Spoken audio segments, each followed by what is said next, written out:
think I am live. I'm not sure. We'll see who pops in here. Are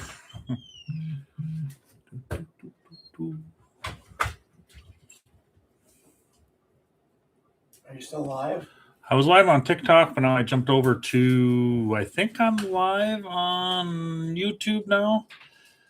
I don't quite know. Let me see. One way to find out. I'll do it from my phone. Do, do, do, do, do. Oh, yeah, I guess I am live. See if anyone jumps in here yet, though. I just started this one.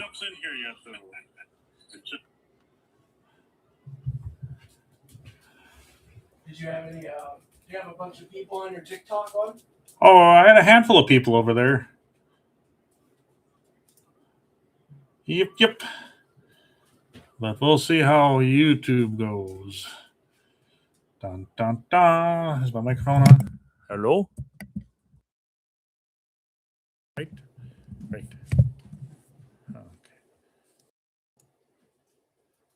Did anyone gift you anything earlier? Yeah, like 2 cents. I got. Yeah, they had a couple like heart things or flowers or whatever they gave on there. But for the first time, it went pretty good. I was on there for like an hour. So I figured on YouTube, I'm not sure why this one is taken. So I thought YouTube would have taken off a little more, but I just started it like 2 minutes ago. But Yeah. I don't know if anyone's going to jump on or not.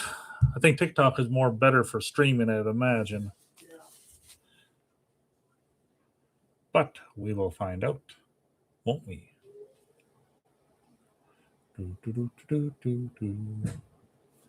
Is anybody out there? Is anybody here? If you're there, say hello. Hello.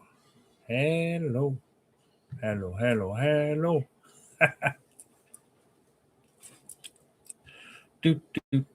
do.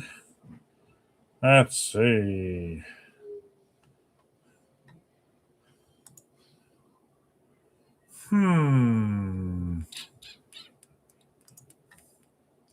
Anybody out there? Maybe I should have done this a little more planned out. Sorry about the short notice, everyone. If anyone is out there watching, if you are out there, say hello. It's me. Dun, dun, dun, dun, dun, dun. Let me see. Let me see. Hello, YouTube world. How are you doing? Dun, dun, dun. First time going live. I don't know what's going on.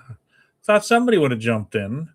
I did do a little TikTok live a little while ago and had a handful of people in there. So I thought for sure I get people over here. I know this is my first time. I've been talking about going live for the longest time, but now I am live in the flesh. Here to just to hang out, talk to you guys, talk about food. Maybe I could bring out some food to review live. Just going to see how this plays out and go from there. But like I said, first time going live, so I don't know what's going on. Thought somebody would have popped in by now, but I know YouTube's a little different than TikTok. So, yeah. Is that somebody out there? Or is that me checking myself on my phone? If you're out there, say hello. Let's see. Live channel message visible. Let's see if I got everything set up right. See if I can put an emoji in there myself and send it. Okay, I can see myself there.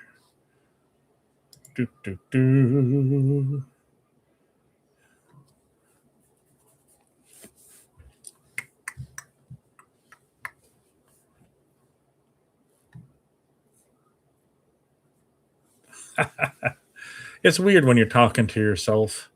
So if anyone is out there, say hello. Dun, dun, dun. Dun, dun, dun. I guess there's nobody. Nobody is out there. Nobody at all. I'll hang out for a few more minutes and we'll see. Well, like I said, just testing this out, seeing what's going on. If anyone's out there, say hello. First time ever going live, so this is interesting. I figured hang out with you guys, talk some food, talk about life, whatever's on your mind. Feel free to ask, and you shall receive the info, the knowledge that you want. Looks like a couple people popped on there. I see the little counter go up, and then it goes right down to nothing. They're like, what's this guy got doing? I don't know who the heck that guy is. So, yeah. Hey, who's somebody just joined us? Not sure if you know who I am or you're just, what's this guy doing? First time going live. So, if you know my channel, you know I do food reviews and stuff like that, but I figured I would start to look going live for you guys. I know a couple of you mentioned it before, so I figured I'd come and hang with you guys for a little bit. If anybody cares to hang out with me, if not, I'll just be a loser here by myself, talking to myself, and that's about it. Drown my sorrows in my hint water here. That's what I will do. Shows a couple people in here. Say hello. Let me know who you are. Again, this is my first time here. I'm not sure who you guys are. I don't know if I got a list of people that I can see, but appreciate you guys watching. Nope, lost one of you. Whoever's left, I appreciate you watching. But do. Dun, dun, dun. Yeah, it's weird over here because I do also got myself over on TikTok, and then I streamed over there. Met a couple fans over there. I figured I'd come over here, see how test the waters, hang out with you guys for a little bit and see. But I guess there's nobody to hang with. It is a Saturday, so maybe I'm the only one that's being a loser sitting home by myself.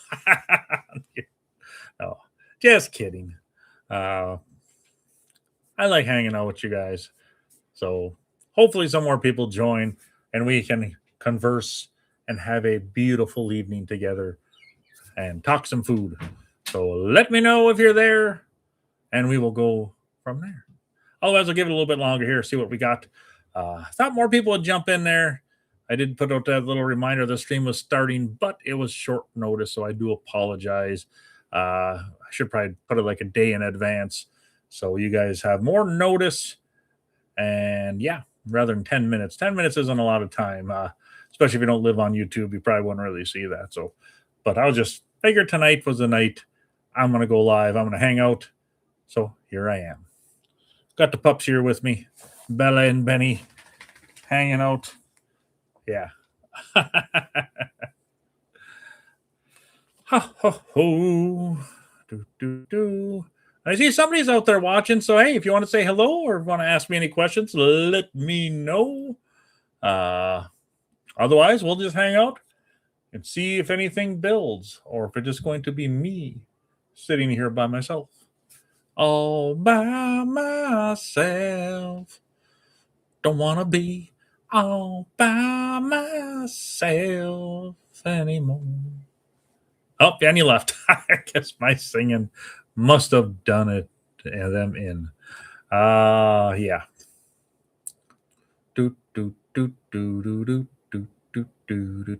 Hey, welcome to Nick's Happy Stream. Hey, two people. Hey, people. Welcome to my stream. First time streaming here. If you know me, you know my channel. I've been around for a couple of years on here doing food reviews. I figured tonight was the night that I would go live and hang out with you guys. Hey, how's it going? WRXA, HXA. Good evening. Thanks for saying hello and thanks for joining me. I'm not sure if you're familiar with my channel or if you just happen to see me and popped in, but I do appreciate you popping in. Like I said, first time doing this, so I'm not sure what kind of action I'm going to have here. I kind of went on without notice. I didn't tell any of my subscribers that I was going live. Otherwise, if they knew, they'd probably would have. A few of you would have probably jumped in. But awesome to see you there. I'm hoping more people will jump in there. Like I said, I did go live on TikTok for a little bit too. I tried my luck over there, and I had some good conversations. A couple of my followers came on and said hello, so it's nice to meet you guys. Nice to meet you. So thank you for stopping in. It's kind of different though, doing from doing food reviews to sitting here talking live. I can be a jabberbox sometimes, so usually I can keep myself talking. But yeah, hey, somebody else joined. Woo! Hello to you. Thank you for joining. Just hanging out tonight, seeing what's going on. Talking some food. If you want to talk food, we can talk about life and the existence of us here. Hey, nice to meet you as well. I saw the talk about food and thought this guy is chill. Yep, I think I feel like I'm a chill guy. And maybe I'm not sure if you've seen my channel or not. I've been around on YouTube here for like 2.5 years. I've been doing food reviews. I do fast foods. I do grocery store items. I do imported stuff. I do a little of everything when it comes to food reviews. So I got, and I also do regular long form videos and I do shorts. So I got my shorts to kind of cater to the crowd that doesn't want to watch a longer video. Although people do kind of criticize me because they say when I'm doing a food review, I just like to talk food. I know some people out there will go ahead and they chop everything up. I like to keep it real. I just do my review, even though sometimes I should probably maybe cut out some of the chewing, because some things you chew a lot. And you sit there and it's like, okay, people are wondering like, when's this guy going to stop chewing and talk more? But it's, I like to keep it real. I don't like to edit my stuff down. So I have my short videos, which are like 3 minutes long, or 2.5 to 3 usually my videos run. And then I have a longer form where I can sit there and I break down the food a little more. But like I said, I have a little of everything. Check out my channel if you'd like. Mo, hey, nice to see you, girl. Welcome. I finally got myself on here. I had to set up for a while, but I thought one of these days I'm going to go live, and tonight was the night. I'm like, I'm going to go live and see what happens here. So it's great to see you. Let's see what else we got here. Mike, what is the best food item you have had in 2026? Honestly, let's see. One big thing, probably it's a simple item, but one of my favorite things I had this year was the imported cilantro Doritos. I love cilantro. I know some people can't stand cilantro. I absolutely love cilantro. And those imported cilantro Doritos were so good.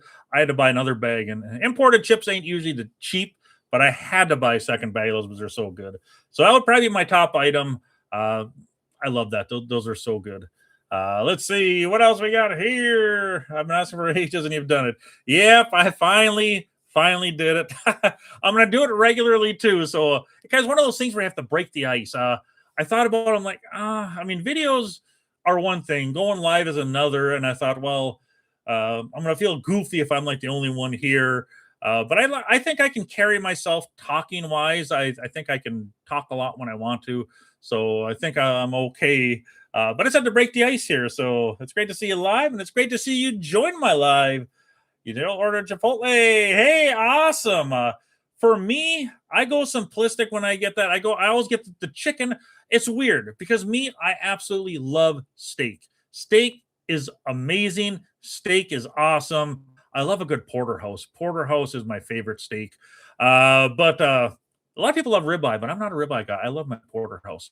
But when it comes to Mexican food, chicken. I love chickens. I love me some chicken fajitas. I had Mexican earlier too. There's a place in a town called Carlos Cantina. Amazing Mexican in town. I had a DoorDash coupon. I thought I'm not going to go out tonight. I got the weekend off. The wife is down in Arizona visiting her dad right now, so it's just like so. I don't mean it. I started watching like what, but so it's like I'm like I don't feel like going out today. So I had a DoorDash coupon for like 50% off or 60% off a meal. I think it's 50. So I got my chicken fajitas delivered for less than I would pay if I would have ate them there. So with the tip included. So I enjoyed some chicken fajitas earlier. Awesome stuff. But for Chipotle, what's the chicken? I can't think of the name of it. I don't got one near me. I got one in Green Bay, and I do get it from time to time when I go down there because sometimes I just crave it, which is like an hour and a half away. Was a rumor that somebody said, well, they posted online that they're hiring in the area for Chipotle, but there's a new little strip mall that has a couple spots, but there's nothing concrete on that one. I would love if they had one in town, but anyways, to go back, usually I'll get the chicken. I usually get the rice. Then I'm simplistic. I don't like the cheese sauce on it. I love cheese sauce. Don't get me wrong. But when it comes to my Chipotle, I'll get usually I'll get the bowl, and then they'll throw the rice in. They throw the chicken in. Sometimes I'll get beans if I'm in the mood for it, like the black beans. They load it up with like the pico, some cilantro, and they put some salsa on it, and that's how simple. Oh, I'll put the fajita vegetables. If they have those there. I'm trying to think. Did they have fajita vegetables there? Sometimes I get Qdoba and that mixed up because I don't go there as much because I don't got one there. But I keep it simple like that, pretty much. But yeah, the Chipotle is good stuff. I do love it. I wish we would get one around here though. Let's see. I'm jealous you have Culver's near you in Pennsylvania, and they aren't here. What you go to meal when you eat there off camera? Culver's, yeah, man. I'm sorry that they don't got one down there. Culver's. One thing about Culver's is their food is always fresh. Their lettuces and vegetables are always amazing. Their cheese curds are good. I know a lot of people boast and say the cheese curds are the best cheese curds. They're good cheese curds, but their cheese curds aren't the best. They're good, but people say they're the best, but they're not the best. But those are from people that I live in Wisconsin, and there's lots of cheese curds, lots of cheese and cheese curds. But I do. But when it comes to what meal I go to there, usually just a simple butter burger I like. Although I do love, they have a pot roast sandwich there. The pot roast is really good, really flavorful. I'll go ahead and get that pot roast sandwich a lot of times. That's a good go-to sandwich there. Otherwise, their straight up butter burgers are good. And I do get their Freshco chicken salad. If I'm in a healthy mood, I'll get it's like a nice fresh salad. They put like a grilled chicken patty on top of it. Like they slice it up and throw it on there. Get some vinaigrette, throw it on there. And that's a good meal. Sometimes I'll add the soup too. They have good soups there. So yeah, gotta love that. Let's see. In Green Bay, are there Asian grocery stores or Daiso? You should be able to find a lot of imported chips. Unfortunately, there may be some off the beaten path in the normal areas where I'm at. Maybe I should Google that and see if there's areas, because Green Bay is a pretty spread out area, and I got my main areas I go to where I know where everything is. But there may be. That's actually a dang good point there. There might be an Asian market off the beaten path. Otherwise, I have to go through the normal places. I mean, they have what's that? Miniso they got, which they're hit and miss. Sometimes they have some great stuff at a reasonable price. But a lot of times they don't have a lot of variety there, but sometimes you can find some good finds at Miniso, which they just opened one up in Appleton and in Green Bay. Otherwise, there's an imported store I go to called Exotic Snack Guys, and they're really overpriced. But sometimes you walk in there and you see a bag of chips, and it's like those cilantro Doritos. I saw those, and I'm like, oh, I gotta get those. So you pay a premium, but yeah, those are my main options. Otherwise, Appleton is another, because Green Bay is like an hour and a half south of me, and Appleton's another like 25 minutes further than that. They have a World Market there, which sometimes has some good stuff. World Market's a good store. It's basically like a big retail store, and you have like an imported food section there, so you can find snacks like that there too. But I'm gonna have to Google that and see if I can actually find an actual store, Asian grocery store. That's a darn good idea, because really, like you say, if they have Asian food, they probably have Asian snacks, which would really help me out and at a good price. Because when you're paying an imported store, you're paying imported prices, which kind of they get up there, yeah. Yep, and they do that. Okay, so they do. That is right. Chipotle does have the fajita vegetables. I love fajita vegetables. I know that those Taco Bell things they had recently with those fajita vegetables, that they were actually pretty good for being Taco Bell. They were pretty decent fajita vegetables. And when it comes to Mexican, fajitas my go-to. So when you have fajita vegetables, that's what I got tonight: chicken fajitas with those amazing vegetables. World Market has a very unique variety. I feel that the product change. Oh, so yeah, I don't get there as much as I should. I mean, it's been a while, but I haven't really been in much to see the changes in them, like what they've been doing as far as foods and that. But I'll have to check that out more often too. Like I said, it's tough because Green Bay has a lot of stuff that Appleton has. Appleton does have a couple different things, but for the most part, Green Bay and Appleton are pretty similar, but there are certain things like that. And there's also like a Shield sporting goods store I like to go to, which is in Appleton. But plus, it is nice just to mix it up sometimes. There's, the mall's a little different in that, but Green Bay, I got my little track that I go to. When I go to Green Bay, usually I go to Green Bay like usually every week or two, just to keep the snacks going. I'm actually going down there on Tuesday. I have an appointment down there, but so I'm going down. But I always got my little pattern. I go to like there's a food market called Woodman's, which is this massive grocery store. So I make my rounds there, look for new things. Then I leave from there and I go to Metro Market, which is a Kroger family of store to get the Kroger exclusives and whatever else the other place didn't have.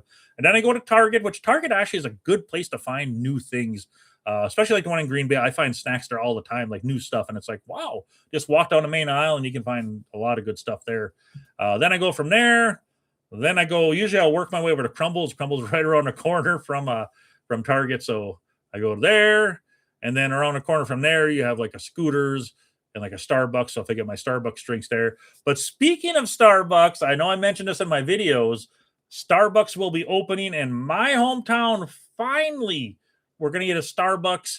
It's going to be opening, I think, like around the 16th, I think. I'll be able to go there. One of my good friends is actually the store manager. So they have a friends and family day on the 16th of next month, and I got the invite, so that is awesome. I'm excited about that, so I can get more consistent on my Starbucks reviews, because right now it's tricky because I go to Green Bay every week or two, but it's like an hour and a half away. But when I go down there, there's so many things that I have to review.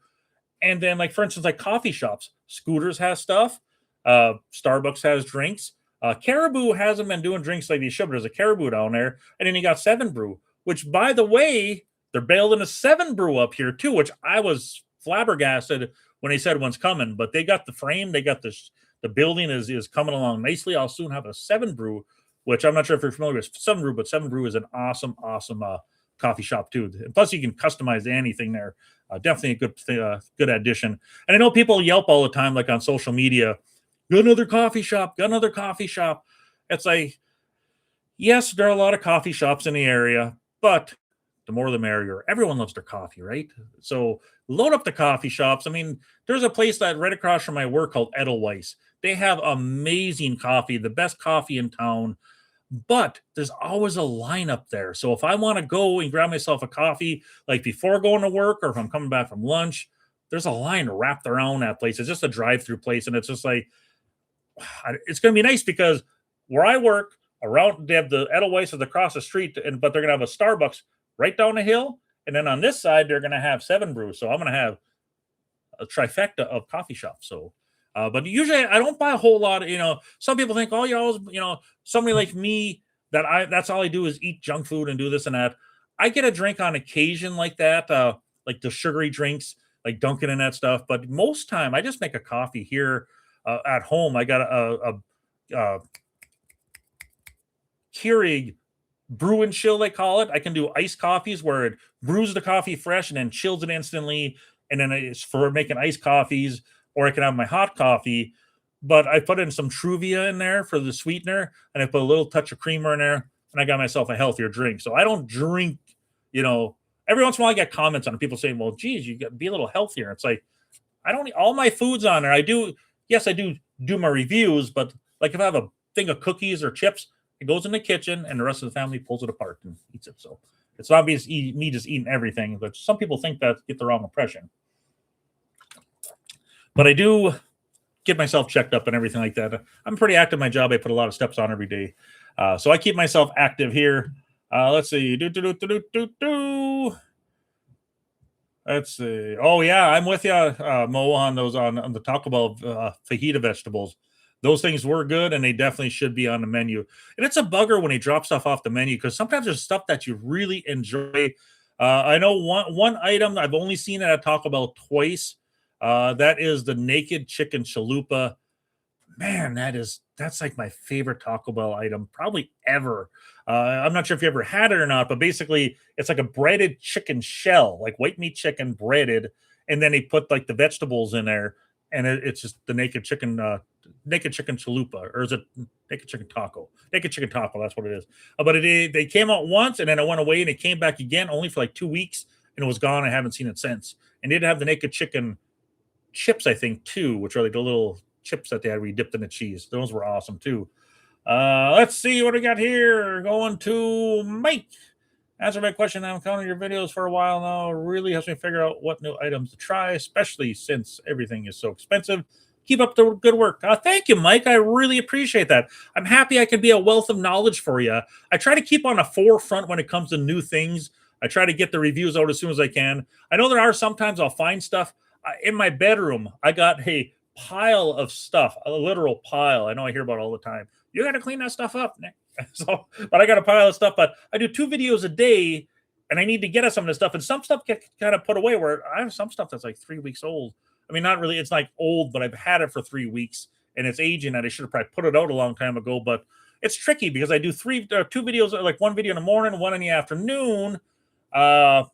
So sometimes when I have a lot of extra stuff, I'm like, well, I should probably do 3 or 4 videos in a day. But then I don't want to throw it off because if I start getting people used to getting that many videos, it's harder to keep up on it. So I try to keep the 2 because I know I can handle 2 videos a day. I start out with 1, now I'm doing 2, and I just keep rolling with it. But I am happy that I can give you some information and tell you about things because you're right, stuff is expensive and stuff sometimes just isn't good. So I'm happy I can show you. So just to see it, I know sometimes I get criticized a little bit too because I do rate things higher, but a lot of times the stuff is good to me. I know I do need to be a little more strict, but sometimes my scale's a little higher. I need to pull it apart a little more, and I do need to be a little more. But when I say something is good, if I give it like an 8 or so, I am enjoying it. So it's like, I know I need to get a little more stricter with that. Let's see. Would you ever buy a snack subscription box? I have done one before. I did the International Snack Crate, was it? I did it for, I think that's the one, International Snack Crate. This was a few years back. This was probably like 6 years ago. I did do that one. I had it for like probably about 3-4 months, and then I got kind of bored with it, and then I canceled it. And this was even before I was doing videos, so I never did a video on it because of that. But I had it for like 3-4 months, and then I was like, it was just kind of sitting there. I know there's different ones out there too, where you can pick your countries now. So like, no, maybe it wasn't International Snack Crate. It was something else. What the heck was it? It was one of the first ones to ever come out. Because I think International Snack Crate is one you can pick your country and out where you want it from. The other one just kind of came, but they sent from whatever or wherever. I think they picked a place every month and they sent you stuff. But maybe I might have to do that again because it was interesting. But after a while, I just got kind of a little bored. But like I said, I can try it again. As like I said, it's been a few years, and it would be neat to kind of break those apart. Definitely. Oh, yeah. And heck yeah, Starbucks. I am excited. It's going to be nice. And like I said, sometimes you have all these drinks that drop. And when I go to Green Bay, I can do 1 or 2. Sometimes I'll go grab 2 of them.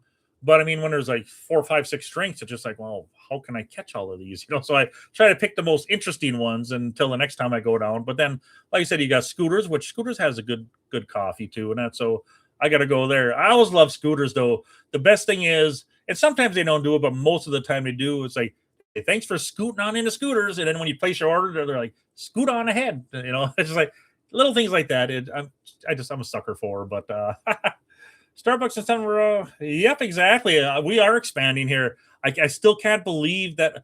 And Starbucks is one thing, but Seven Brew just came to Green Bay a couple of years ago. Then he just opened up a second Green Bay location, and he opened one up in Appleton, which is south of there. When I found out we're getting a Seven Brew, and especially after having a Starbucks coming to town, I was shocked. Because right now we have a Dunkin', and then we have is our only chain coffee. I'm surprised Big hasn't come in here, because there's a place called Big Coffee, which is all around us, but they never actually hit my town yet. But we have some local places, and I know a lot of people say, well, the local places will suffer, but the local places have their people. Places like Starbucks are going to draw a younger crowd of people that go to Starbucks. A good chunk of them are going to be like the younger generation that ain't going to go to like a mom and pop coffee shop. They're going to be the ones in high school that have to have the Starbucks, Me, I spread the love. I go to all the different coffee shops, when I do in town. So it's like, yeah, but I'm so happy about that. Hendrix fan, welcome to the chat and the stream. Bring back the 89-cent chicken burrito.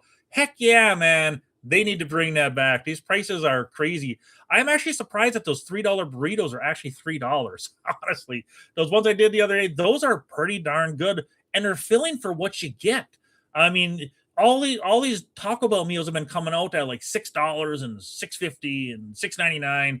So I was actually pumped that, and those are actually pretty filling. I had those two burritos, and I had a free chips for my rewards, chips and cheese. Which again, like I mentioned in that video, it's weird. A small fry is $2.49 for the fries with the cheese sauce, but chips and cheese is $2.69 for chips. So you're just trading off the chips for the fries, and the chips are 20 cents more than an order of fries. That's weird. Definitely. And Mo, I remember the naked chicken chalupa. Yeah, that was an awesome, awesome meal. That was quite some time ago. It was pretty good, very low carb. Yeah, exactly. That's true too. I don't have all those carbs. I mean, you have a little bit on the breading, but yeah, better than having like a tortilla or like a big chalupa shell on there. But that was awesome. And they do need a regular. Oh, and I'm with you on that too. I used to love that taco salad. I would get those taco salads all the time.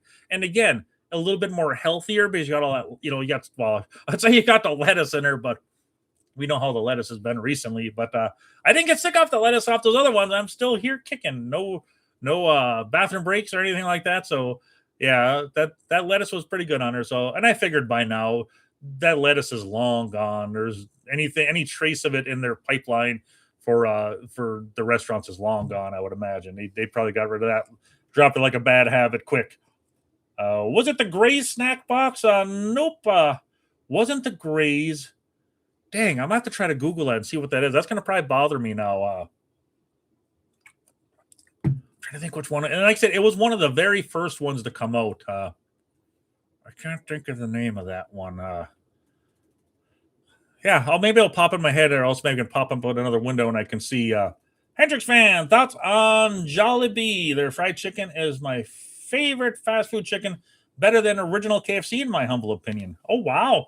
Honestly, I've heard the name Jollibee, but I'm in an area so remote. I don't know where the closest one would be, and that's the one pain in the butt. Because where I live, you know where Michigan is. You got the Michigan. So I live on the border of the UP right here. I used to live way up here. This is where I grew up. And then now I live right here on the border, right in northern Wisconsin, basically right on the border. I live in Niagara, Wisconsin, which borders Iron Mountain, Michigan, right there. So that's where I live right now. And the closest city I got is like Green Bay, which is an hour and a half. Milwaukee is like a 3-hour drive. Chicago's like 4 or so. So anything that Jollibee, Green Bay doesn't have anything like that. But if you say it's good, I would love to try it. One place I do have to try is what's that? Jack's Hot Chicken? Is that what it's called? Or Dave's Hot Chicken. Dave's Hot Chicken. That's one place. It's been in Green Bay for like a couple of years now, and I've never got the Dave's Hot Chicken. I thought about going there to do that their hot chicken challenge sandwich. We have to sign a waiver that is so hot it's like a ghost pepper chicken sandwich. I've been meaning to get there to do that one. One of these days I got to go do that. I do got to do some hot challenges too. I'm not sure if you guys have ever seen my hot challenges on here. Last year I didn't do any. I thought about doing one this summer just because they are fun, but they really suck though, honestly. I can handle the heat usually, other than my hiccups. If you watch any of those, I get hiccups really bad when I got heat. It just instantly triggers it. But that one chip challenge one, that video, I watch it now and I get a kick out of it. It's a hilarious, my one chip challenge video. But I thought about doing it again. But the thing is, once I shut the camera off, everything seems kind of fine, okay. But then that really does my stomach in. Oh my gosh, my stomach just is knots and just tore up.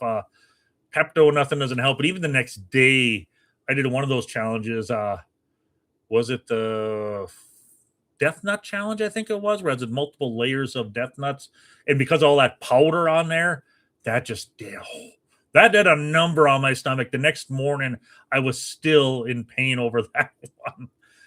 And one thing, honestly, honest to God, when people would say it's going to tear you a new one when you eat it, if you eat hot stuff, I honestly thought that was a saying. When people would say, "Oh, you eat hot chili, it's going to poop out fire," I always thought that was a saying until I started doing these challenges, because I've never experienced it. But after eating those, yeah, it's 100% true. I just thought it was a saying. Oh, but anyways, yeah. Let's see here. I hope y'all get a Dutch Brothers. Yeah, Dutch Brothers is another one. I've ordered the Dutch Brothers coffee, the K-Pods for my Keurig, but that's nothing like going in there, of course. And that coffee was good, but I've heard so many good things about Dutch Brothers. I love their lemonade. Ooh, I love a good lemonade too. I would love to try them. Maybe if I'm trying to think where the closest one is. Somebody in one of my videos said Dutch Brothers open up in Chicago, and in August, no, September, I think it is August or September. But I think it's August. I'm going to down to Chicago to go see Megadeth and Iron Maiden. Yeah, I'm pumped about that. And if they have a Dutch Brothers there, I should probably just navigate to one and go to try it because I always want that. Yeah, the bad lettuce. Yeah, I'm glad that it's gone. I'm glad I wasn't one to experience that firsthand before they found out about it. Let's see. Jollibee tastes like Hardee's chicken. Not sure if you all remember when they sold chicken in the late 90s, 2000s. I like the spaghetti, but it's super sweet. It's very unique. That's weird. I had spaghetti. That's interesting. And the weird thing is I love there's a restaurant in town that has spaghetti, and they actually have like a sweet sauce on there, and it's actually interesting. It's weird and it's good. And when it comes to noodles and that, I'm a spaghetti sauce, but I'm a red sauce kind of guy. Some people like their Alfredos and that stuff, and they're me. No, I'm not. I like red sauce, but to have a nice sweet sauce is actually pretty awesome. I'd love to try that. I have to find a Jollibee. So I have to see where the closest one is. I wonder if you ever. I wonder if they got any of those down in the Chicago area, because that'd be interesting to try it. Yay! Sweet spaghetti. Yeah, I would love to try that. Adobo rice. Now I'm getting jealous of you two there about your Jollibee. I'm gonna have to find out where the closest one is. That would be awesome to try it. Seen a hot challenge will hurt your stomach intestines doing them. Yeah, and it is kind of scary though, because that stuff is bad, especially that stuff with the powder. That really does a number on you. I mean, and they're fun. And the thing is, the heat itself, I can handle the heat, which is weird. Because when I did my first one, I think that the one chip challenge was my very first hot challenge, and I was terrified about that. I was honestly terrified, and I thought about it just like, and then the hiccups came, and it's just like, what the heck's going on to me? The hiccups just came, and they just didn't stop there till the heat toned down, and I thought about doing weird things too for videos. I thought about going ahead. I've actually thought about doing weird things that I probably shouldn't be doing. I thought about doing like dried insects and stuff like scorpions and spiders. I'm not sure if that'd be something that people would be like, oh gosh, I don't want to see that. I also thought about doing like some weird things like pig brain and stuff like that, but I don't even know if I could handle that. But I've seen some people do some of that stuff. I don't know. I've seen people do some of those videos, and I thought that'd be fun, but I don't know if I'd want it. There's an old guy that does videos. I think some of it's overreacting. Dang, I'm trying to think what his name is. He's on YouTube here, but it's a guy that does like a filter that makes him look older than he really is. But he does all these different weird foods, and it's just hilarious watching him eating them. One thing I will not try is that fish. Do you ever see that fish? I don't know the name, but when you open a can, usually it squirts juice out. And one guy did it in his car, and it got juice all over, and so it's supposed to be the nastiest fish. I thought about doing that too, but I'm like, I don't know if I could put myself through that. Definitely not. Pineapple juice, fresh and delicious. Tastes like freshly pressed. Oh, I bet you that is good. I'm a pineapple juice guy. I buy every once in a while. I'll buy some pineapple juice, and that sounds like it'd be pretty delicious. Even Benny agrees, right, Ben? Here, come here, Ben. Come here, Benny. I think he wants to say hello to everyone. This is my little Benny. You've probably seen him in some of my videos. He gets a little shy when I hold him up on the camera. Hey, look, is the light bright? See? Gonna say hello? Yeah, this is my little Barker here. He's just as food driven as his dad. He loves his food too, right, Benny? Oh, maybe that light's easy. I was hoping he'd look at you guys, but I think the light's a little bright there for you. Is that light a little bright for you, buddy? Okay, I'll put you down. But that's my little baby. Hey, I think he's like he just turned, I think, like 3 years old in July, so he's still a little baby to me. But he is a little cutie, though. I love his colors. He's such a beautiful guy. I mean, all the different shades of brown. Got the lights and the darks, and you got the whites. He's a handsome fellow. Right, Benny? And plus, he's a good pup. No problems with that. The only problem I have with him is you see these right here? See how big that ear is? Doesn't always work though. When he's outside and he goes after something, those ears don't do a thing, right? And I'm not, and I don't like to put them on a leash. Usually, my dogs are pretty good. If somebody's walking on the street or something, they'll kind of run and say hello. They don't ever get violent or anything. But there you go. But I like to let them run free instead of having them on a leash. I just let them run around. But they're pretty good for the most part. But sometimes those ears get shut off and they don't work. For sure. Let me see here. Okay, Hendrickson. Peace out, y'all. It's great to be here. Nick, when you try Jubilee, dip the chicken in the gravy first bite. It's tradition. Okay, I will do that, man. It's great seeing you. Thanks for stopping in. I plan on being here more often. I plan on, now that I broke the ice, I'm having fun hanging out with you guys. So I plan on, I won't be doing like nightly streams unless this ever grew into something really big where it demanded it. But I'll definitely get on here a couple nights a week. Did that reminder help you guys see me? Mo, did you see that reminder? I know I put it. I was just gonna figure. I'm just gonna jump on and go live, and then it had a little reminder. It said we can send out this notifier, but I put it like 10 minutes before I went live. I didn't realize I could schedule a stream. I can maybe schedule it like 24 hours in advance so people can know. So maybe I'll have to do that next time. But like I said, this is all new to me. I just figured tonight was the night, and I'm going on, and that's where here I am. Let's see. They use banana ketchup for their spaghetti. That is interesting. I watch it. Just don't grocery store at their home. Yeah, maybe that. Like I said, it'd be interesting to mix it up a little bit. But like I said, it would. I'd probably have the package sitting here, and I'd probably be scared for a while. So it'd probably take me a while to get to it. I guess, but eventually I would get to them. And maybe I'll have to try that. And he said like canned pig brains and scrambled eggs. Oh, that's. I mean, I guess really. I mean, a pig brain is just something else that you eat, right? I mean, some countries they don't waste anything. They don't, they can't afford to waste anything. So, I mean, I suppose they eat a lot of everything. And apparently, if they sell pig brain, it must be a delicacy in some places. I'd imagine it's just one thing that's not here. So maybe to some people that's the norm. But I could imagine eating pig brain and scrambled eggs. I do love scrambled eggs though, but my scrambled eggs I always make well done. That's like the way I eat scrambled eggs. Like I said, I'm a weird person when it comes to food. My eggs have to be well done scrambled. That's the only way I'll eat an egg. Eat them like sunny side up or anything like that. Let's see. Do you have a La La Land coffee shop? Never heard of La La Land coffee, unfortunately. Huh. Yeah, that's an interesting one. Like I said, I'm kind of, even in Green Bay. Green Bay is a bigger area, but it's just not overly big. It's big enough to have a lot of the things that you need. I actually would love to live in Green Bay. I would love to move there, even though I'm a Dallas Cowboy fan, to be surrounded by Lambeau. The thing is, though, with Lambeau, it is when you drive by, it's so weird because you watch football on TV, you see these big stadiums, you see, the panning around a stadium and for the big game and that.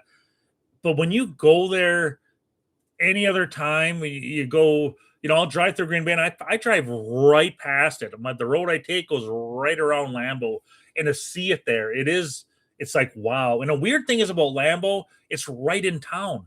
There's houses literally right next door to Lambeau, right across the street from Lambeau. There's residential houses. And one house, actually, they took the color scheme of Lambeau, the brick and the green, and they did their house in it, which is actually awesome. But it's just like you just plopped it in a neighborhood, and there it is. So it just like, it is awe. I know I'm a Cowboys fan. I probably shouldn't say this because some Packer fans get this and be like, oh, what, Nick's praising Lambeau? But it's just an awesome sight, just knowing, well, that's Lambeau. And I'm excited because my Cowboys are coming to Green Bay this year in September, and my buddy's dad has season tickets. And every year or every time the Cowboys come up, he gives me dibs on buying them. So I just pay face value, so I'll be able to go see them and enjoy without paying an arm and a leg. So that'll be awesome. Let's see here. Yeah, Benny is adorable, isn't he? He's the cutest little shit. And I got Bella too. She's over there napping. But Benny's my cute little turd. Yep, he peeps. So yeah, it's one of the peepers out there. I could grab Bella too and see. Let me go grab Bella because she's sleeping right here, just laying on the chair with Bella or Benny. Let's see. There we go. Excuse the mess in the background. My stepdaughter's going to college in August, so that's all of her college stuff there. She got packed up behind me here. But Bella, look, at that. So I was just laying there relaxing. But this is my other girl here. This is my older one. She's 6 years old. Are you gonna say hi to the camera? Gonna look up? Look, Belle. Yeah, there you are. She's another sweet girl. Again, she got these ears there that don't always work like they should. There you go. I'll let you go. Okay, you're too tired. Here you go over there. But you never have any problems with those dogs. They don't destroy anything. They don't do any bad business in the house. They're good little pups. Definitely, yeah, he hears what he wants to hear. That's about it, too. But they're the one thing is they're as food driven as I am. They love their food. Oh my gosh. And for me, when I'm eating my food, they have to be on the floor. They can watch me, but don't be whining. Which my dogs don't whine for food. They'll just still stare at me, wait if I have anything left over to share or whatever. But my wife, she's bad for not shooing them away. She'll be sitting there, and if she's eating a snack, there's like one dog here and like one dog there. It's like, get them out of there. But they know that mom won't do that. Yeah, she's a softie. So that's funny.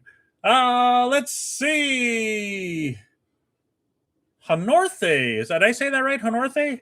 You're a really nice man, and I love watching your videos. Please keep up your smile. It gets me through a lot. Hey, that's awesome. I appreciate that. Words like yours are the reason I love doing this. It does. I do put a lot of time into my stuff and a lot of money in it for buying all my foods. But it truly hits me right in the heart here when I read something like that. I'm happy that I can help you get through through stuff in your life, and I can put a smile on your face and get you through your day. So thank you for that comment. That does definitely mean a lot to me. And I appreciate you stopping in and saying hello here. That is awesome. Yeah, I love that comment. That's beautiful. And the thing is, too, it's like words like that on my TikTok channel. Because you watch me on YouTube here, but I take all my shorts and I put them on all the other social medias to get me out of there. And a few months back, this girl commented on one of my videos, and she said, she says, I've been going through the hardest time. She goes, I lost my brother a few weeks back. And she goes, I've been so depressed and nothing can make me smile. But then I watch your videos and they brighten my day. And I looked and I actually checked out some of her posts and I saw how sad and depressed she was on there. I mean, sad that she lost her brother. I'm almost tearing up just talking about it. But then for me to know that she can watch my videos, and I'm just doing food reviews, that she can watch my videos and see me smiling, and it brightens her day. She goes, "There's not much that can make me smile, but watching you does." And it's just like, wow, that's just lit up my heart. It's just awesome. Just when I can have that effect on people, and this is me 24/7.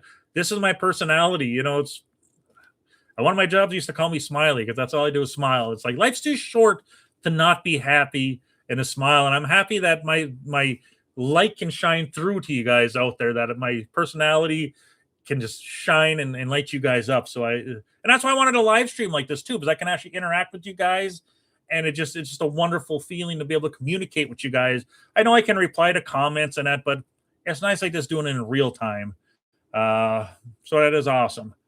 Let's see. Moa was listening to another person and my video was malfunctioning. I went to refresh and happened to see you that you're alive. Oh, that's awesome. Hey, I guess it worked out then. That's cool. This was a Hispanic man in Mississippi. Oddball. No boiled eggs and nope. When I was younger, I used to, again, even when I was younger, I was weird because I used to eat hard-boiled. I would eat hard-boiled eggs when I was younger, but I'd only eat the white part. I'd put a little salt on it and I eat them, and I give the yellow part to my dad. My dad always ate I don't like the texture of it. So I don't even eat hard-boiled eggs, or deviled eggs or none of that stuff. Like I said, I for being somebody that reviews food, I am one of the pickiest people you'll ever see. I don't eat seafood. I mean, I'll eat like fish fry. I'll go to fish fry, but I don't eat shrimp because I think shrimp seem just nasty. I know a lot of people love shrimp, and I'm sorry if you like shrimp. I just can't do shrimp. I don't know why. And lobster and stuff like that. But I do love a good fish fry. It has to be like a perch or like a bluegill. I like a nice thin fish as well because thin fish is nice because you have a better breading ratio. The wife loves cod. That's her favorite. But cod is thick And fish really doesn't have a whole lot of taste on it for the most part. So when you have a thicker fish, it's a lower breading ratio. So you get more of that. But when you have a thinner fish and you put the breading on, higher breading ratio, more flavor. So that's why I like my standard fish or thinner fish, my perching at. Bella's adorable and she's shy. She can be shy at times. Today, I think she's a little tired. Usually, she licks my face off when she gets close to me if I'm holding her, but she's a face licker. So yeah, she loves getting kisses. Benny's not much for kisses. He'll kind of get in your face, but he won't lick you or anything. Yeah, oh yeah, they are sweethearts. And the one thing is, like Benny, especially, he always has to be by somebody. If I'm sitting on a chair or the wife's sitting on a chair, he's by one of us, and if one of us gets him and leaves, he goes to the other, sleeps with my stepson. So yeah, both those dogs are wonderful. Let's see. Make sure to use the receipts as a tax write-off. I thought about that. I think I might start it next year because all my equipment that I bought, I did write off, or I got all my receipts saved. I thought about doing that, but I didn't want the IRS looking at me yet until I started. Because right now, honestly, I don't make a lot of money.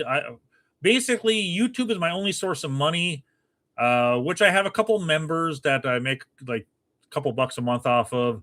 But otherwise, my average income right now on YouTube is I make anywhere from like $2 to $4 most days. Some days it'll spike to $5 or $6, but it's like 2 to 4 days, or $2 to $4 usually. So I'm not making a lot of money. So my concern was if I'm making 2 videos a day, and it shows how much money I'm spending on my stuff.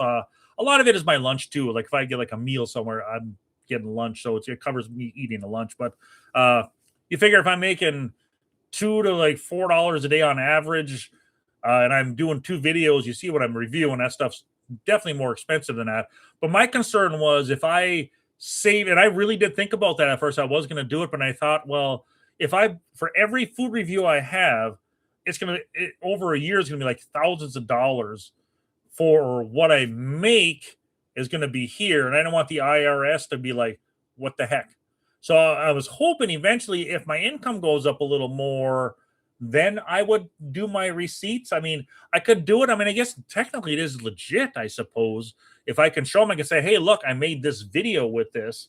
And I even thought the point of me driving to Green Bay to get snacks to look for, can I deduct the gas for mileage? Or my cell phone, because I upload videos of my cell phone when I'm on the road and that. So there's a lot of different things, but the food is one thing I did think of, but I figured with me make as little as I make right now, I didn't want to do it until I got a little more income growing. And then I thought, well, maybe I'll do it then.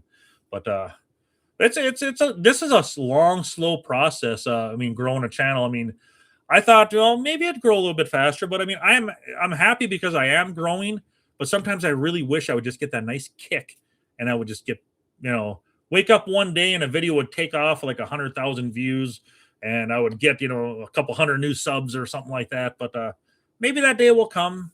Who knows? But if not, if this is what it's going to be the rest of my life, I'm still happy doing this because I love doing what I do.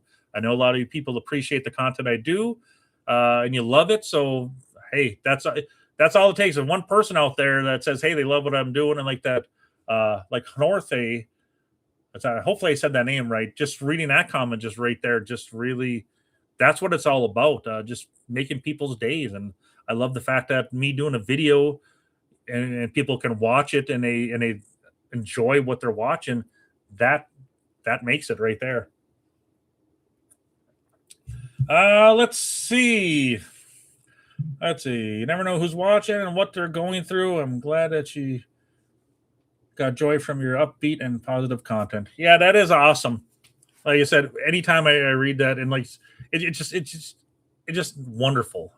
That's all I could say. It makes everything I do well worth it. Am I a sushi fan? Unfortunately, I'm a picky eater and I don't like my sushi.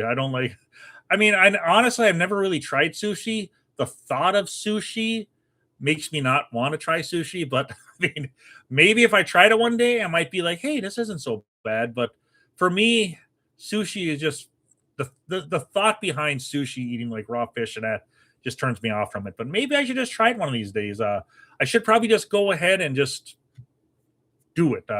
Maybe be more adventurous. Maybe I can make a video on it, me eating something I don't normally eat and see if I like it. Either that or I could throw up eating it, but you never know. But I know a lot of people do love sushi, and that a lot of people in the family love sushi. A couple of them. So the IRS will attack the middle class, but will allow anything from the higher tax brackets. That's life, I suppose.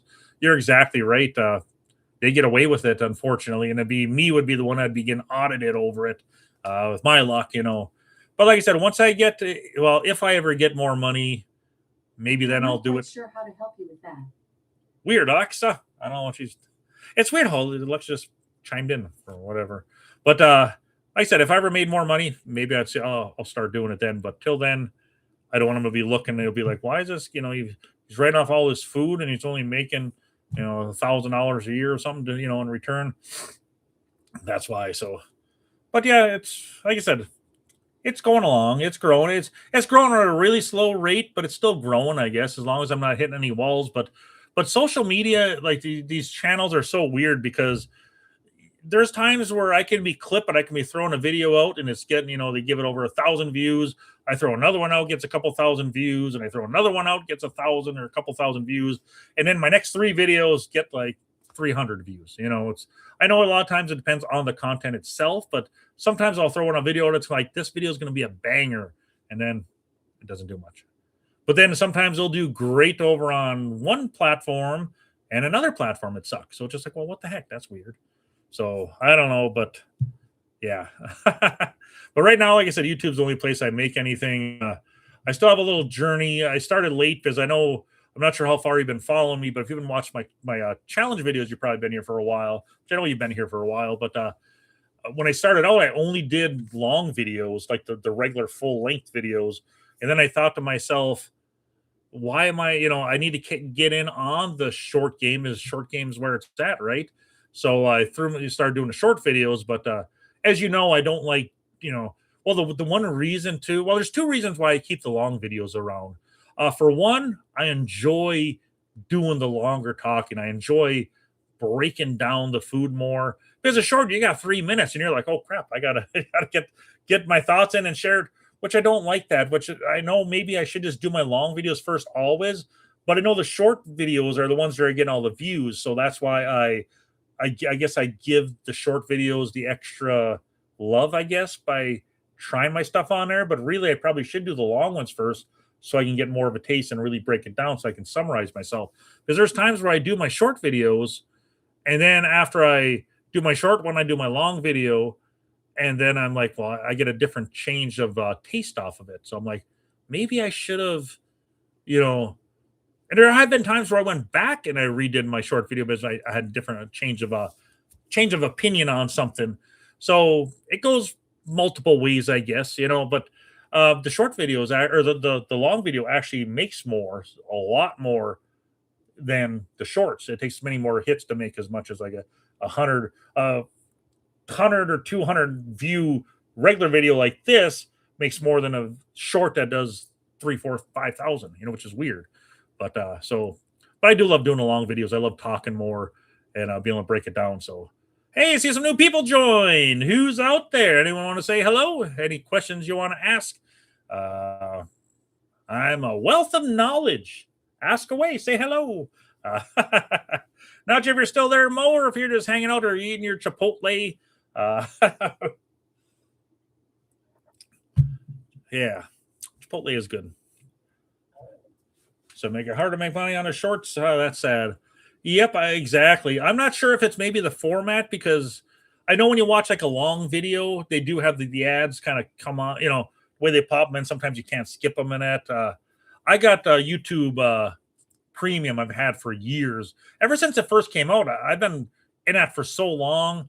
But when they first had it, we're like, okay, you can get commercial-free YouTube and a music service. And I'm like, sign me up. So, and it was a great deal at first. They had the family plan. I think it was like $20-some for like 5 accounts.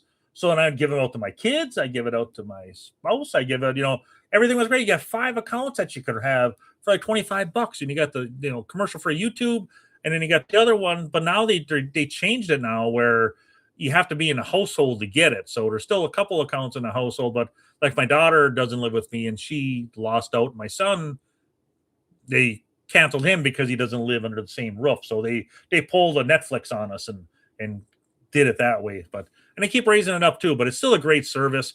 I love my YouTube music, and I love not having commercials on YouTube. That's amazing. So I'm not sure if you ever tried the service, but I know. But it is weird how they do that. But maybe just the ad concept is different. Maybe the shorts get clicked over more because people are just, slapping and going through. But I don't know. But yeah, it is weird how you make so much more on the shorts. I mean, I'm not saying big money, but I mean, you make like $1.50 on on a long one compared to 20 cents on one that does 5,000-6,000 views. It's weird. So it's not like I'm making like $20 on this one. It's but yeah, it's definitely a higher ratio, which is weird. But so that's why I kind of keep the long ones going. But like I said, I also enjoy doing the long videos because I can enjoy talking more. And some people like that too. I know a lot of people will sit there and say, well, you talk too much. I get that sometimes. I like to talk, and listen to me now. I'm just rambling on. But that's what I think some people like about the channel. I mean, I could sit there and I could be like, just chop up my video all and just cut everything out and just have me sitting here saying, hit water, bomb pop. Tastes good. Tastes like good cherry flavor. Give it an 8. And then have my video over.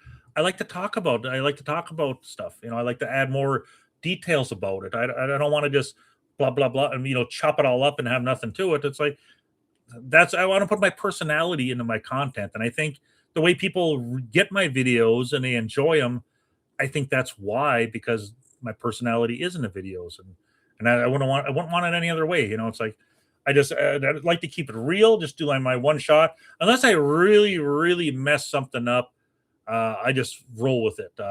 Sometimes there's little mistakes I make, but I just keep them in there. I don't, because like I said, I like to keep my channel real, and I could chop and I can redo. And like I said, there's been a couple times I really, really mess things up, and there's times I'll be I should maybe one of these days I should save those videos and do like little bloopers, because there's times where I'll be in the middle of rambling on something about something, and all of a sudden my mind just goes blank, and it just like da da da da da, and it's just like my mind doesn't know what to say next, or so it's like little things like that where my look is just like dumbfounded or whatever. But yeah, the one thing that is funny though, I think I did mention in the video too, is if you want to see a genuine reaction, it's my Starbucks butterfly drink video, my long one.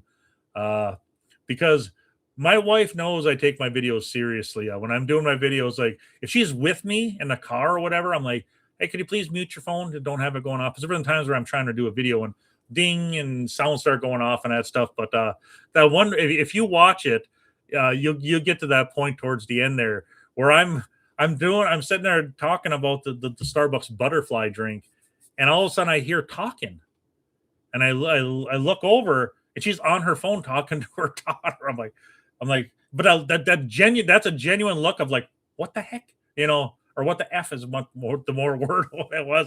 But that look, it's like a dead on look for a second. And I'm like, what the heck? And I joked about that, but that split second, it was, a little bit. I'm like, why didn't you just tell your caller back? It only takes a couple of seconds for me to finish my video. And she's like, I know, but it might've been someone important. Fair point. But yeah, that's, but I just keep it real. I got to cut that out, redone it. She's like, I'll go buy you another drink if you want. I'm like, no, you don't have to buy me a drink. I'll just run with it. But yeah. Let's see. I'm here eating half my bowl and I'm enjoying the live. Hey, awesome. I'm enjoying you being here. I was kind of hoping more people to jump in, but I'm having fun just talking with you. This has been fun. I appreciate you talking and asking questions. Because I did, like I said, before I was here, I did go on TikTok for like an hour over there. To see how it would go. And I had a few people jump in over there because it's weird because I have like a whole different crowd. I have all you guys over here, and there's a different crowd over there. And a couple people jumped in. I talked for a little bit, but then it got to a point where everyone just kind of died off and nobody was in there. And it's just me kind of sitting there. And I'm like, okay, I'm just going to log off. And I was sitting there and I'm like, I should come over here and go live on here and see how this goes. So here I am. So we're going there. Yeah, over an hour I've been started this. So I appreciate you being with me. Let's see. I think it's a YouTube scheme. They know attention spans are shorter and it's easier to watch shorts. Yep, you're exactly right. That's the kind of world we are these days. Everything's short, And my friends and family, and some people ask me like, well, why didn't you do this sooner? I'd get that a lot before I started doing this. I really should have started my channel like 15 years ago. I should have been doing this. I had friends and family, and who knows where I'd be today if I would have started this way back then, because now everybody and their brother has a channel. So a lot more competition out there, to try to get people's attention. But if I would have started this channel 15 years or longer ago, maybe I'd be at a couple 100,000 subs right now and killing it, and doing it full time, just enjoying it, because that would be my ultimate goal. My ultimate goal would be to just spend my days live streaming and creating content. And, I'd like to do a little traveling and do a little travel and do reviews and stuff like that. Just go out and just dive into food. That's what I would really love to do. But right now, looking at it, it's a far, far, far away goal. I don't think it'll ever happen. But if it doesn't, that's just like a dream of mine, to be able to get to that point. But I'm just going to keep plugging away. Like I said, even if I never get more than 7,000 subs, I'm still happy here. I'm just plugging away. Let's see. Some people I only watch here. Let's see. Literally shocked when let's see. Subscribe to some people that I only watch their shorts. I literally shocked when I find out that they make videos and not only shorts. So I've been there, done that too. Yeah, definitely. That's like some people probably don't even realize I got regular long videos, and like I said, it's sometimes it's a pain in the butt to do both of them, honestly. But like I said, the longer ones I have fun doing, and the longer ones are making me more money than the shorts. So it's like, if I have a food here, sometimes it's a pain. And I know I mentioned in the videos, and I always do the cuts, and maybe I should just not even mention that I'm cutting, but I always do a little thing, well, you won't even know I'm gone, but maybe I should just trim that out of there and not do that, just adding extra talking into things. But it's like, it is a pain sometimes to have to go back. And this video I just did with the kiwi cheesecake from Crumble. I started my video, my long video, is, if you're wondering, well, he only has a long one, or a short one, he doesn't have a long one. It's because I did my intro to the long one, and then I recorded my short, and then I forgot to go back and record the other half of the other one. So I packaged it up, put it in my cooler, and it's just like, as I went to go upload it, I'm like, well, why don't I got the other half of that video? And I thought for a second, I didn't record the other half of the video. So I was like, oh, so I had to, I only could do the short version. So hopefully nobody missed that one. Well, there was that time too. This was, I think, last fall, when Arby's had their apple pie shake. I pulled over and I did the same thing. I did the intro, and then I did the short, and then I packed up. I started driving. I actually drove probably like 15 miles, and I was sipping on that drink, and I'm like, oh crap, I didn't do the second half, so I had to pull over and do the video or finish it up. So I did the other half of the video. Like I said, sometimes it's a pain doing that way. Sometimes I just try to do it all in one shot with some of my drinks, but it's like where I don't have to split a video. And sometimes if things are small, I'll buy two of them, so I don't have to worry about it. But yeah. Anyways, let's see. When I get the promotion to join YouTube Premium for 3 months as a trial, I plan on joining. Yeah, I mean, really, it is wonderful. I mean, it is so nice. I mean, if you don't watch a lot of YouTube, it might not be a good, the best deal, because they keep raising it up. I think now mine's up to like $28 for my family pass. I think it's something like that. But now it's only a couple people can use it. My stepdaughter uses it, my wife uses it, and I use it. But really, in as much YouTube as I watch and that, it's just so nice not having those commercials. And really, the music streaming too is, if you have a Spotify account or whatever, you're spending money on that, and you got the YouTube music that goes along with the commercial free. Wonderful. It's just as good as Spotify. You have the same channels you can do, your music. It's a wonderful service. So I love it. So like I said, they keep raising it up, but I love it still. Just not having commercials is nice. Let's see. I like different things from different people. I like some that talk more, and I'll watch their videos and shorts. Others, I only like the shorts. Others, I like their videos. Depends on the person. Yeah, I can see where you're coming from there. Definitely. And me, I got like a whole mix up of people I watch. I watch some food reviewers out there. I watch like Damn Drops. I think I watch. That guy is awesome. He does his reviews, and his swagger is just awesome. I love the guy. He's wonderful for doing food reviews and that. And then you go to TikTok, and I watch a clown on there named Cheetos with a Z. And that guy, it's really creepy. He has this clown mask. It's creepy as hell. He has his hair out. However, he's funny as hell. He's hilarious. He'll like do random chats with people will pop up on there, and then he'll be like a doctor and that stuff. And I was like, I got your text results here. You're pregnant, or you got crabs or something, and also I'll be a police officer arrested for this. But he's just hilarious. And I can just watch that guy all day long on there. And there's also some magic guy on there too that does these magic tricks. He's goofy. He looks like Mr. Bean. But he does all these magic tricks. Just a goofy, fun guy, and I just enjoy watching him. For like live, but for videos, I just have a whole array of different people I watch. From I grew up in the '80s, so there's a guy on YouTube here, the Hair Metal Guru. If you like '80s stuff, he goes in a lot of details on '80s hard rock and metal. But like I said, I'm old school. '80s were my days of growing up, and I miss the '80s. '80s was such a fun time. But musically and just growing up, great times. Let's see. I'm going to watch it. I remember the free butter drink with the light flavor. I think I'll watch it short. I think I'll watch it after live's over. Okay, that'd be awesome. But like I said, it's towards the end, and I'll be talking, and I look, it's like a death glare. I look, and it's for a split second, and it's just like, yeah. He's like, oh crap. But well, he said I joked about it afterwards, but I was like, come on, babe. It's like, why? Yeah, let's see. I used to do the "You won't ever know I'm done." Otherwise, I think I should be kept. Good point.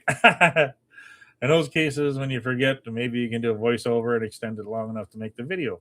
Yeah, that's a good point too. Yeah, I could always do that as well. My only source of entertainment is YouTube. I don't have cable, and I barely use my Hulu and Prime. I'm on YouTube mainly. And really, too, it's like, honestly,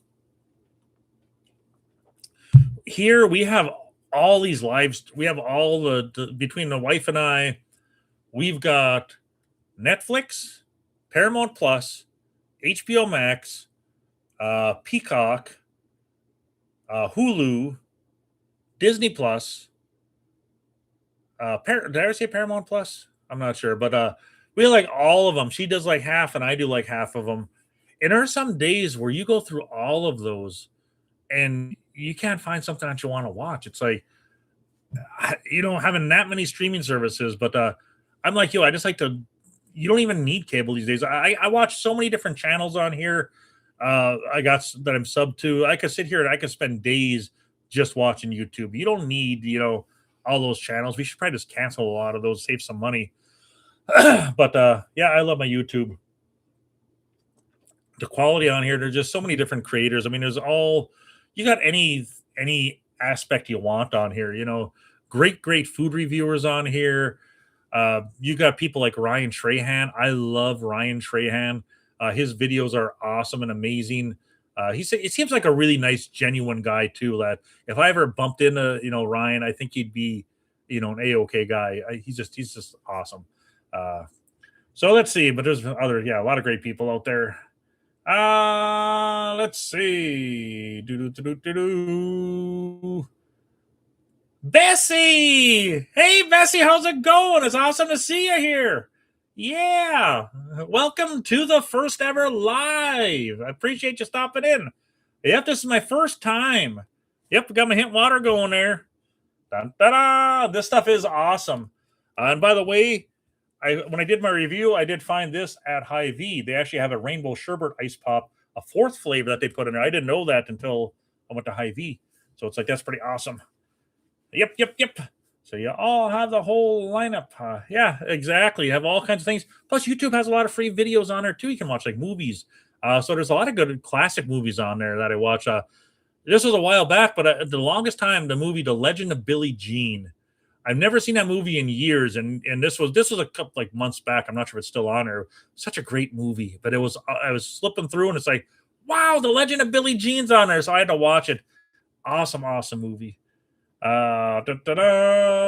yeah, there's a lot of good movies if they rotate on there. So Let's see. It's real people, the real things that switch up the content all the time. Exactly. And there's content of everything, and some there's some videos out there too. I mean, you got everything. You have goofy humor, you got serious stuff, you got travel people, you've got the catch of predators, you got a catfish, the social catfish sites I watch. Some of those people are just honestly, some of those people are just dumb. I mean, this one guy thought he was talking to Jennifer Aniston, and he says, "Oh, her manager doesn't want anyone to know about her relationship and this and that." And it's like, and they have all these other celebrities too. They're married and that stuff, and I'm talking to them, and like that one, Jennifer Aniston needs me to give her money for a charity, how many thousands of dollars, but I need to send Bitcoin to this address. It's like, really, with Jennifer Aniston? One of them had Elon Musk on there that she was talking to Elon Musk. Why would Elon Musk need money from you? Well, his money was frozen in there because of it. Come on. Come on, people. But how stupid some of these people are. I mean, and they thousands of dollars. This one lady sold her house to give money to this person that was stranded over in some other country, and she needed all this money. So she sold her house. She had a rental house that she sold and gave all this money over. It's like thousands of dollars. It's like, people, what's with you? Crazy. I'd say, Dylan, man, hey, how's it going? Yep, welcome to the first ever stream. Sorry, it's a short notice. I had my stuff all set up here, and I thought I'm just gonna go live, and I went live. I should have probably scheduled it. I probably should have said something in one of my videos, but I was just like here tonight, and I'm like, I'm just gonna go live. How am I doing? I am doing fantastic. Weekend off. It is the wife's actually gone to see her. And that's one of the big things too. Is my wife's been, I love my wife, bless her heart, but she's down in Arizona right now. So visiting her dad. So just like, I thought, hey, I got the last 4 nights I've had the last 2 nights is my third night. I almost went online live last night, but then I thought I chickened out. And then tonight I'm like, okay, I'm just going to go live. And here I am. So, in all my glory. Finally tried a ton of new snacks and some I'm not happy with, but I got tons I do like. Hey, that is awesome. Very, very nice. Which ones did you like? Anything good or bad that you liked or did not like? Dun, dun, dun. Yeah, snacks can be so hit and miss, especially if you get some weird flavors. That is for sure. And I got a whole pile of stuff I gotta review. Like I said, I got in my bedroom, I have like a pile of stuff. I got the cinnamon bun Oreos that came back. I got to do those. I got these other, I'm trying to think of the name of them. I got them from Target. It's like a thicker cookie. It's supposed to have a brownie one, like a chocolate one. It's supposed to be like a brownie, like a thicker chocolate chip one. I got some other chips back there. I got a sliced dirty soda. I got all kinds of stuff back there. I just got to get them out and do them. But yeah, there's been a lot of other stuff. When I go to Green Bay, though, sometimes I pile up on reviews. I'm going on Green Bay on Tuesday, as a matter of fact. I actually thought about one day doing like a video of me going to Green Bay, like me leaving and going to the stores. I don't know if I'd feel right filming in the stores, though, if they would kick me out or anything because I'm filming. And I thought about, well, maybe I could get a pair of like those Meta glasses or something that have the cameras built in, and then I could wander around like that. I'm not sure how that would go, but I'd probably bumping into things because I don't have prescription lenses in them. But I can still see pretty well close up with all my glasses. It's the distance that I have problem with. But yeah, I would love to get more. I like to try to get other ideas out there, and I should probably just do like daily vlogs and stuff. I figured going live is a step in the right direction as well. It gets me out there more, gets me more comfortable with going live. And I'm not sure how I'm going to how this is going to go going live. If it's just going to be me hanging out with you guys and talking, because I've been talking for like the last hour and like 19 minutes now, and it just I don't mind and just keep talking. So I mean, I'm not sure if maybe I'll work in some food reviews with my live or what's going to happen. I don't know. But I'm just having fun hanging out with you guys. It's just been a blast. Just getting to know you guys more. As I said, it's always nice to reply, and I finally got all my comments caught up. I was backed up on comments for a while. I think sometimes it gets burned out because it does take a lot of time. And anyone that leaves a comment, I'm always happy to reply to. If you guys took the time to reply, I always want to reply, especially if it's a question that wants a reply. But I finally got myself up on the horse and I got all the comments caught up and the replies. I think I got all the replies. But it keeps me busy though, especially when I work full-time job. I got the wife to keep happy, so I give her some of my time. So other than that, it's just me, trying to keep things rolling here. But like I said, I would love to go do this full time one day, but that's going to be a long ways away if I ever do. But that's why I kick myself for not just doing this. My family and friends encouraged me like many years ago, 15 plus years ago. Why don't you go, get a YouTube channel, do videos and stuff? And like, I'm going to feel silly doing that. And then now I'm doing it. When I kick myself, I'm like, maybe I could have a couple 100,000 subs. And I'd be rocking it. Who knows? Let's see. Oreos, Doritos, Chips Ahoy, Lay's, and Burger King were the new foods. I did like the Skittles Gummies Fuego, the Cinnamon Pringles Mingles, and the Wendy's Banana Frosty. Dairy Queen, I didn't not like. Oh, man, sorry to hear that. That Banana Frosty, I kind of liked it. I'm not sure, but everyone tastes differently, right? So that's it. And those the Skittles. The funny thing with the Skittles gummies, the Fuego gummies, I actually bought those, and I think they're still in my room. They got in there, and I think they're buried up in one of my packages. There, as I was going to do a review on them, and I just sometimes things get slipped in there, and I forget about them, and I don't always get to them. So I probably should. The Cinnamon Pringles Mingles, I can understand that one. The Dairy Queen, I did not like. That Dairy Queen Mexican hot chocolate was pretty good though, and they messed up. I was going to get that the other day. It was when I did my review, they didn't give me the fudge marshmallows I was supposed to get. So the other day I went back there. Me and the wife were just passing through, and they're like, "Let's get some ice cream. Let's come DQ." And I thought, well, I'm going to get one and get those marshmallows. And I went to order it. They're sold out. So no marshmallows for me. There's a program called SteamYard. You can invite people. Or StreamYard. Oh, I'm going to have to look into that one. At least it's all new to me, so any information, anything you can send me, that'd be awesome. But StreamYard, I'll have to remember that one. I remember Ian K would get on and review food on his Friday, Saturday night streams. I'd never watched them. I just read the title. Huh. Yeah, and that's one thing I could maybe do like cook some food. Speaking of, I still got some of the. It is weird. I sometimes I buy too much food and then I forget about it.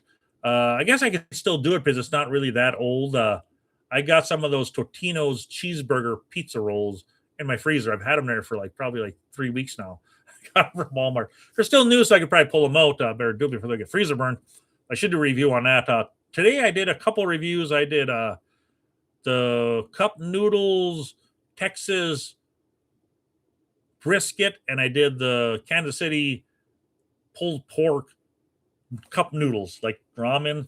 So those will be going up tomorrow, that review. I also did a Hy-Vee All-American Burger potato chips, Riffle potato chips, and I did Blue Moon milk from Quick Trip. So those are some of the reviews I got, but tomorrow I think I'm going to do a couple more. I have to go to Marquette, Michigan tomorrow, which is like an hour and a half drive. I have to go for a celebration of life. Maybe I'll go get my KFC popcorn chicken. I wanted to get it when I was in Green Bay, but the KFC was closed down because of the heat. So it's a little cooler now, so I should be good up there. Because I can imagine, because up my way, it's been in the 90s the last weeks. It's been in the 90s. I know a lot of people are getting that heat wave, but it's been hot up here. And then now we got that smoke from Canada down here. You had ash on my car the other day, all the way from Canada, which is crazy how all that traveled around there. But now it's been a little smoky out there. But like I said, some people complain that Canada needs to get on top of things. But like I say, people in Canada lost their houses, their homes, everything they've owned.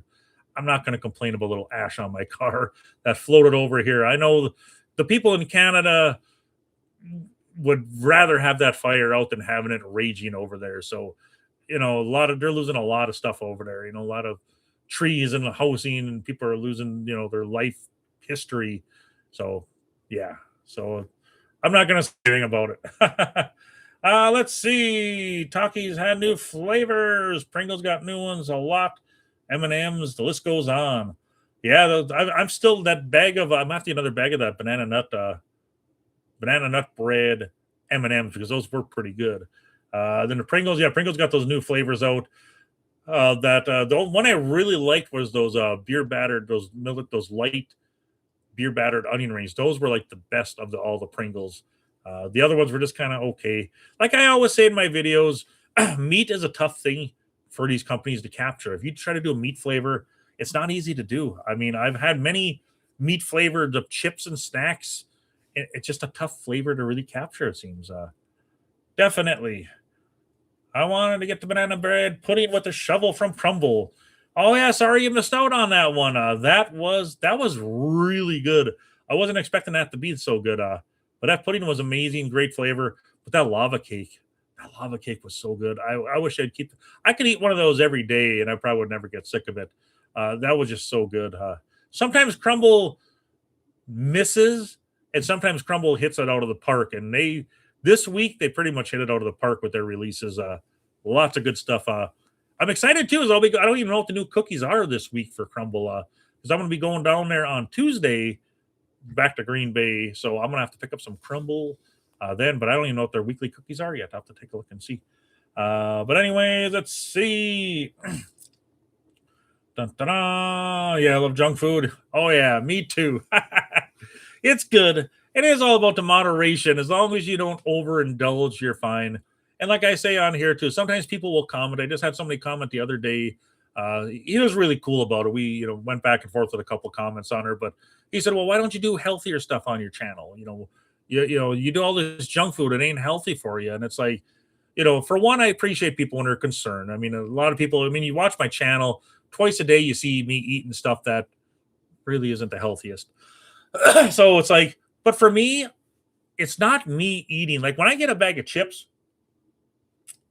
or a pack of cookies, it's not me eating the entire pack of cookies, eating a whole entire bag of chips.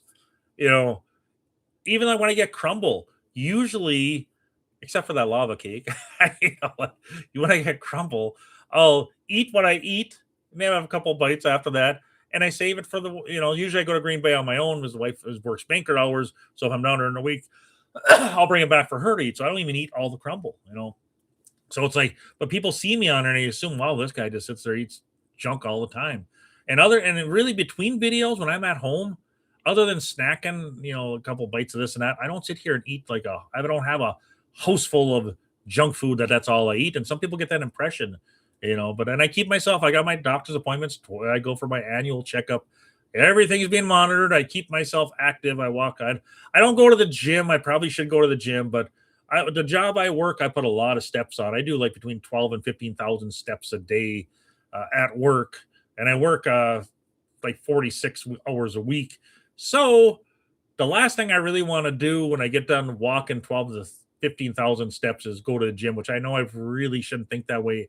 I probably should go to work out some weights and stuff like that. But it's tough. It's life keeps you busy, and then I got other things, and this is like my second. It's like a part-time job I got in addition to my other job. So it's like it's not so easy that time, to have all that extra time. And when I have a day off, either in Green Bay or just relaxing and recovering, trying to get some video games in or catch up on my videos and comments. So I am so happy I got my comments caught up, because I was stressing over that because I was so far. Some of my comments were like 2 weeks over 2 weeks old that I got, because I went on vacation. I didn't really do any comments on my vacation, and then I just spiraled from there. And then I got to a point where I just was like, there's so many comments, I just didn't feel like doing the comments, but I know I really had to. And then finally, I got them all caught up. Let's see. Dunkin' Donuts got some new stuff. It's crazy. Yeah, Dunkin' has been killing it with their stuff lately. All kinds of drinks like that new one. And I think the review I did earlier that I released that named that Park. When I mentioned in the video, I don't even know who Park is. After I did that, I kind of looked on it, and I think Park's actually a clothing company or something, or it's a company. It's not even a person. I thought it was like Park, like I thought it was like a rapper, like an artist or something like that, a singer. But it's like, no, we're not talking Park. They're talking They're talking the clothing line or something, a company. Like, what the heck? Let's see. Fruity Pebbles milkshake and cinnamon toast crunch dip cone was amazing. That Fruity Pebbles milkshake was good. That was awesome. Honestly, I don't know why I never went back there to get that cinnamon toast crunch dip cone. I really wanted to. Then I think after a while, I just forgot about it. I never did get back there to review that one. I'm happy to hear it was good, though. Maybe I should have got it. I'm sure it's probably still out there, right? But I need to get that. But one thing, too, if you ever go to back to DQ and you want a good shake, I know I reviewed it. I gave it a perfect score, but that Savannah Banana split milkshake is amazing. That is so good. They don't advertise it on the menu itself, but they do have it on. If you go on the website, you can see it to see if your location has it. But the Savannah Banana Split milkshake is one of the best milkshakes I've ever had. They're so good. And I've had multiple of them. Let's see. Italian meatball Pringles are the last thing I want to try. Yeah, those should be working their way out there, too. Those are, I got them from Hy-Vee. And I know they were supposed to be an Albertson grocery store exclusive, and then that ended, and now they're working out to other places. So hopefully they'll work their way out to a store near you. They are unique, definitely. I've been snacking on them here and there here. Let's see. And then you got a new Pop-Tarts at Market Basket. What new Pop-Tarts did you get? I know I got that strawberry cheesecake one, the Kroger exclusive I did. That was my last new Pop-Tart, but Pop-Tart really keeps popping out the flavors too. They're really kicking them out there. Definitely way to go, Pop-Tarts. It's a good time to be alive, like I always say in my videos. So many companies are coming out with so many flavors. It's just magical. Back in the day when I was growing up, you just basically had like Oreos. You had your Oreos. And then they eventually came out with like the double stuffed, and they came out with the vanilla. But we didn't have all these Oreo. I could never walk into a grocery store and have a wall of different Oreo flavors. It was just the basics back then. Back then, it started off as just the OG, OG Oreos. That's what we had growing up, and even like Chips Ahoy and that. You just had the regular ones, and then the Chewy came along. But now you got everything, which is awesome. Like I said, a great time to be alive.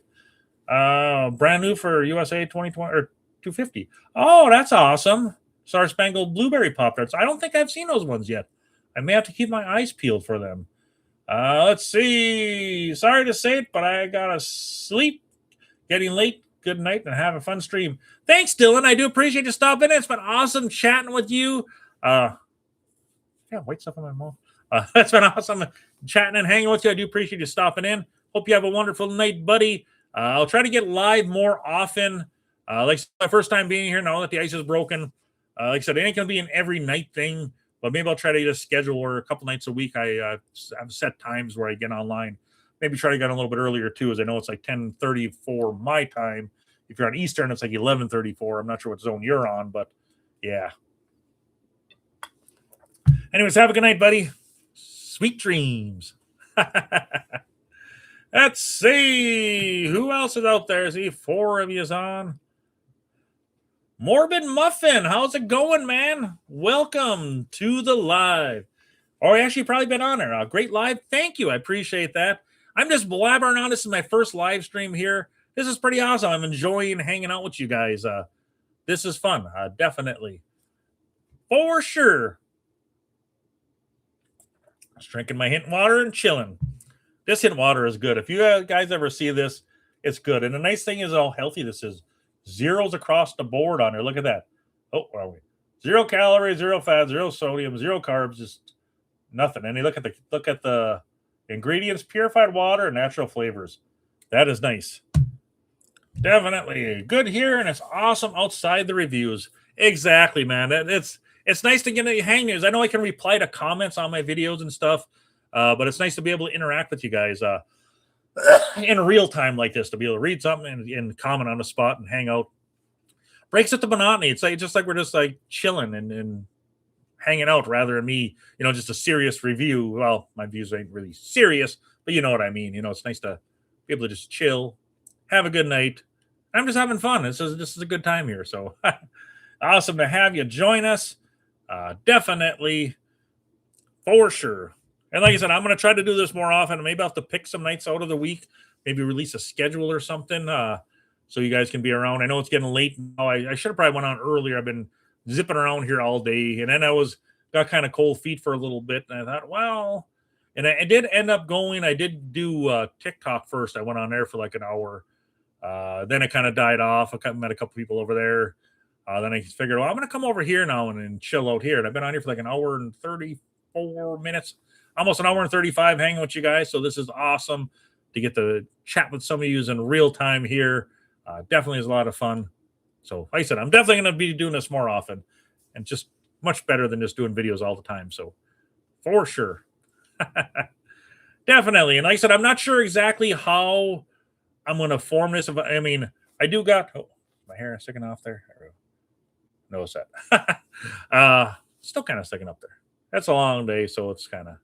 But I might start doing like live reviews and stuff. You know, I might bring out stuff and just do it live, like spread it out and kind of do it, because if just to add a little more context to it. But we'll see what happens. Maybe it might just be just hanging like this with you guys, answering questions and talking food and whatever else is on your mind.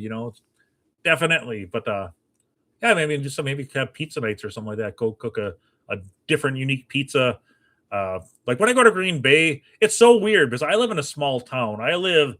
This is Upper Michigan. This is like Wisconsin here. You got Upper Michigan, or you got Michigan like that. I live like right here on the Wisconsin border in Niagara, Wisconsin, and Iron Mountain's on the other side. So I'm like in the middle of nowhere. So I go to my grocery stores around here, and it's like, you got the usual suspects for pizza. You got the Jack's, the Tombstone. You got the Orvs, and what else? Yeah, Red Baron and that. So the basics. Walmart has a couple different ones, but I go to Green Bay, and you got coolers, frozen aisles of just all kinds of pizzas.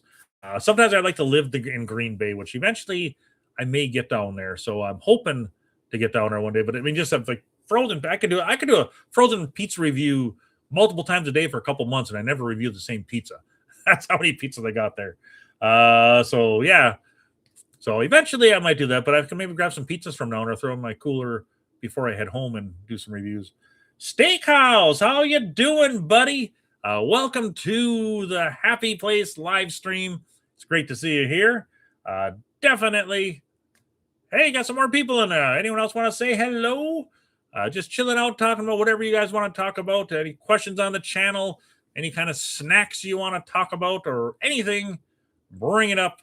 Like I said, my first time ever going live, so I'm just having fun with you guys. Enjoying some hint water. My dogs are probably like, would this guy be quiet? He's just over here talking. They're trying to sleeping over in a chair there. Definitely. But yeah. Like I said, my upcoming reviews, like I said, I do got those ramen noodle ones going live tomorrow. And I'll probably do the Blue Moon Quick Trip exclusive milk will be going up. And then Tuesday, I'm going to Green Bay. A couple things I'm going to track down. I always hit up the grocery stores. Anytime I go, the journey of a foodie, anytime I go to my Walmart locally, I always have to make the rounds. No matter what I'm going to Walmart for, I make the rounds around the food section, checking all the end caps, all that stuff. Center aisles, you never know what you're going to find. But when I go to Green Bay, it's all on food. There's a huge grocery store called Woodman's. I make a loop around there. Then I go over to Metro Market, which is a Kroger family store. So look for my Kroger exclusives. Then I go over to Target, and I go to Target. And Target actually has a lot of good things in it. So I go get my stuff from Target. Crumbles around the corner. So I do my Crumble weekly cookies there. Then I go Starbucks usually, or Scooters. Then I go from there. But popcorn chicken from KFC, that's on my list. I'll probably maybe go redo the cheese curds at Popeyes. Those are back. Get those, a video on those. And whatever else may come my way. So we'll see. I know Chick-fil-A has those chicken sandwiches too, but that put the pimento on it, I think it is. But I'm not sure if I could like the pimento, so I might have to avoid that. just like the cheesesteak sandwich, I think is back at Arby's too. There's one. But I'm a weird picky. You would probably wouldn't guess it, seeing my videos, but I'm a very picky eater, which is weird. Yeah, some people are like, how are you so picky and you do food reviews? But I can be picky at times. And it is weird to some people that I don't like mayonnaise. I don't like It's weird because it's like anything that's white and creamy, I don't really care for it that doesn't have sugar. I'm not a fan of sour cream, not a fan of ranch, not a fan of mayo, don't like cottage cheese. Even cream cheese can be hit and miss. I don't like cheesecake, which that's not really same scenario, but yeah, I don't like cheese. When I go to Cheesecake Factory, the 7 layer chocolate truffle cake is my jam. That is so good. Gosh, you can have your cheesecake. Give me that tall big piece of chocolate cake. That's so darn good. I could eat that up. That's a big piece. But yeah, otherwise, we're just chilling tonight. So if you have any questions or anything, feel free to ask. At least it's my first time going, so I've been blabbering on for a while here. So I'll try to keep my blabbering going to keep you guys hopefully entertained. I do appreciate you guys hanging out with me tonight. At least at first night streaming. I've been thinking about this for a while. I know I mentioned it before in the past. I had my setup here. Then finally, I told myself I'm going to go live tonight, and here I am. Sorry if you guys are subs of the channel and you didn't have a proper notice. I should have probably done a video before and released it, days ago to let you know that I wasn't going to go live. But I guess I'm here now. I guess that's what counts, right? I'm not sure what kind of schedule I'm going to have going forward, but I'll figure out something. I'll try to give you guys some kind of heads up rather than you just logging into YouTube and seeing my face here. So, but I'll try to do it a couple times a week. Maybe I'll try to do an earlier stream too. I work every other weekend, so maybe like on a day off, I could try to do an earlier stream too, like during the week or whatever. But well, he said, we'll see what this becomes. I'm not sure if this is a good thing or bad thing, but I said I'm enjoying hanging with you guys. If we get a big enough crowd in here too to keep the conversations going and everything, that would be awesome. So if you guys are entertained and liking this, we'll keep rolling with it. Otherwise, like I said, it's nice just to hang out with you guys in real time and answer any questions, talk to you about food, all that good stuff. Definitely. My dog's looking at me over there. Old Bella. Yep. Love my pups. You've probably seen them in some of my videos if you watch my videos. I wish I could see a list of who's all in there. It shows 5 people in here, which I know ain't the most, but I do appreciate you guys hanging in there. But like I said, ask me some questions. People say hello. It's happy to answer any questions you may have on the channel or on anything that comes to your mind. Hopefully all the levels are good. Hopefully the sound is good. I got my microphone right there. I'm hoping everything is sounding good. And I'm coming through loud and clear. So got my usual camera I do to my videos. I got to set up as a webcam, so my quality should be good because I love my my Pocket Osmo camera. That camera is awesome. It's little portable camera, but it rocks. I'm still here going to brush my teeth. I'm listening. Okay, Mo, awesome. Yeah, I'm not sure how much longer I'll be on here too. I'll try to hang on for a little bit as long as people are still hanging with me. But if I know it's getting late, especially if you're on the East Coast, because it is 10:20 or 10:44 my time right now. I used to live on the East Coast, which it's weird though, because where I live, I'm on the Central Time right about here.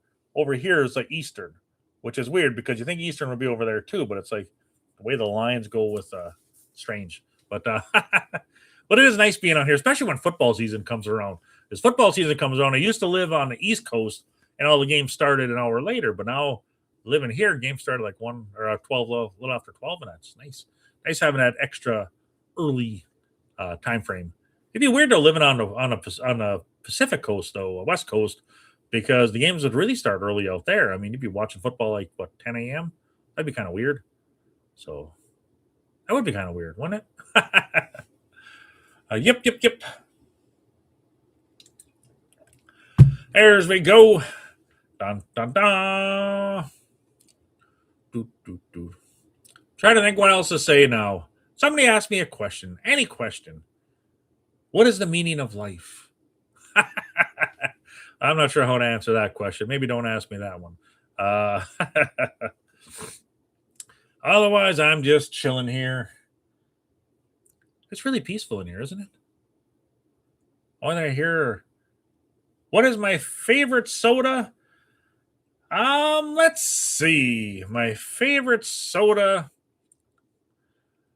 Honestly, I'm like a mellow yellow kind of guy. I really like mellow yellow. So I'd say that's my favorite soda. And especially when I love going to Wendy's because at Wendy's you can do that machine. I know Burger King has them too, but I like the Wendy's one. You can doctor it up and you can do like a cherry mellow yellow. That is good. But mellow yellow is my way to go. I like mellow. I do love my Mountain Dew, but mellow yellow is the way to go. That's my favorite.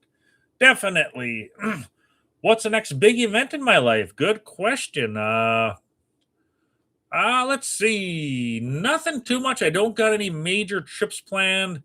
The only thing I got are a bunch of small things. I am a big person. Life is too short not to enjoy it. So anytime like a concert or event happens, I'm booking and I'm getting tickets. So I don't got anything big planned. Like as far as big trips, I want to take a cruise one of these days. I want to go on one of those big, what's that was called? The big icon of the seas and stuff like that. One of those big cruises. I've never been on a cruise before, and I would love to get out on a cruise one of these days. Was it Royal Caribbean? Yeah, Royal Caribbean. One of like the big icon class ships, and just go and enjoy. It doesn't have to be a long cruise, like a 4-day cruise.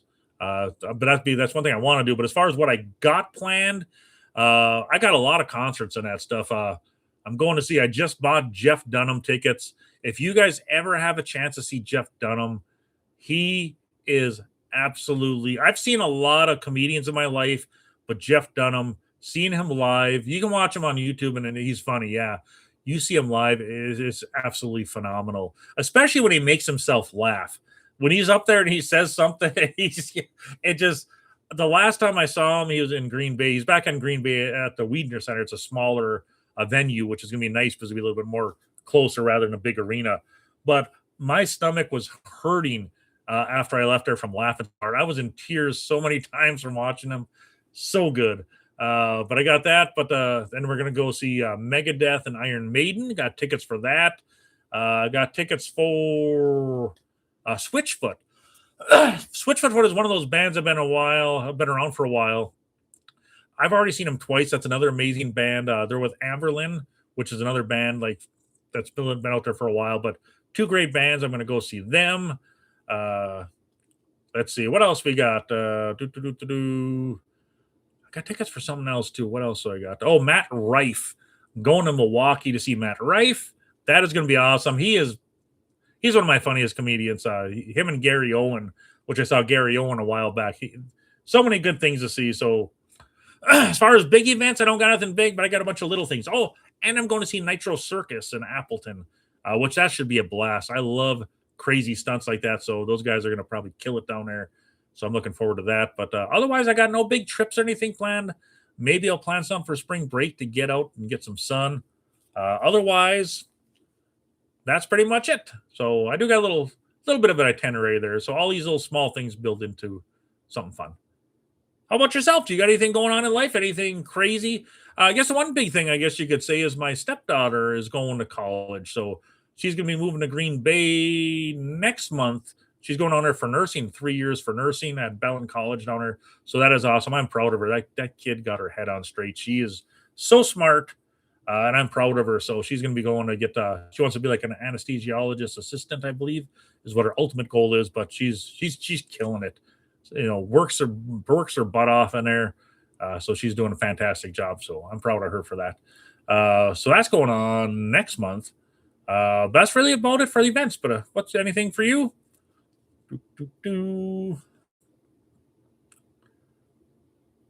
How about you guys? What are some of your favorite what's some of your favorite foods out there? What's your favorite? Let me see. I'll take that back. What is your favorite discontinued food that you'd love to see come back? Can be anything. It can be fast food. It can be a bag of chips. It can be a soda. It can be anything. What is one item, if you could pull back and you can have it available, what would it be? For me, my all-time favorite for like a bag of chips, Cajun Spice Ruffles. Those were the most amazing chips. That's back in, I'm probably dating myself here. Back in the 80s, late 80s, they were the most amazing potato chips, Cajun Spice Ruffles. As far as foods, chicken fajitas from McDonald's. That's another thing, late 80s, early 90s. Uh, Chicken fajitas from McDonald's were fire back then. Let's see. Mo is thinking. Yep.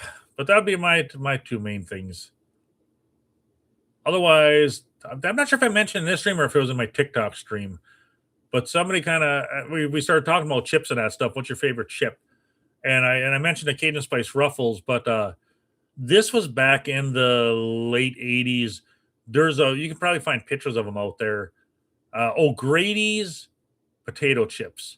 They had an O'Grady's Au Gratin potato chip, which was like, of course, like a cheese flavored chip. And they also had original, and I think they had a third flavor too. But they were a thick potato chip. It's weird. The chips were like, when you ate them, it had more of a crunch, like a solid. It's like it was unique.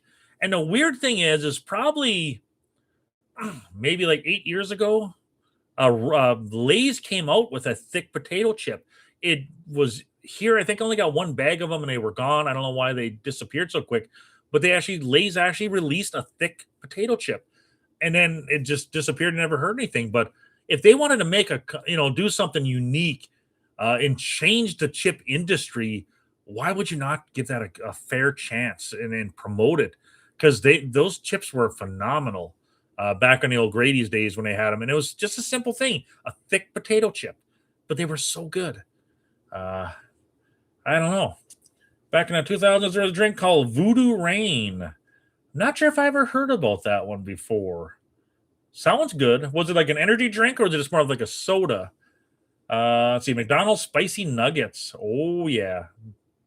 Spicy Nuggets definitely is a good one. I was like, oh, modern day Calypso. Oh, like a Calypso. Okay. But it wasn't lemonade base. I miss it. It was in the Fruitopia days. Okay. Those were the days. Okay.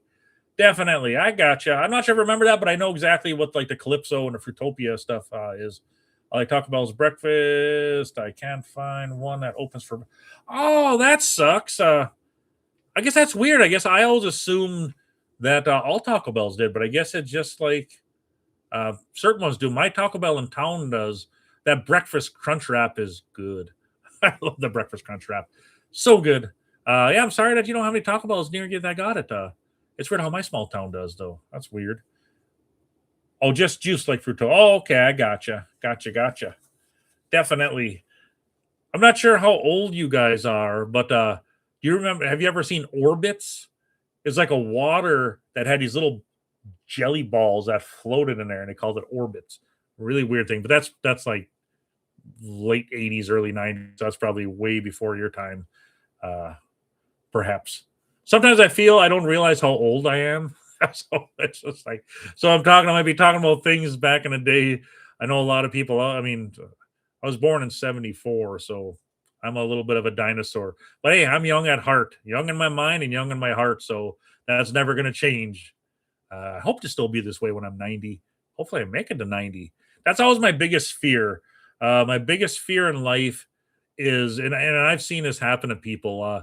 Just happened to a friend of mine, or most recently, he was getting these bad headaches, and it was just like driving him nuts. So he went in to get him looked at, and they looked in there, and they had like a tumor the size of a grape, like right there, and they said it was inoperable. They couldn't do anything with it. So then they said, well, we're going to send you for chemo.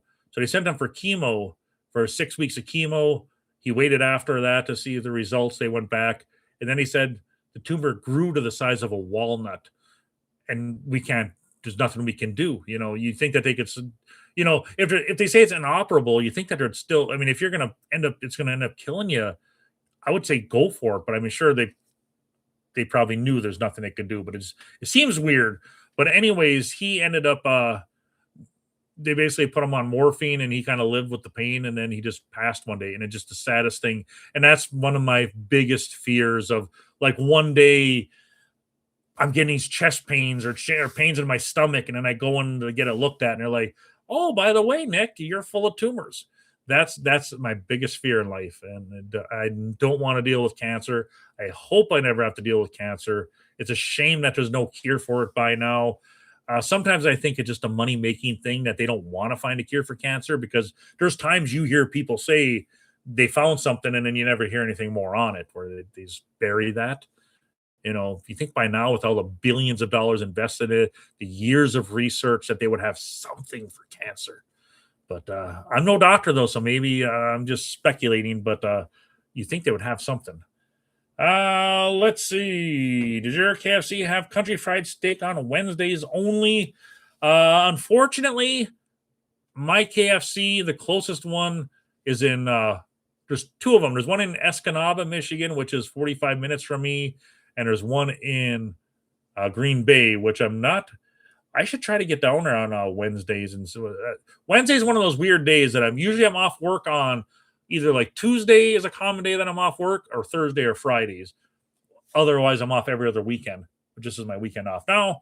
But I've heard about that country fried steak, and I love country fried steak. I would absolutely love to try it, but I'm not sure if the one in Escanaba or the Green Bay one has it. I never see it on the menu when I go there. Maybe because it's only a Wednesday thing that you have to ask for it. But yeah, that would be killer. Does yours have it? That'd be. Have you ever tried it? But I said I love a good country fried steak. And speaking of breakfast stuff, like well, it's not breakfast stuff. That's would be dinner. But I love Hardee's biscuits and gravy. That's good stuff. Like the gravy part made me think of biscuits and gravy. You're 37, born in 89. There you go. Still a youngster there. Definitely. That's awesome. Sometimes I wish I was younger, but hey, like I said, I don't feel old, thank God. I don't got any issues. I take care of myself. I take my little vitamin packs I've been taking my whole life, and I think that's part of it. Some people say you don't look 52.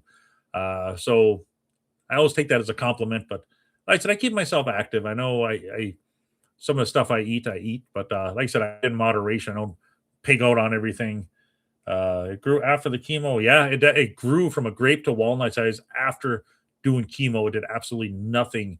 And a poor guy, it's just like him and his wife are together for years, and it was just heartbreaking. And it's just seeing her today, she posts stuff on Facebook and have pictures of them, and it's so. I couldn't imagine losing a loved one like that, and especially so unexpectedly. I mean, I know they knew it was coming, but then his life in for him too was tough, because she couldn't spend the time with them because she had to work, and then he ended up losing his driver's license, so he was kind of stuck at home in the end. So he couldn't go and enjoy things. And hey, I'm going to be passing soon. I'm going to go and do this and that. She took what time she cut off, and her work was awesome. They gave her some time off, but it got to a point where he was just there, and it didn't take long, and then boom, he's gone. It's like, wow, that's just crazy. Cancer is just such a bad thing. There's a cure. Notice how America pulled out of the WHO, and those other countries had so many cures for diseases and ailments. There's a cure, but big pharma won't be enriched. Yeah, you're right about that. Definitely, it's crazy, but what can you do? Hey, it's a bugger. And I love country fried steak too. I tried it as much as I love it. I only had it once. It was mid at best. Nothing worth making the trip to get. But if there, it's worth getting it. Yeah, that's a good point. One of these days I'll have to see. Maybe if I happen to have a Wednesday off, I'll have to travel and maybe call first to see if the one in that's close by in Escanaba is 45 minutes from here. See if they got it, or call down there and see. So I will have to do that and check it out, because I love. And you're right. I'm sure KFC can't compete with there's a restaurant called Holiday Kitchen, and they make an amazing country fried steak. And you can either get a breakfast version of it, or you can get a dinner version of it. So you can go either way with it. You get it with the eggs and the hash browns, or you get it with the mashed potatoes. So it's like you go either way with it. But I love a good country fried steak. Anytime I'm out of town and I go to a restaurant and they have it, I order it. I don't look or act old. Well, thank you. I appreciate that. I try to keep myself young, because I don't want my mind to go. It's like, and the thing is, as long as you keep at it, I don't like maybe I get it from my mom, because my mom is 84 years old. My mom still works, but she works at a nursing home. She's been there for 33 years. She's been at this nursing home.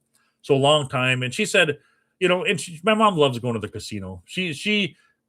I know some people casino. She loves going to the casino, and if she says, "Well, if I retired, I wouldn't be able to go enjoy the casino like I do." And she goes and she spends at the casino. She goes, "That's my casino money." And like she says, once you retire, if you stop being active, that's when everything goes. If you just, but she says, if I wasn't here, if I wasn't working my job at the nursing home, I'd be at home sitting watching TV. I wouldn't be active. And she goes, "This is my second family here. I've been working here 33 years. This is my second family." So it makes sense. Why would you leave that? Being active on your feet, you're going, going, going. And she loves what she does. She's been there. She knows all the residents. She knows all the staff. She loved there. So why would you leave that and just then everything falls apart? So it's good to keep yourself going. I knew a guy that I used to work with years ago when I worked at Walmart. He was like 90 some years old and he worked at Walmart. And he said the same thing. He goes, "If I wasn't here, I'd be sitting at a bar stool at the bar drinking every day." He says, this keeps me going. And that guy lived a long life. Louis, wonderful guy. Let's see. Where am I at? Steakhouse. How old are you? How old are you? And you? And what's your favorite movie? I am 52 years old right now. 52 years young. There we go. And my favorite movie, I would say my favorite movie of all time is Back to the Future. I could watch Back to the Future over and over and over again. I absolutely love that movie. That would be my number one movie. Second movie would probably be Tommy Boy. Chris Farley, he was gone way too soon. That Tommy Boy movie is absolutely hilarious. But Back to the Future is my absolute number one movie. Then Tommy Boy would be number two. That's right. How did his tumor affect him? I asked because you said he lost his driver's license. Oh, yeah, because he was getting these really bad migraines, and then he was getting seizures. The seizures was triggering seizures, the tumor on his brain, so that's why they took it away from him. So it was so sad. And even seeing his wife, I mean, how do you recover for that? Like she's thinking she's going to spend the rest of her life with this guy. You spend all these years together, enjoying it, working. And, even before he passed, he had his brand new pickup truck and he had everything ready for her, which was sad. I mean, he had his pickup truck he saved up for, he wanted. He bought this truck. He sold it so she didn't have to deal with it to get the money. And he did his UTV they sold. It was just sad. You have all these toys, these things you want to enjoy in your life, and then it's all just ripped away from you. It's just tragic. And like I said, that's my biggest fear. I just fear that one day, getting these pains somewhere and going to look at her and tell me that. I hope that never happens, but it's my greatest fear, definitely. Let's see. If you would relocate to anywhere in America, where would it be and why? That's a great question. I would say I would love to live.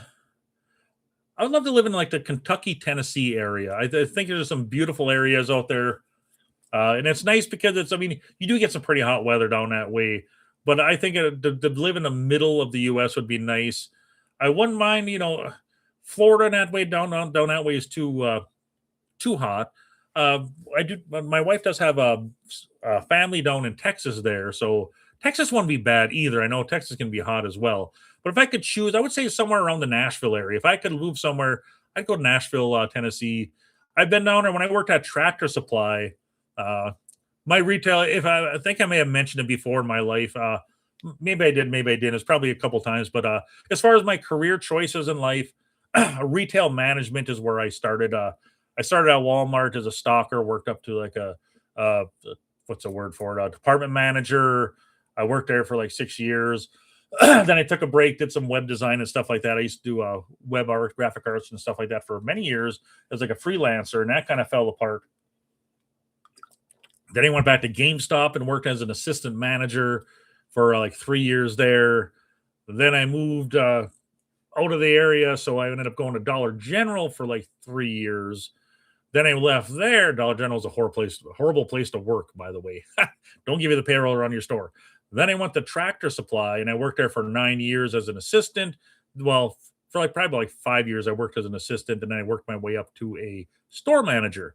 But when I worked as a store manager at Tractor Supply, they take care of you there when you're, they said every year you'd have an annual sales meeting down in Nashville, and they would send you down there. They'd roll out the red carpet. They'd have a concert. They rented the Bridgestone Arena. This is just Tractor Supply, by the way.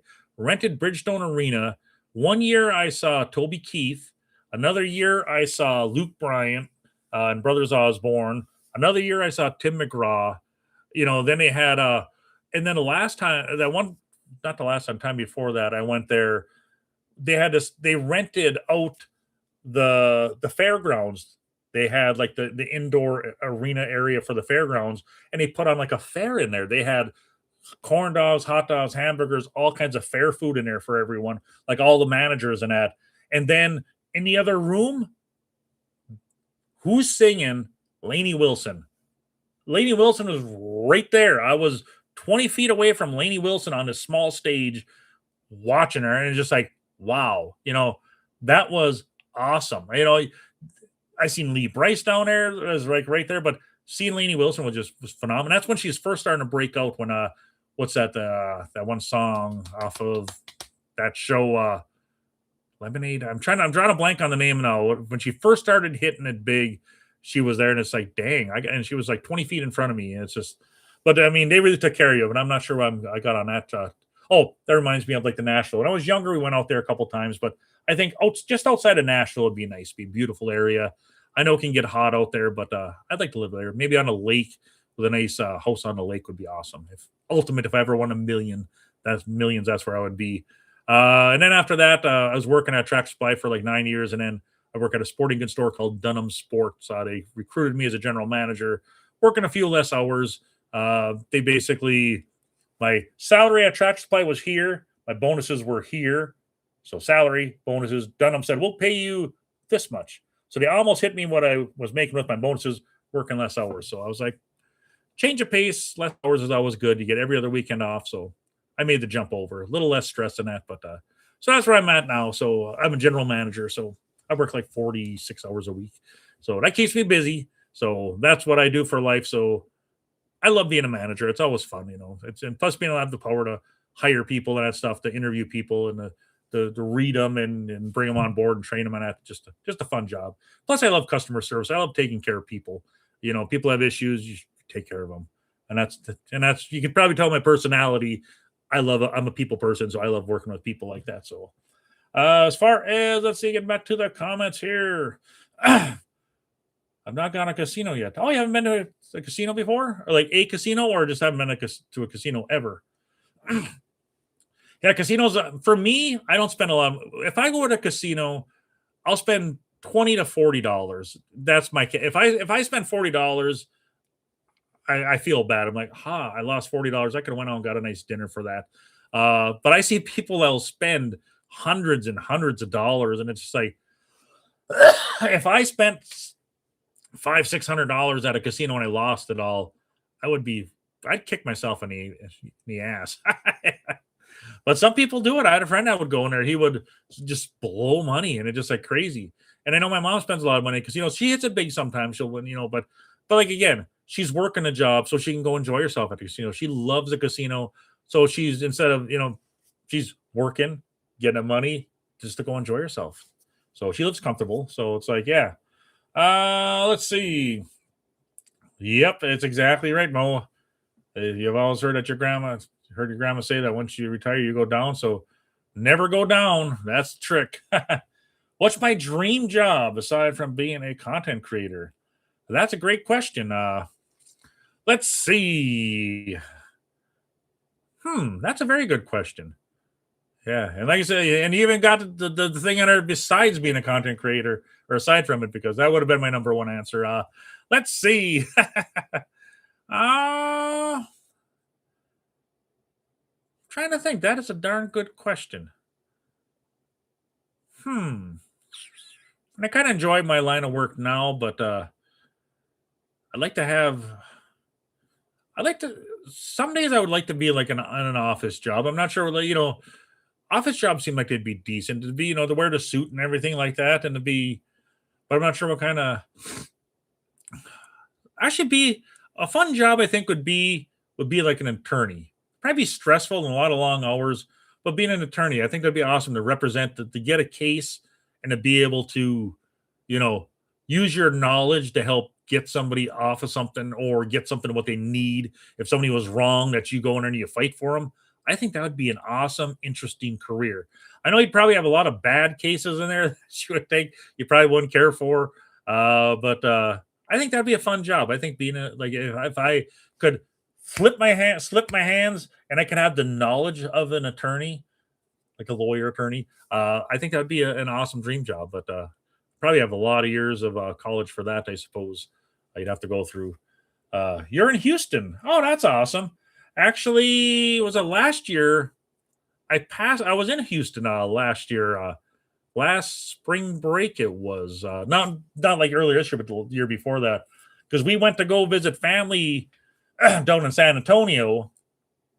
My brother-in-law lives down there, and then we drove down to the ocean. I can't remember what town we stayed at down there, but anyways, when we flew from Green Bay, Wisconsin, to Chicago, and in Chicago we were supposed to go from Chicago down to San Antonio.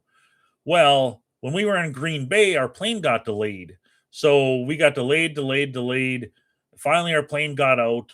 When we got to Chicago, our flight to San Antonio was, the plane was still there. But they said, and we basically sprinted across the airport to get there. We get to the gate, and they're like, oh, they closed the door on the plane. You know, we can't let you on. And the plane was still sitting there. It's like, let us in. And I've been on airplanes before where they said, oh, we're waiting for these people. Their plane is running late. But they didn't say that to us that time. They were like, screw you guys. So, and, you know, and I said, we ran all the way down there to get there. And then, nope, no bueno. They closed the door and they let us. So then it's like, well, and this flight was like at, what the heck was it? They said that you could either, and this was like a late flight because we were getting late that night. And so we went to the counter, of course, to reschedule. And they're like, well, we could fly you out tomorrow. It'd be the same time.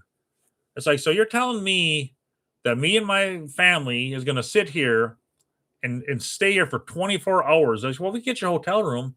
But yeah, we're talking like the plane was like, it was 9 o'clock or 8 o'clock 9 o'clock at night is around, I think it was 8:39. So it's like, you mean to tell me you'll give us a hotel room for the night, which was a hotel right there. We'll give you a complimentary hotel. But then you check out in the morning at 11 o'clock or whatever the checkout time, we say 11. You said wait at the last minute. So then you're going back to the airport from 11 o'clock to like 8:30, wait for the next flight the next day. Heck no. And it's like, well, is there anything else you can do? Then I thought to myself, well, what's the next closest city? And Houston. So we ended up flying, and they said there's a plane leaving in like a half hour. You can get on that one. So thank God we got the plane in Houston. So we jumped on that one. We got to Houston. Then we had to, of course, change our car reservations and then go from Houston to drive to San Antonio. But we spent the night in Houston. We weren't there long, but we did drive down there, or fly into Houston. So yeah. That's my Houston story. And then the thing that really irritated me, though, is that they assured me that our luggage was on the plane. Your luggage got redirected. It's redirected. Or no, I take that back. Our luggage did end up. Oh, where did our luggage go? No, our luggage ended up in San Antonio. They didn't have time to redirect it. They said they did, but they didn't. So we ended up with nothing. We had to go buy toiletries and that stuff. But then they said, well, it'll be in San Antonio waiting for you. So we got to San Antonio, we had to pick it up there. So yeah, so that was fun. But anyways, that's my Houston story. Anyways, let's see, you're in Houston. It's always hot. Winters are mild at best. Yeah, that must be a bugger. I mean, here, summers, we've been having a hot summer up here. The last couple of weeks have been like 90s. You know, it's been really hot up this way, but the winters suck. Winters really suck. Long, cold. They start early, they last late. So that's one bad thing about winters here. Not a fan of our winters. It's a beautiful area in the summer, though, and it's peaceful up here, but I wish it was a little milder in the winters. Let's see. I was going to say, I heard that Dollar General treated their employees horribly from management to cashiers. That they do. It's like they work you like a dog. When I worked at Dollar General, I was a manager there. I was working 60 to 65 hours a week, 6 days a week. I would go home. I would be beat on my days off. I would, on my days off, I was so tired. I just didn't even feel like doing anything. It really, it's like, and I'd be crashing on a couch.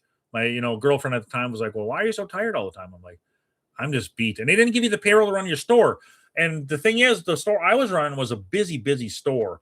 So we had all this merchandise in the back that if we had the payroll, we could pull stuff out and work it onto the, stock it. So you have empty shelves, you have merchandise in the back. You pull the merchandise out, you put it on a shelf, you get the sales to pay for the payroll that puts it out. Logic, right? Even my assistant calculated kind of things out. He kind of showed the extra. He had this big calculator. He was a brain when it comes to that. To kind of show him, like, say, look, it would kind of cover itself, and didn't want to hear that. But yeah, just bad. I mean, I was working like 60, 65 hours. I went to Tractor Supply as a assistant manager, working 48 hours, making much more money without the stress. I mean, yeah, Dollar General just. And then when I moved to Iron Mountain, my district manager was like, well, when we open up a store in Iron Mountain, I'll call you and see if you want to come work there. It's like, why would I want to go back to your company? It's just like, even if you open up a store, I don't know, but yeah. And the thing is about Dollar General, which a lot of you probably don't know about, because if you never worked there, you feel like you're under their microscope. They're so which I know what happens. I get it. I know theft happens everywhere. I get that. But they really, really go overboard on it. For instance, if you worked at Dollar General and you were the opening manager, when I came into the store if I came to close a store, I would have to watch the camera from the second you got into the store to an hour after the store opened, and I have to document it, like what time I watched it and what I watched you.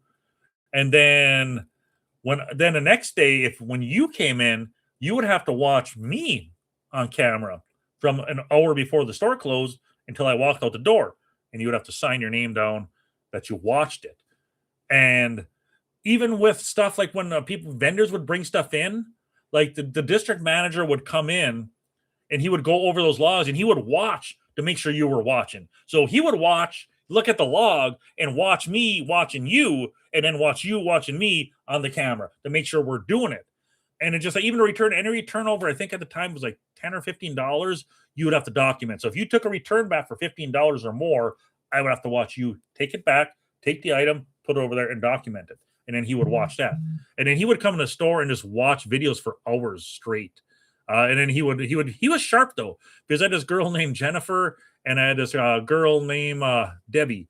And he came in there one day and, we were in the back office talking, and Jennifer came into the office and he's like, hey, Jennifer, the next time you're out on the floor talking to Debbie for a half hour, tell her she can't have her soda on the floor. It's just like, damn, he's paying attention. It's just like, insane. But you just always felt like you were under their microscope. It's just horrible. And the customers were the ones that were bad, that would do there's a family that would just always steal stuff there, and it was just horrible. Eventually I did get them to stop. They were bad. It was like the mother would come in and steal a bunch of stuff, the high-end stuff that they could get, like the Allegra and stuff like that, the allergy medicines that were like $30 plus. And she'd have like that one day she had like $300 and some worth of stuff. She brought back in. She's like, well, this is my mom's stuff. She lost her receipt and she doesn't need it now. And $300 worth of stuff. So I called my boss and I'm like, what do I'm supposed to give this back? And he's like, well, put on a gift card. They don't have receipt, put on a gift card.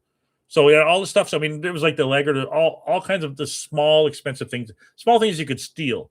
So okay, I didn't like it, but I gave it to her. So a couple hours later, her son comes in. Like he was at Chuck E. Cheese. Had his gift card there. I'll take 2 packs of Marlboro, a couple packs of Pall Malls, give me a couple packs of Newports, give me his phone card. All the stuff you couldn't steal, he used the gift card for. Pretty brilliant, honestly, but it's like, just like it was at Chuck E. Cheese, though. 2 of those, 1 of those, it's like cashing his points. It's like hilarious. But yeah, I don't know. But yeah, so I'm glad I'm out of there, and it's just horrible. But yeah, Tractor Supply was an awesome company to work for. They did treat me well. Great profit sharing every year. You'd get $7,500 in stock. Beautiful. They were a great company. Tintin, hello Tintin. So hopefully I'm saying that right. Welcome to the live stream. I appreciate you. And Kalina, hello from Edmonds, Washington. Awesome, awesome. Welcome you two to the live stream, my first ever live stream. Been here for a little over 2 hours now. I'm having a blast here. Welcome. I'm going to try to do these live streams more often. This is my first time. Sorry for the short notice. I just kind of popped up. I didn't tell anybody. So I'm not sure if you guys follow my channel or not, or if you just happen to see me live and popped in, but welcome. I appreciate that. Wow. Washington. Cool. Let's see here. You seem like you'd make a great manager for customers and workers. I like to think to myself is that I put myself out there as a very approachable. What you see in my videos, this is me. This isn't me. I don't shut the camera off and I'm a different person. I'm an ass. This is me 24/7. This is just my personality. This is how I live. This is who I am. And when it comes to me being like a manager, customers always get taken care of. Sometimes customers can be tricky. Sometimes customers can be a pain in the butt, but you got to take care of them, right? But I always make it right. I always strive to make my customers happy. Definitely. I've never been to a casino. I've worked hard for my money. I'm a teacher. Oh, that's awesome. That's a very, very rewarding job, being a teacher. That's awesome. Nice to get your summers off, too. I had my friend where I used to live up in Houghton was a teacher. And always got his summers off, which is nice. So you can't beat that. I'm not sure. I'm sure some of you probably get your summers off, too. Let's see. Work hard for my money, a teacher to literally gamble it away with no guarantee of getting at least half back. Absolutely not. Yep, and that's like me. I spend, like you said, $20 to $40, and if I lose that, I'm feeling bad. I could imagine we're spending more. And I only go to a casino. The only time I go to a casino, we have a casino here called the Island Resort. Once in a while, they have a concert or event like a comedian or something that comes up. That's the only time I go there. I'll go there. Usually I go there for the food. They have really good burgers in one of their little diners there. But good stuff. Yeah, that's awesome. Good that you keep yourself out of there. Some people get hooked. I know I have right now I have a young kid that I work with. He's at 18 and he can go to the casino like over the one there, and he spends a lot of money there. So yeah, it's tough when you're young too. You have those big dreams. You think, hey, I'm going to hit it big, and he's pushing it there. He's spending, but he lives at home still. So I mean, he got money, but still, it's sad to see him spend so much money or hear that he spends so much money. Let's see. Which case person would you like to represent? That is a great question. Let's see. As far as that goes, yeah, there's a lot of high-profile cases out there. I wouldn't want to do Scott Peterson because I still feel he's guilty. I know he's trying to get off. Any like big trial that the country's watching would just be awesome to be on. I can't think of any off the top of my head, but it'd be cool just to be involved in all of that. Just to have my hands in that. That's a great question. I'm trying to think of one like a big case. I'd be on Britney's team. I'd be on getting Britney her money. See, so there you go. That'd be a cool thing. Being like on a celebrity thing. Speaking of celebrities, that's kind of interesting too. An interesting job. My brother-in-law works at a car dealer in Las Vegas called the Las Vegas Auto Gallery. His brother-in-law owns it, and he gave him a job there, and it's a high-end car. We're talking Lamborghinis, we're talking Bugattis, we're talking expensive cars at this place. And he was up here for my stepdaughter's graduation, and I asked him, I said, hey, being at a car dealer like that, do you ever see anyone like big come in? And he's like, well, we get a lot of the sports stars, like the hockey players and like the football players, which those are given, those guys, those young guys with all that money, they're buying cars and stuff. But he said, he said the other day that he was there and Nicolas Cage walked in. How freaking weird would that be to be sitting there? You're a car salesman, and here comes Nicolas Cage and says, hey, you want to show me this car? That would have been awesome. I asked him if he bought the car. He said, no, he just kind of looked it over and then asked for some information, and he just kind of left then. But that would have been awesome to deal with Nicolas Cage. Oh, let's see. Smart thinking with the plane. Let's see. Trying to think what I said about the plane. Did I say about the plane? I should have to think about that one. That's why I don't like traveling too many variables. I've never been on a plane. Oh, you never been on a plane? I fear layovers, lost luggage, depending on Ubers, not knowing where I'm going. Yeah, it's tricky. Flying can be tricky. That is true, and especially the one thing about here is flying into Chicago. Anyways, I fly out of Green Bay. We have an airport here. They have a couple flights a day that go out, but it's usually pretty expensive. So I usually fly out of Green Bay, sometimes Appleton. But when I fly out of Green Bay, they usually go to Minnesota or Chicago. Usually, you end up at Chicago, and Chicago is such a huge, huge airport. And what always happens, oh, excuse me, what always happens to me is wherever I land and wherever I have to hit my next gate is is always all the way across the dang airport. You have to take a tram to go underneath, end up over here. It's never like, okay, I'm landing here and I'm flying out right here. It's always way across the other wings, way across the darn airport. It is kind of nice though, because some airlines do have an app, which is beautiful, where it'll show you where you're at and it has a map and it leads you right there. So it does make it easier. But anytime I fly into Chicago, I even will take a book a flight that has a longer layover in Chicago. Because if you land in Chicago and you have like a 45-minute layover, chances are you're not going to make it, especially if there's any kind of delay on your first plane going out. You're stuck. And this last one, we actually had extra time with that situation I told you about when I ran to the plane, or we ran to the plane. But we had enough time, but for some reason there's something with the plane in Green Bay, and it took us an extra, I think, like an hour to get off the ground, and I just really just killed it. And it's like, and that's how it goes, and those can really ruin your day having those kind of situations. And there's one time when I flew years ago, I flew up to a small airport in Houghton when I lived up that way, and they canceled the flight because they didn't have any stewardesses on the flight. They scheduled that the person called in and they had no one else to fly it, so they canceled the flight. They're just like, wow. So thanks for that. But I do love flying. To me, to get on a plane and a couple hours later, you're halfway across the country is an amazing thing. But I get that it can definitely be stressful at times, especially with delays and that. I definitely see where you're coming from there. But it is such a magical thing to be able to get off a plane and you're somewhere else just a couple hours away. Road trips can be a bugger sometimes. And you're jealous of our winters. Wow. Yeah, we do get a lot of snow. If you love I suppose it's one of those things.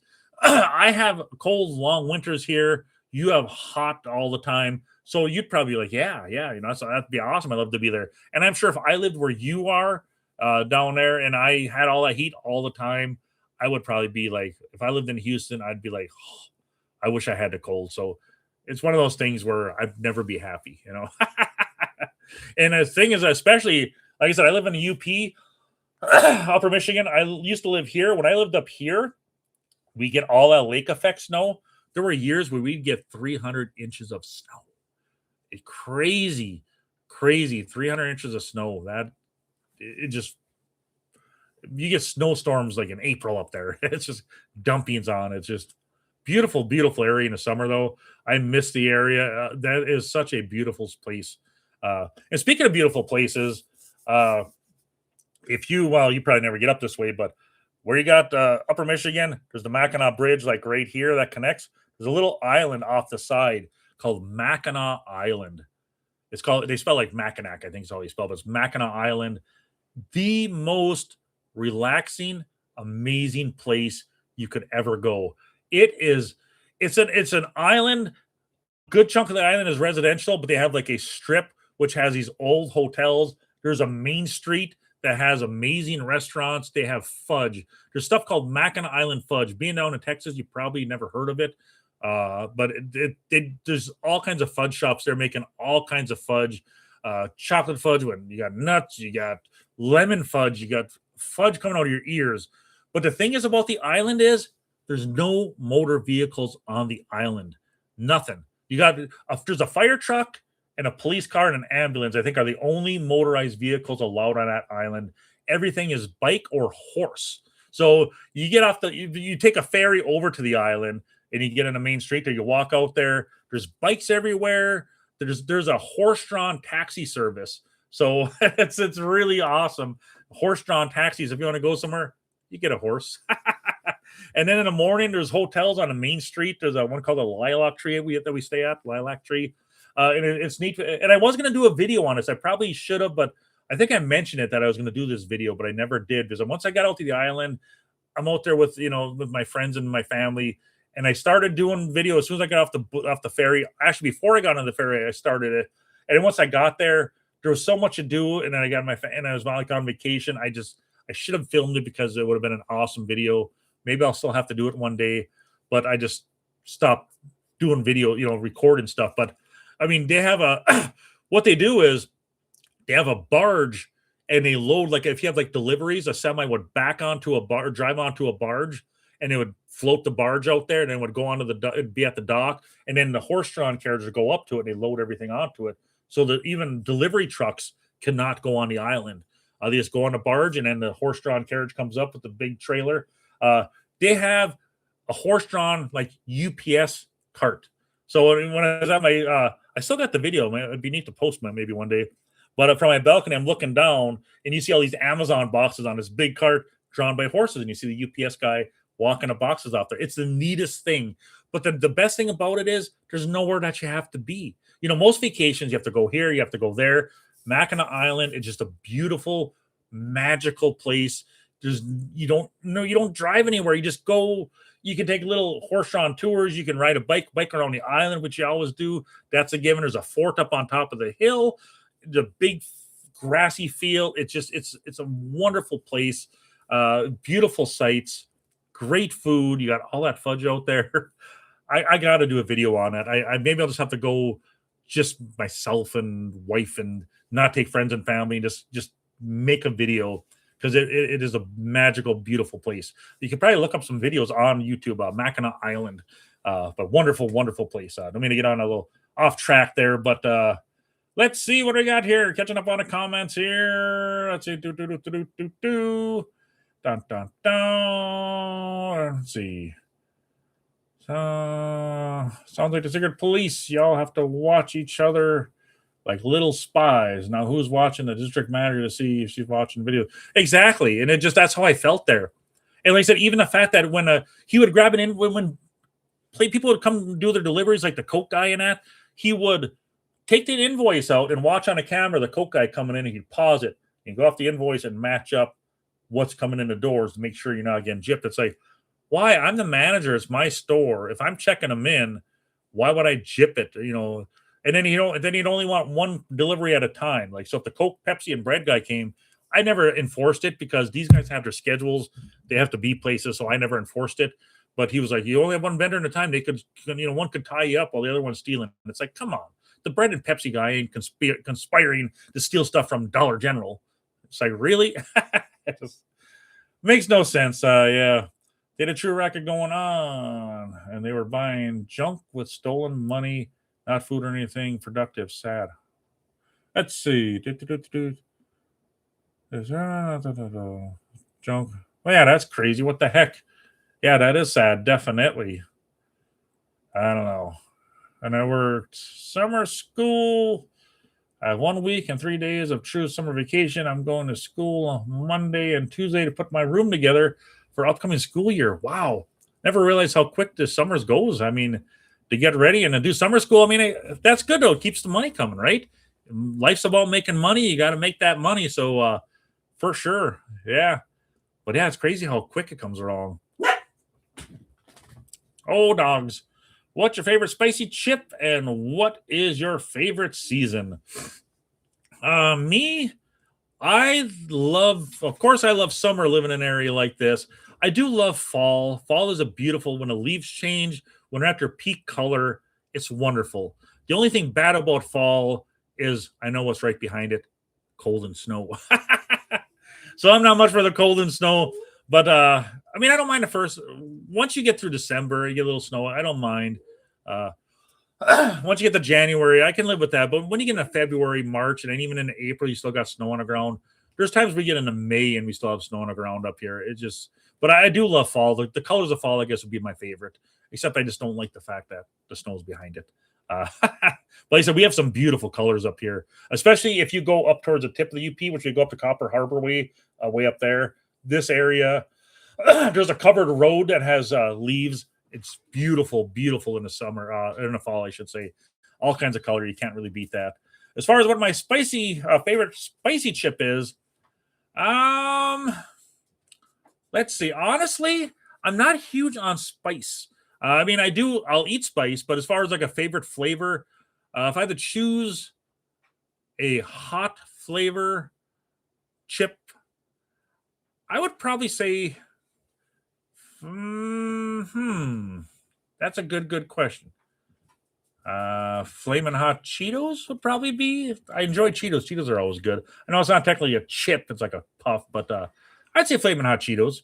That'd be the way to go. I can, but still can't believe that Scott is trying to still get out. He killed her, and that's it. Yeah, so suspicious. So, well, yeah, he's in this new case. They're talking. He's going to try to fight to get out of it. It's just like, well, he was. How suspicious is it? They said, well, he was on his boat, but he wasn't in that area. Okay.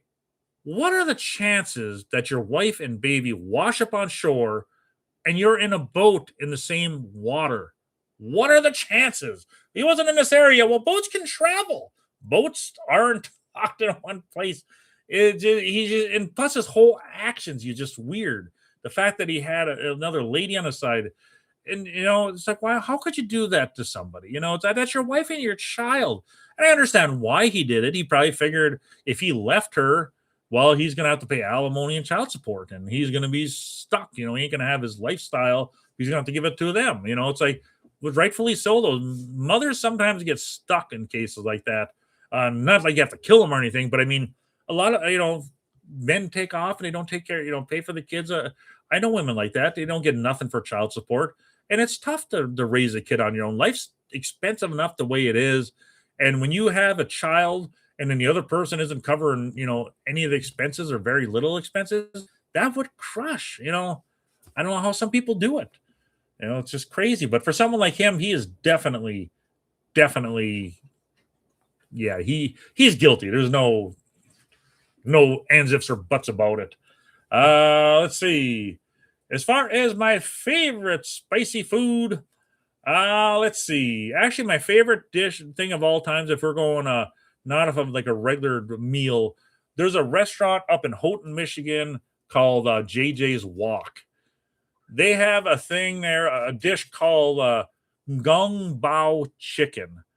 It has habanero peppers, jalapenos, white meat chicken, and this sauce that's amazing. It is one of the spiciest, most flavorful meals you ever eat.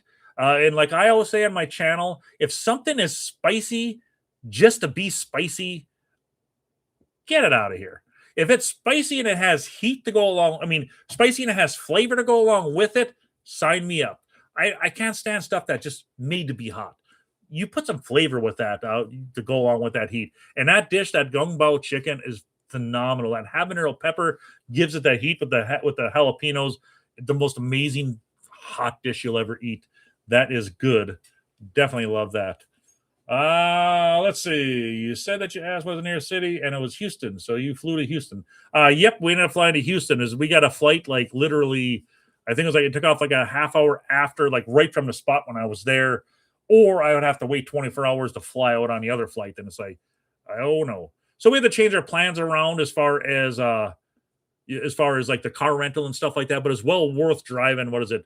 3 hours, or I can't remember how long it was. Or 3-4 hours, I think, is it a drive from San Antonio to Houston to San Antonio. I can't remember exactly what it was, but it was well worth waking up the next day, getting a rental and driving rather than waiting and getting in the following night. So that's what we did. Like I said, it was a little bit of a journey, but hey, we got to go to Buc-ee's. I'm jealous that you got Buc-ee's down there. Buc-ee's is the most amazing gas station ever. We have Quick Trips up here, these gas stations. They have good food. Buc-ee's is, I'm sure Buc-ee's probably gets old after a while. Does Buc-ee's get old? It's magical. It's expensive as hell, though. I'll say that. But like those beaver nuggets are so good. They got all that variety. I love the fact too. I was surprised too when I got coffee that they actually had big bottles of creamer in the coolers there, and you could just pour the creamer in rather than actual coffee creamer jugs. I thought that was wonderful. But Bucky's, I just would wonder if it would get old after a while. The prices and that, but I know it was just amazing. I know that was my first time ever going to Bucky's when I was down there. We stopped at like 3 or 4 Bucky's, and I was like in heaven. I still got my Bucky shirt over my closet there still. But so much, so awesome of a gas station and so big. It's like dang. But I just wonder if it would get old after a while. You're probably like, oh, Bucky's. Yeah, 300 inches of snow. You can't imagine. That is crazy. Yeah, it's you get dumpings. I mean, there's times where you get like 2-3 feet within like a day and a half. It just comes. You get that lake effect. It just buries you sometimes. And there'll be times where I have to take a snowblower. I'm not sure if you know do you know what a snowblower is? I said that before. There's been a couple times where I mentioned snowblower. People are like, what the heck's a snowblower? Basically, it's a little mini machine that has this auger in there. It has a chute. And then, like I said, you live in Houston, so I'm explaining this just in case you don't know what it is. You push it, has a motor, and it chews up the snow and it shoots out of the chute. You'd have to snowblow to get into your yard or to get out of your yard to go to work, and you came home, you have to snowblow to get back into it. It was a bugger. And then the plow would come by. The plow was the bugger because the plow would do the roads and all that snow has to go somewhere. You push it in, especially after you just got done cleaning your yard. Around comes the plow, it never fails, fills in your yard again. But otherwise in the summer, that area is absolutely beautiful up there. Love it. I have to get up there more often because right now it's like a 2-hour drive for me to get up that way from where I used to live up that way. So you had to keep water, food, emergency supplies in stock. We kept enough stuff. The thing is up there, though, they know how to handle the snow. Anywhere else in the world, I watch on TV, and I know some areas don't get much snow. You see on there, oh, hey, they got a couple inches of snow. The whole city's shut down for days. It's like, what is that? But I understand, you have people that don't know to drive in it. You don't have many plows to go on the road to clean it. I get that. But up there, when they got dumped on, they handled it. They know how to, because every year is the same. You get just dumped on. So they did handle it pretty good up there. You just have to adjust to getting it. So yeah. Let's see. Dun, dun, dun. Biker horse. Wow. Just looked it up. Mackinac Island and the bikes and horses. It looks pretty in the winter too. Yeah, Mackinac Island is awesome. In the winter, they are allowed to use snowmobiles in the winter because, of course, most of the horses, they send the horses on vacation. Most of the tax. They do keep a couple on the island, do basic things, but the horses get to go on vacation once winter comes. They send them off to like a beautiful area, from what I hear, anyways. So yeah. But it's such a unique place, and the homes on that island are amazing. Some old colonial looking homes. I mean, just wonderful. And the hotels, and if you look up the Grand Hotel on Mackinac Island, it's just phenomenal. They have this big, huge porch, old school. It's kind of a fancier place. I don't stay there, for one, because it's really expensive, and for two, it's off the beaten path. You have the main road, and then it goes up this hill, and it's up there. I'll go up there and visit it, but it's called the Grand Hotel. It's a massive hotel, but I'd rather be down where all the excitement is, so I don't really go up there. But amazing hotel.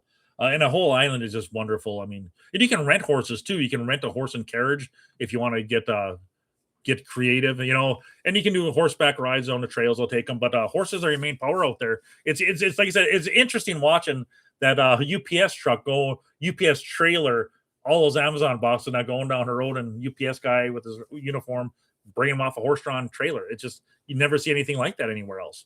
And if you stay on the island, I mean, it is the rooms are still kind of pricey. The place we stay is the Lilac Tree Inn. We get a big balcony in the front. It's just fun to people watch. To sit out on a balcony and people watch. Then at night when it starts dying down, it's so peaceful in that. And in the morning, I like to go out there because you hear all the horses clip-clopping through town. It's just a magical place. And the food out there, there's so many good restaurants out there as well. But it's surrounded by fudge. It's wonderful. We've been out there as a matter of fact, I proposed to my wife out there on Mackinac Island. It was a bugger. The place I wanted to do it was a place outside town called Mission Point Resort. They had this beautiful gazebo, and they always have flowers around it. And I thought to myself, I'm going to take her out there and I'm going to propose to her out at that. You know, we're going to Mackinac Island. I'm going to take her out to that gazebo. I'm going to propose. And we got out there, and I was so excited. I was, let's go take a walk over there. And the thing is, they were setting up for a wedding, so there are all kinds of people setting up chairs and stuff. And I'm like, oh man. And so then I was trying to think, what's the next creative thing? But then they have this fort that overlooks the field, and right up there's like a nice lookout point. And I told myself, I said, I'm gonna go take her up there. I'm gonna propose to her. So we went up there, and it's quite a bit of a jaunt up there. The walkway is a steep thing, and it was hot that day. And she was complaining. She's like, I don't want to walk up there. I'm like, oh, come on, let's go take a look. Let's go up there. And she's like, oh, and she was like complaining going up there. It was a steep hill and it was hot as heck. So I get her up there, and then I get down on my knee and I pull out that ring, and she was just blown away. She couldn't believe it. And she was like, then she felt so bad. She was, I'm sorry for complaining. I didn't have no idea.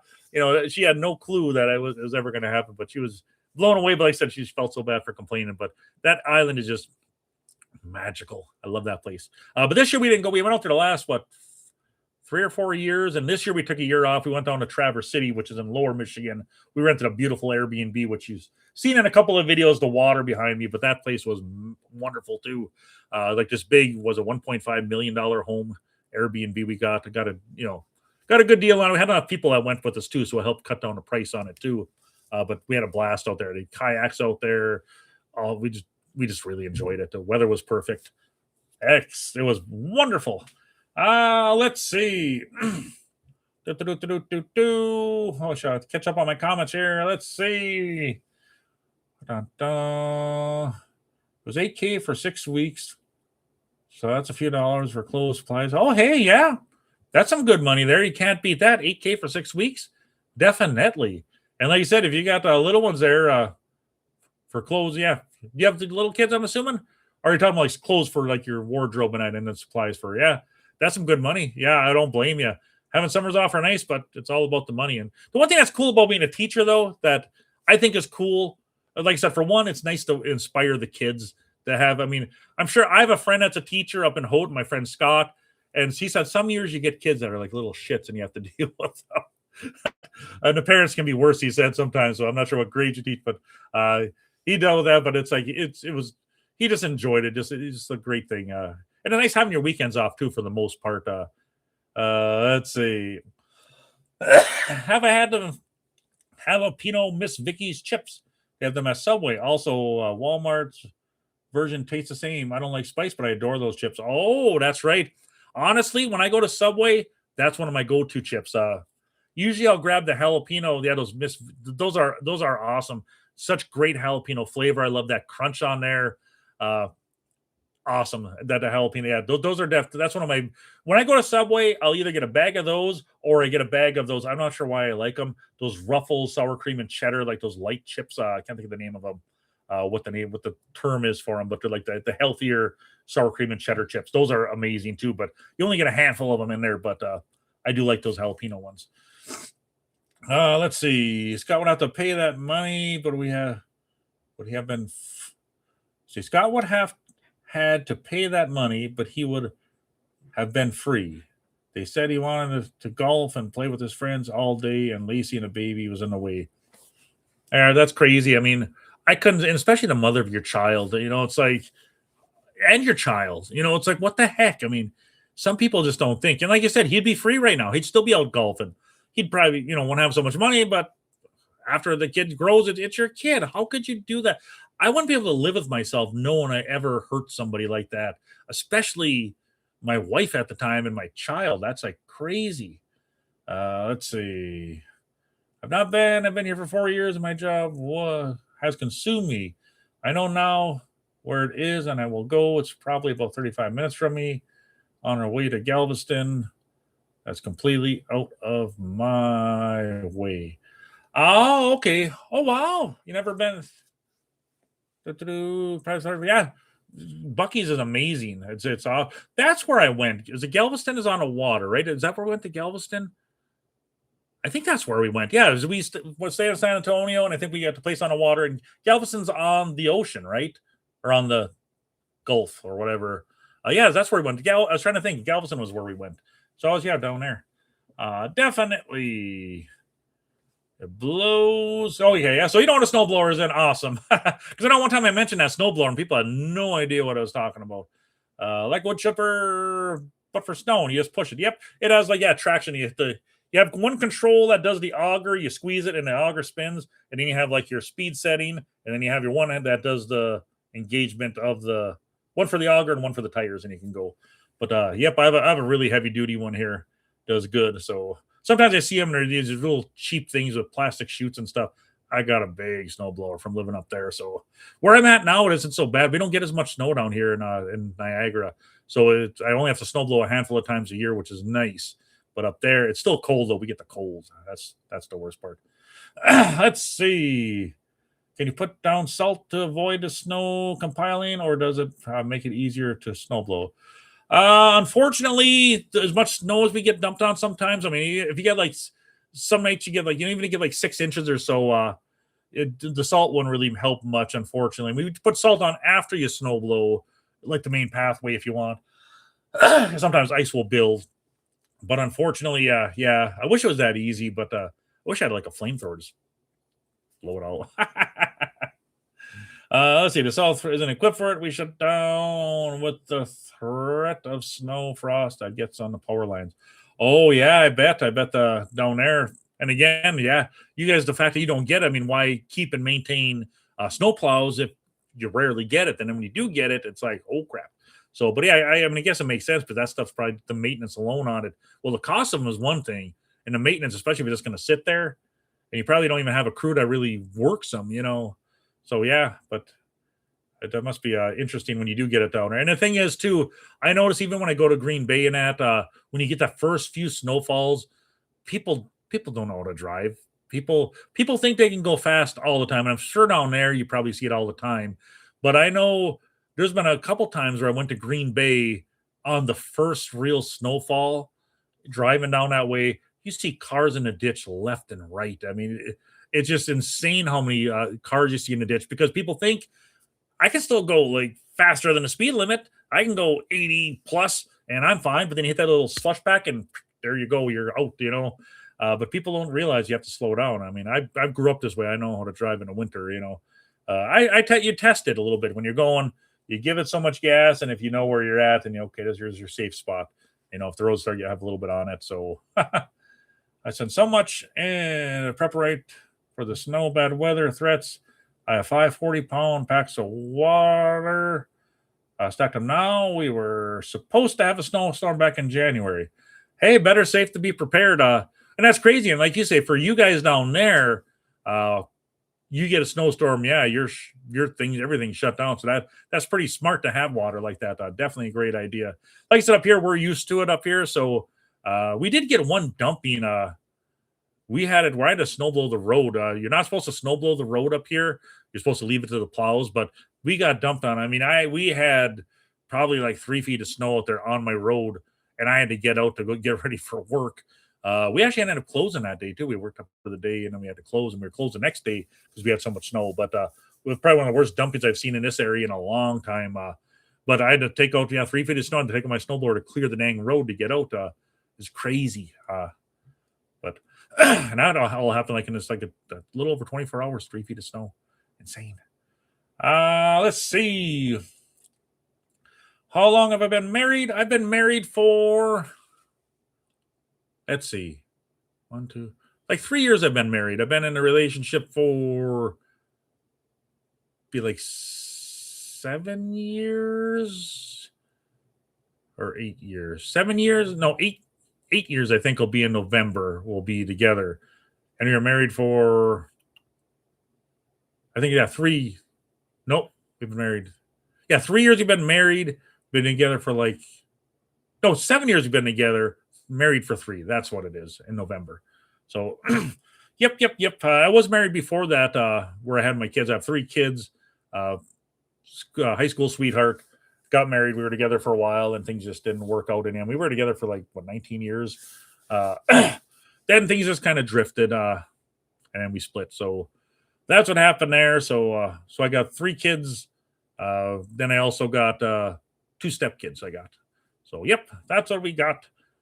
One big happy family. My baby is, let's see, she would be, my baby's 24 right now. Let's see. I'm horrible. I have to think. I think of the birth year. She was born in 2000. Yeah, she's 24 is my youngest one is 24.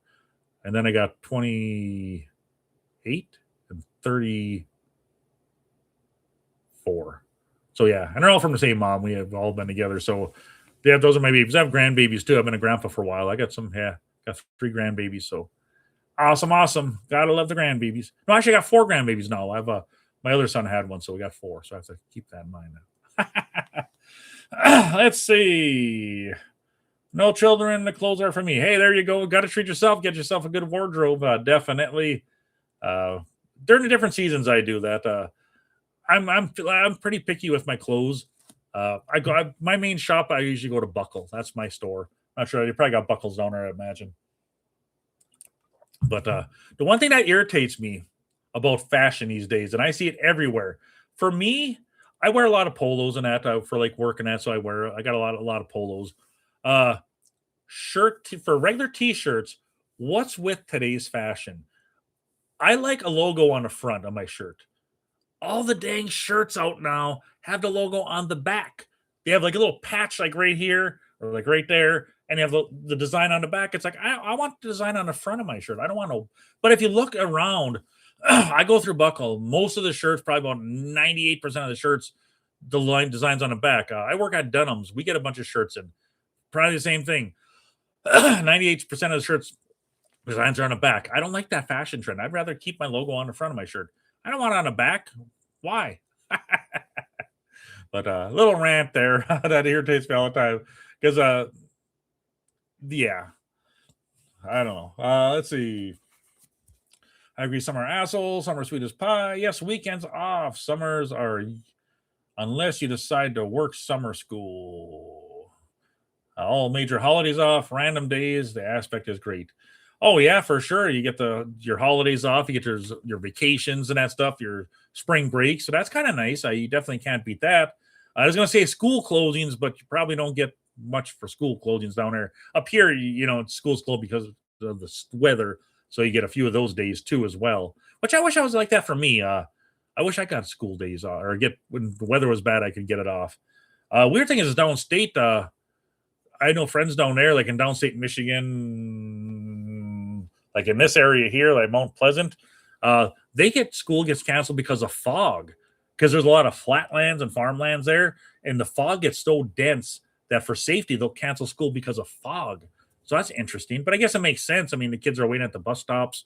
So I guess it makes sense to keep them safe. So that's interesting. Let's see. Yes, Galveston Island. Yep, Galveston Island. That's where we went. It was beautiful out there. We had an Airbnb right on the water, right across the street from the water. And except I was dumb. I was stupid when I was down there.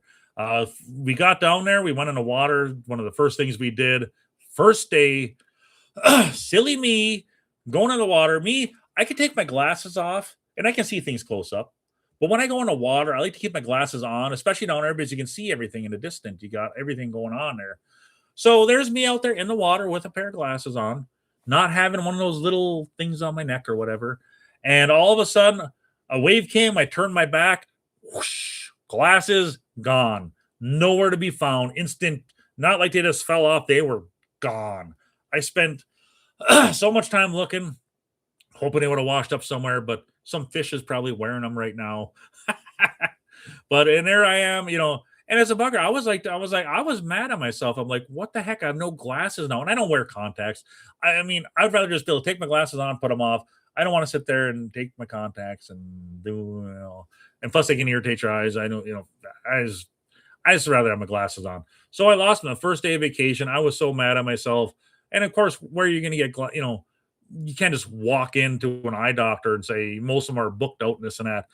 But luckily I did find a place. I think it was like 45 minutes north of Galveston. I can't think of the town. There's a glass place there that, one of my friends down there, lived down there, said that give them a call and reach out to them. So they got me a pair of glasses. I went in there. I got an appointment the very next morning. They got me set up. I got I'm trying to think what the word is. Progressive. not the ones that change colors. The Progressive is the one that has where the bottom lens I can go like this, and it has one prescription, and the top has another. Uh, they couldn't do that for me, but they still got them so I could see. So luckily, thank God, it saved my vacation because I would have been miserable if I can only see so far in front of me, even for driving that for safety and that. But they took care of me. They hooked me up right away. It was amazing. Like in about an hour and a half from exam to me getting my glasses, like it was like an hour and a half. It's just like, dang, that's fast. So I was happy and thankful for that. Definitely. Let's see. Let's see. People speed in the rain. They drive crazy all the time, but they refuse to slow down when it's pouring rain. It's insane. Yeah, people just don't know. I mean, what do people think? I'm a fast driver. I will give it that. I am. I admit, I'll usually go if I'm going on a main road and it's speed limit 65. I'm going 75, 78. I know there's people that are crazier drivers than me, but usually if I'm on a main drag when I'm going to Green Bay, speed limit 65, then it jumps up to 70. I'm going like 82 or whatever. Usually I go like 10 to 12 miles over. I'm a fast driver, but in prime conditions. If that weather is snowing out there and it's raining, I'm slowing right down. I'm going below if it's snowing. I mean, you go with what you got, but some people don't learn. They just hydroplane off into the ditch or whatever. It's goofy. Do your lights go out when it snows badly? Luckily, the power pretty much stays on because that would be. I know some people in town it's not bad, but I know there's a lot of people that live outside of town in remote areas in these rural areas where you have all the lines and you have a bunch of trees and the snow weighs down the branches and they come down and take down the lines. A lot of people deal with that out in the woods. So in town, it hasn't been bad.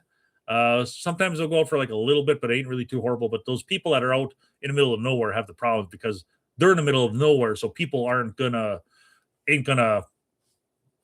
they don't get the fastest attention. When you have a town that's out of power and you have people that live way out here, you don't get that speed of attention, I guess you could say. I think women keep up with the dates ages better. Let's see. I'm trying to think what I'm trying to keep my conversation there. Let's see. Women keep up with dates ages better. Oh, I got you. Yeah, about the age. Exactly. I'm not sure why it is. I always have to think. Anyone that asks me how old my kids are, I have to think. I always have to add it up. But yeah, my wife is wonderful at it. She's good. But yeah, you're right about that. You have a large family, that's a blessing. It truly is a blessing. Definitely blessed every day to have a big family. So I'm happy about that. And the siblings, the siblings are really close. Like my kids are really, really close there. What we got there? Happy Days pal sent a gift. What you got? Oh, a soccer trophy. That is awesome. Thank you. My first ever gift. I truly appreciate that. Thank you so much. Happy Days, pal. That is awesome. Thank you. Thank you. I love that. You rock. Thanks. I'd never seen that before. It was like I said, my first day streaming. So that is awesome. Let's see. Where do I work at? Steakhouse? I work at Dunham Sports. It's a sporting goods store, a smaller one. It's kind of like a mini version of like a Dick's. We sell guns, kayaks, basic firearms, basic sporting goods stuff, shoes and all that stuff. So a mini version of that. I think there's like 300 stores out there. So yeah, it's a decent company. They're really primitive. That's my only complaint about them. They're primitive. Their systems, they can't even update any of their registers or anything because their backbone is so primitive. It wouldn't work because it's too old software and they can't upgrade it. But they keep in business that way, which is smart. So I'll give them that. Instead of some companies out there like Champs and Sports Authority exerted themselves too much and then he fell flat. So they're tight, which keeps them in business though. But yeah, that's where I work. I'm the general manager there. So, which is a store manager, in other words. Buckle's in the mall here. Hey, there you go. I don't know why I love Buckle. I mean, I'm not like I spend hundreds and hundreds of dollars there. I mean, I buy stuff here and there just to kind of add it in. Once I got my wardrobe, like I said, when summer comes, I want to buy a couple pair of shorts or I'll look for a new shirt or a polo shirt. But I just like the style there. It just goes good. So that's what I've always been for. Let's see. Back designs. I've never noticed that. Yeah, when you take a look out there, if you go to any clothing stores, like men's clothing stores, Look at the shirts that you see them hanging up there. They're always all the designs are on the back. Like anything displayed is on the back. If you wear a jacket, nobody will see it on the back. A very weird trend. Yep, exactly. It's plus isn't it good? Not good for me. Is if I'm eating food and something falls on there, I don't have no design to hide it. It's right there. Happy days, pal. I thought I was dreaming seeing Nick on live. Love your vids, Nick. It's 6 a.m. in the UK. What time in there in the States you have been enjoying the soccer? Let's see. Right now it's 12:06 a.m. I've been streaming for 3 hours now. Must have been quite a surprise. I just got the urge today that I'm gonna go live, and here I am. Yeah, so I was gonna do this sooner, but I didn't really know. I was kind of shy, I guess you could say. So I just kind of dragged my butt on it, and then finally I'm like, I just got to do this. And actually, before I came on here, I actually went on TikTok for an hour, and then I thought, well, I'm going to come on here now and see what's going on. But I hung out an hour over there, and then I figured I'm having more fun here. It died out over there, and I'm going 3 hours, and I'm still going. Let's see. Oh, and he sent the sunshine. Thank you very much. Happy days, pal. I appreciate that, and this is awesome. And as far as let's see, as far as me doing this, as far as my stream, I'm not sure how often I'm going to do this. I'm probably just going to keep rolling on it and see, like as far as times and I go. This is my first ever stream, and I'm loving it. This is a great time. It's nice interacting with you guys. I know I comment on your stuff and that as one thing, but it's nice to be able to like hang out with you guys and interact in real time. So that is awesome to do that. Let's see. As far as have I been enjoying the soccer? Honestly, I've been a little too busy to watch soccer. I really should probably. Well, I know tomorrow's a championship game between Argentina and Spain. Is it? That should be a great game. I should probably watch that for sure. Definitely. So that's going to be a great, awesome one. I probably will end up watching it. I do have to go to a celebration of life, which is an hour and a half drive tomorrow. But I'll try to get to watch that. Who are you rooting for? To me, actually, I gotta love Messi, right? But the kid on that Spain team, the younger guy, I'd like to see him rock it. So I think I'm gonna go for Spain. Messi's had his they've won it already last time, right? Let Spain win it. That's what we'll do. And the weird thing is I saw on TV today, like, I'm not sure if you guys have seen it yet. It's the weirdest, awkwardest thing, but it's amazing. They have Messi and they have the guy from Spain. I should know his name, but I don't. Like the star of Spain's team. They have Messi with the star of Spain's team in a bathtub, and he's washing them up like in pictures. They have pictures of it. I guess they won some fundraiser or something years ago, and Messi's actually giving him like a bath. And so it's kind of an awkward picture to have Messi washing your kid. I guess the kid was messy, right? I saw that on Good Morning America. It's just like, that's like, wow, it's just weird. But awesome, that those two had a connection back then. Definitely. Let's see here. Let's see where my comments at now. So yeah, so that's awesome. But I'm gonna have to check that out. And I appreciate the love on it. I'm happy you love the videos. I'm gonna try to get, like I said, start live streaming and hanging out with you guys more. As I said, I'm having a blast here. What degree inches of snow will permit y'all to close? It all depends. Like this is last time we got like 3 feet of snow within like a little over 24 hours. So that definitely. And the thing is with corporations, like they really don't want to close. It was tough to really get them to close our store because basically, like we're like in a strip mall, and the maintenance guy there was plowing, and he came into the store and he told me, he goes, we can't keep up with this. He said, we're trying to keep, and it was dead. Nobody was out in the snow. Our store was totally dead. He's like, we're fighting a losing battle here. So we're cleaning it. As soon as we go around, make our rounds to clean it, it has to be done again.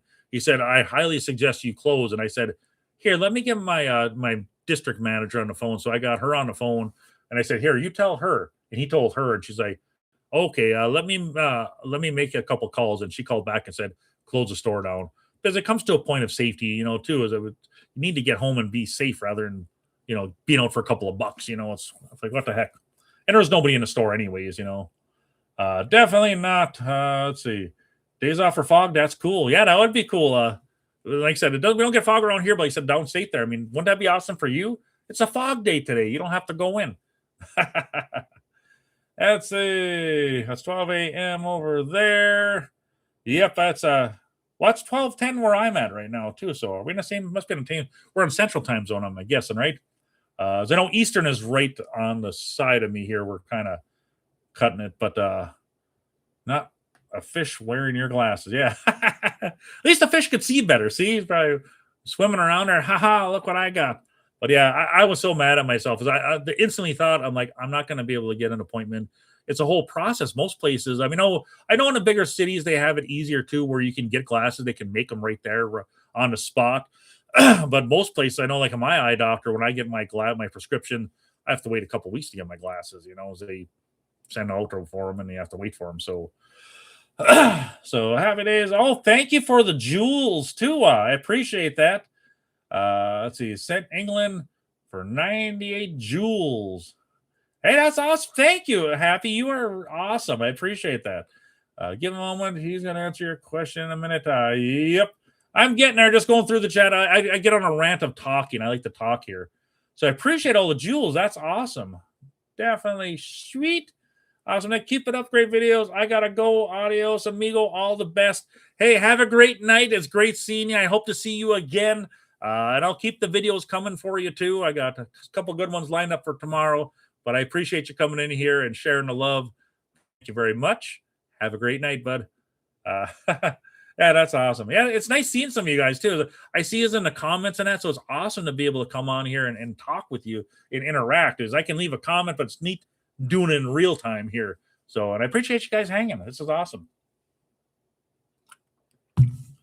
Definitely.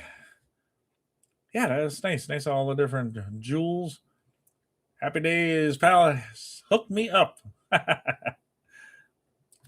Dun, dun, dun. Yeah, it's getting pretty late here. I've been talking on here for over 3 hours. Dang, this time really flies. Time flies when you're having fun, right? Definitely. Yeah, but I almost forgot about that soccer game tomorrow. It's nice too, because football is going to be starting soon. So I am excited about that. Hope my Cowboys don't let me down again. Every year, you have such high hopes. And they did get some good picks, like that boy they got in that draft. Yeah, they have potential. But I always think that, and then I get let down. Something affects it. Definitely. So, yeah. So, what else is going on? I should probably get off here pretty soon, too. It's already what time? But, hey, I'm having fun. Having fun hanging with you guys. Dun, dun, dun. Welcome, whoever just joined. I wish I could see a list of who joins. That'd be awesome. But, unfortunately, they don't give me that luxury. But it is cool hanging out with you guys, so thank you for that. Drink some more of my hint water. This is good stuff. I need to go stock up on this before it goes away. Yep. So what else, anyone? Anyone have any questions, concerns? What do you want to know about? A wealth of knowledge. Well, a little bit of knowledge. A little bit of life lesson. I've lived a long life. 52 years, and here I am. Oh, gosh. Let's see. Who are you guys going for in the World Cup? Like I said, I think I'm going to go for Spain. Either team that wins doesn't matter to me. Gotta love Messi. Gotta love that new kid on the Spain team, that younger kid. I'd like to see the young guy get some love, though. Argentina just won it last time. They don't need to go back to back. Give it to Spain, right? That's my thoughts on it. But like I said, either way, doesn't matter. Definitely not. Okay. What do we got? Is everyone still awake out there? This has been a blast, though, guys. I appreciate everyone joining in, chiming in, tuning in. I appreciate all you guys. So I'll hang out for a little bit here as long as people want to keep talking to me. We'll keep this stream going for a little bit, have the Saturday party. And if you guys, I know some more people just joined up there. If you guys know my channel and you're like, wow, Nick is live. This is my first ever live stream, everyone. So I'm going to try to do this more often because I think this is awesome. I won't be doing it every single night. Unless maybe if I ever grew where people are just really enjoying it, perhaps I would do it like, a little bit every night. But got a busy life, so I won't be able to, I'll try to work a couple days in a week here, and we'll go from there. And maybe we'll grow it up. Maybe 2-3 nights a week when I get some free time there, and we'll just go from there. Probably evenings would probably be best. Maybe I could try to do an earlier one, like if I have a day off during the day, I could squeak one in. I should figure out a way to let you guys know, though. I know this was kind of like last minute.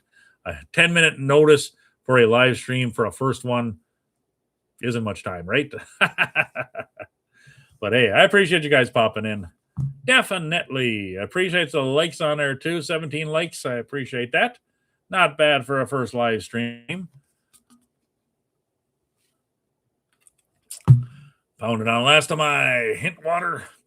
Good stuff. And like I said, I got some reviews. My reviews tomorrow are going to be cup noodles. My brain shut off. Texas barbecue brisket and Kansas City pulled pork, like barbecue pulled pork. Blue Moon milk from Quick Trip. And I got another video of a Hy-Vee All-American burger chips, but I think I'll do the milk and the noodles tomorrow. Probably the noodles first and then milk after that. So yeah. Dun, dun, dun. What else we got going on here? Dun, dun, dun. I think that's probably about it. Hey guys, I know it's getting late there. If anyone else wants to talk, shoot a message on there in the chat and we'll keep this going. Otherwise, I know there's 6 people there watching, so somebody is out there wants to say anything, say hello or anything, feel free to say hello. Otherwise, if I'm going to I could keep talking to myself. I could keep trying to. What do I want to talk about? Let's see. What do you want to talk about? Otherwise, upcoming reviews. I'm going to be going to Green Bay on Tuesday, so I'm going to find some goods down there. I'll do this week's cookie crumbles. I'm not even sure what the crumble cookies are for the week. Let's see. They should have the new ones posted since it is technically Sunday. So let's see. Crumble cookies. Oh, nope. Still show the old ones on there from this week. But, yep. Awesome new crumble reviews for you. I'll have some popcorn chicken. Maybe I'll go over to Popeyes and get those cheese nuggets that are back. And maybe I'll do a Dave. I got to do Dave's Hot Chicken one of these days, too. Probably throw some coffee drinks in there. Get a stop at Scooters. I know they got that Little Debbie brownie, cosmic brownie drink. Got to go there. Maybe I'll see if Caribou Coffee has something new. Love Caribou Coffee, right? And Scooters, but Scooters is always fun. Like I said, I always love going to Scooters because when they just because they tell me, see, it's the little things sometimes. I just love going to. I mean, Scooters does have a good product. I'll give it that. But when you go through there, and just a little thing when they say thank you for, and not everybody, I'd say probably about 80% of the time I get it where the places I go to is people when they say thanks for scooting on into Scooters, and then when you order a drink, scoot on ahead. Gotta love that. So I do love when Scooters does that. So there's little things that you just enjoy, right? Hey Jay, how you doing, man? Great to see you on here. As far as how long have you been at Denim Sports? I've been there for since October of almost 3 years now. It's like wow, time sure flies. Yeah, it's been like 3 years I've been there. I tried Dave's Hot Chicken and was impressed. Yeah, I got to try that. They opened up that one down in Green Bay. I just got to get there. I know they have those interesting mozzarella sticks too as well, which those things look really good. I just never got there. I think I need to break the ice with that place. Just like when I went to Wingstop. I'd never thought to go to Wingstop. I always seen Wingstop, and I tried those wings, and I did the video for. Those were phenomenal wings, and I know they got a new wing sauce out there right now too, which maybe I'll swing over there and do those as well. I always like trying different places like that too, and then one of these days, I do got to go to Dave's Hot Chicken and try that ghost pepper chicken sandwich. I've seen people doing that when you have to fill out the little waiver that Dave's prints out, the little waivers in case something happens to you when you eat it. It's not their fault, kind of like signing out their responsibilities. I got to go do that one of these days too. That'd be a fun one to do. And I haven't eaten anything hot like that in a while. So, and I should probably go ahead, and I know I talked about this. I should probably do a hot challenge again. It's been a while. I know I did a one chip challenge and a couple other ones there, but ghost pepper would be too spicy for you. Yeah, that ghost pepper is crazy. That does got some heat. Sometimes I just got to punish myself. That's how it is.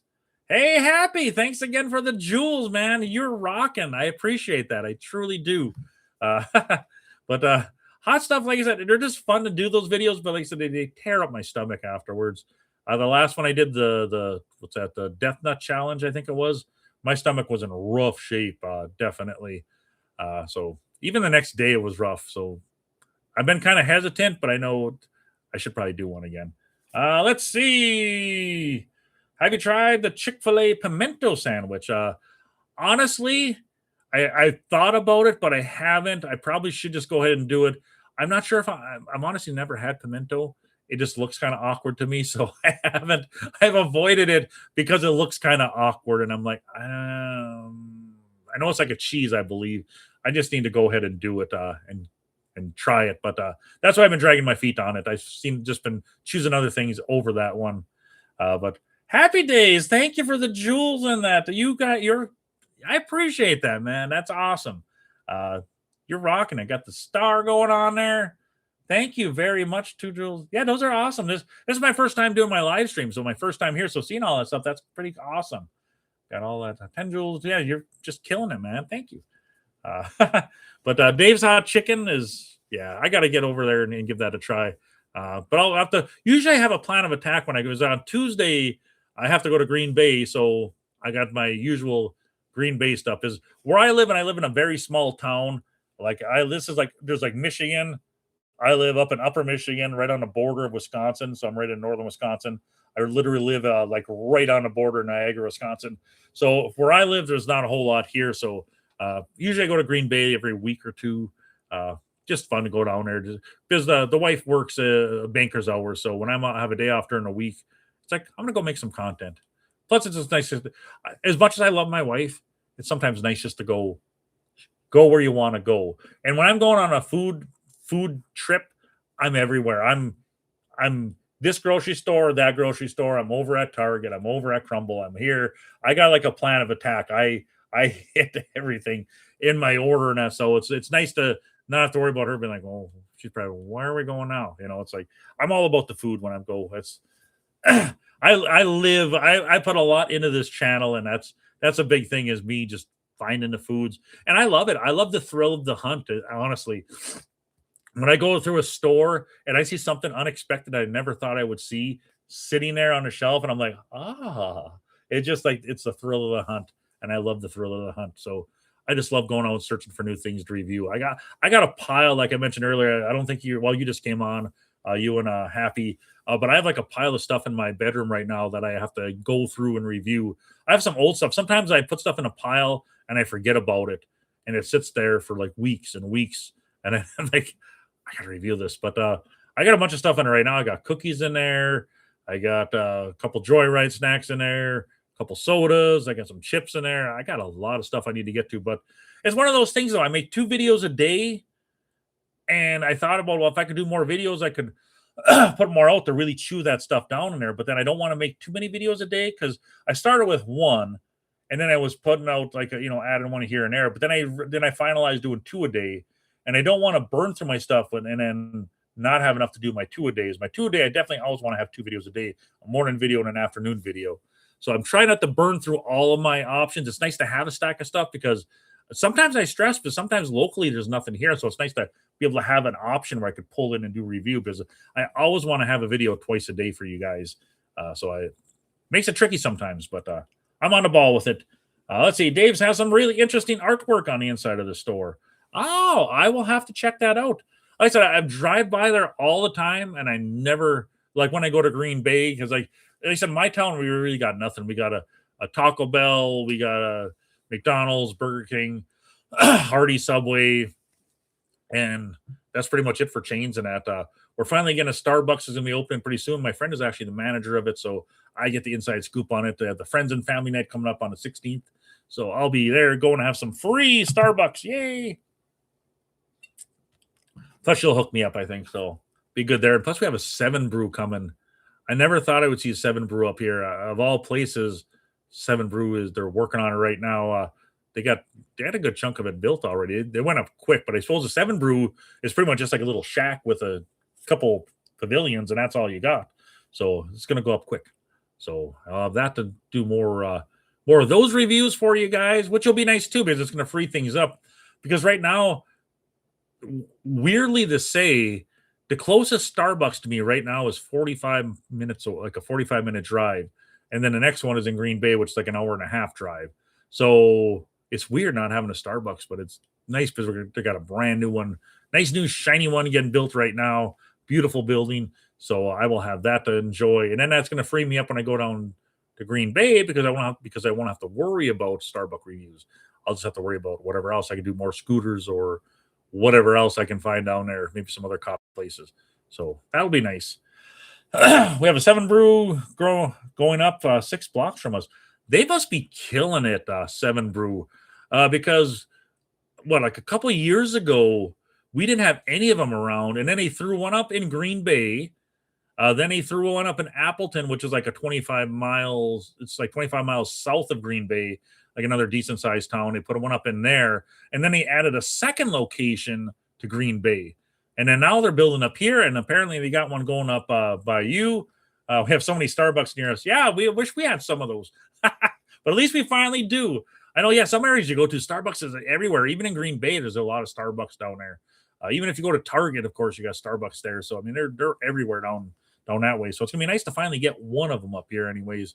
But both of those are going to be great places. I know we get people rant on social media all the time. They're like, oh, that's all we need are more coffee shops in town, which, the only chain coffee shop we got right now is Dunkin'. That's the only chain that's in town. We'd have a lot of mom and pop places. There's a place right across from where I worked that's like basically the best coffee in town. It's a place called Edelweiss. It's a little drive-through shack. But anytime I want coffee from there, there's always a line. If I'm going to go into work and I'm craving a fancy coffee, there's a line. It's like if I go to lunch and I'm like, I'm going to get a coffee as a pick-me-up for the afternoon, there's a line. So it's very rare to get a coffee there when you really want it. So I'm happy because where I work, Starbucks is on one side, like a very short drive. It's like really like right across the parking lot. And then 7 Brew is literally on the other edge of the parking lot of where the strip mall is where I work. So I'm going to have like a trifecta of coffee shops right there. So I'm excited about that. And I love the fact that 7 Brew has like different options as well. So you don't have, you can customize everything. They have all their other smoothies and all that stuff. So many options. I'm happy about them. There's a new coffee place called Ziggy's being built near us. Ziggy's, that sounds interesting. I never heard of that. Is that like some local place or is that some kind of chain? It seems like all these new chains are popping up in that. I'm surprised we haven't got a Big B coffee. I'm not sure how big Big B coffee is, but there's a lot of them around in all the towns surrounding me, but they never actually made it to town. But like I said, people always rant on her. Well, coffee, too many coffee shops, but there's not enough coffee drinkers to go around. And the thing is, the people that go to Starbucks are gonna be more of the younger crew, pretty much. A lot of the high schoolers and are gonna love their Starbucks. A lot of adults will, but I will share the love. I go everywhere. I don't go one specific. I hit the local shops. I hit the other places. Let's see. Happy. Do you have a Huey Magoo's in your town? Huey, I never heard of Huey Magoo's. It sounds like a fun, interesting name of a place, but I wish I had one, but I don't got that. What's it like where you live? Over here, I live in a small town. Like I said, and if I'm not sure familiar, let's see. You're from England, so you might not know, but if you know on a map, you have Michigan. Like you have like Lower Michigan, Upper Michigan, a little chunk, and then you've got Wisconsin right here. This is a lot of this area is all woodsy area. There's a lot of woods. It's beautiful in the fall though. When the fall colors hit, this area is wonderful up here for color. But pretty much in my area, it's just a small area. Don't got much excitement. Like I said, the biggest city is like Green Bay. That's close to us, which is like an hour and a half from us. Milwaukee is, I think, it's like 2.5 to 3 hours away, and Chicago's like 4 hours. So the big cities are a little ways away from me. Let's see. You're from England, so that is awesome. So you don't have any idea. Can you describe your town in a few sentences? That's awesome. How's life in England? That sounds like it'd be fun over there. Seems like there'd be a lot of things to see over there. That'd be an interesting place to travel to one of these days. Maybe if I ever get my travel shoes on to go abroad, maybe I'll head on over that way. But as far as it here in a few sentences, it's just a small hometown that I live in up this way. Communities are good. It's nice. You don't got any crime, high traffic. It's a very small area here.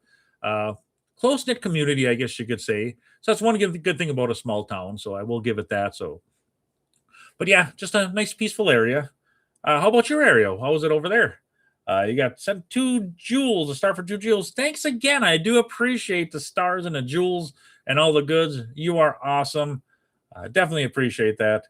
They're building a Shaq's Big Chicken. Can't wait to try it out. Ooh, that sounds cool.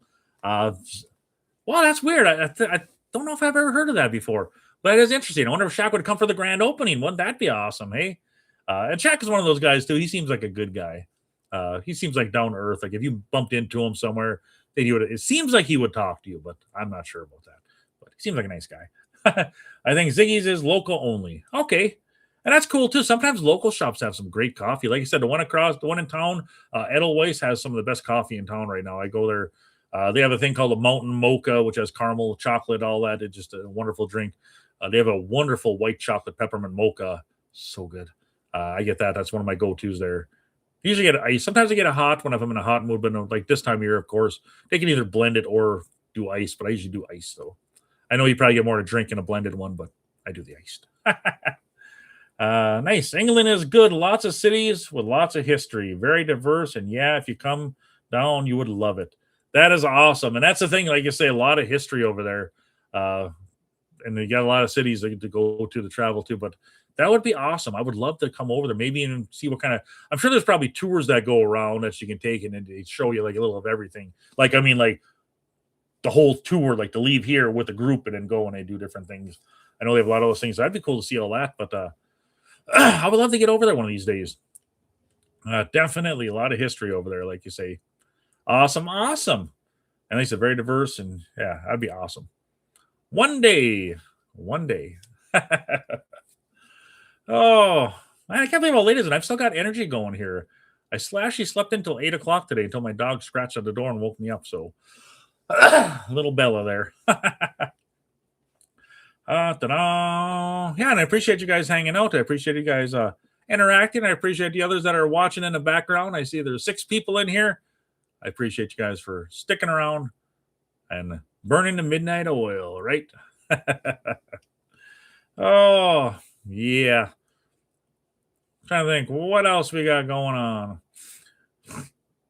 Let's see. I was up near Sioux Falls and saw a place called Flyboys Donuts and Coffee. There were a few around here and they were really busy. I wonder if they're up your way. Nope, I never heard of them either. Flyboy Donuts and Coffee. Sounds like a good place, definitely. But I never heard of that one. One place I wish would come around here, which I don't think there's not even any of them in Green Bay.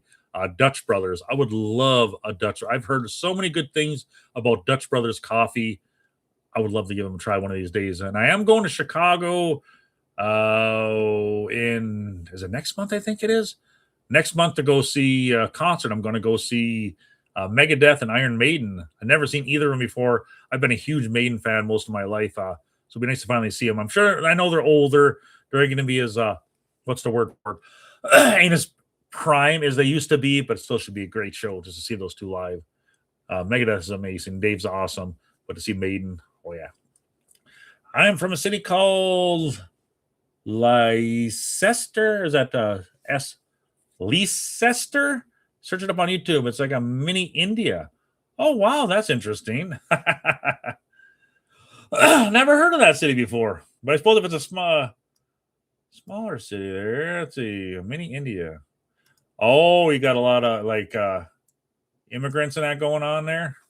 Is that what you got? Oh, let's see. What I click here? When I just do this here, let's see. Dun dun dun. We've got LEICESTER.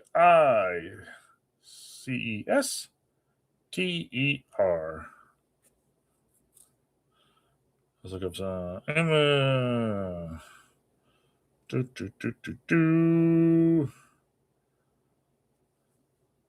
an official site. You got a soccer team. I suppose everywhere I love soccer, right? Oh, is this giving me? Why don't I do this? Guess it'd help if I just did the city of. Oh, wow. Right off the bat, it shows that place. That looks pretty awesome. National Space Center you got there. Oh, it doesn't say the name on that one. Museum of Art. Bradgate Park looks wonderful. That rock formation is nice. Dun, dun, dun. Oh, wow. And that's pretty too. Very nice.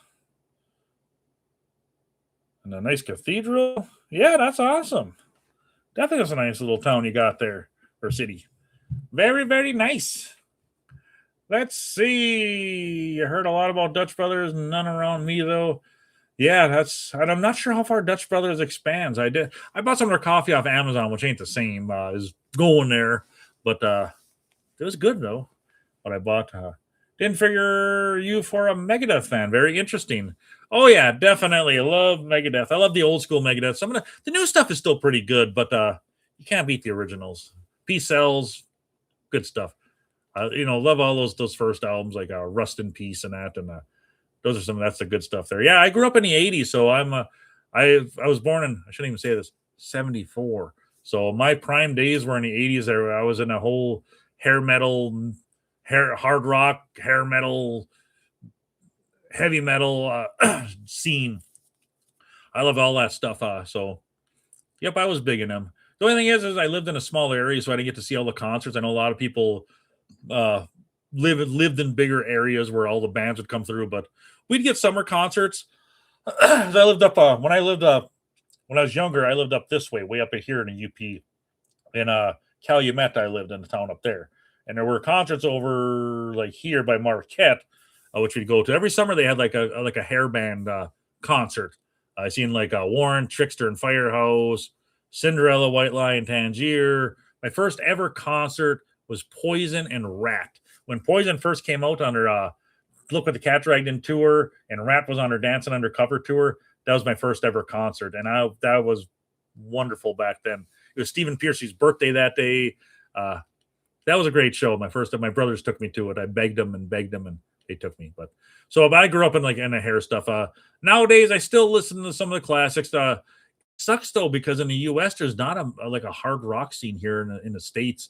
Overseas, there's a lot of stuff, but over here, I like a lot of the modern stuff nowadays. For instance, Electric Callboy are wonderful, like a modern, unique techno kind of metal. I seen them down in Chicago a couple months back. They put on one heck of a show, entertaining, wonderful, fun, energetic. They're probably like my favorite band right now, like as far as the modern era goes, but good stuff. How did I become a Cowboys fan in Michigan? That is a good question.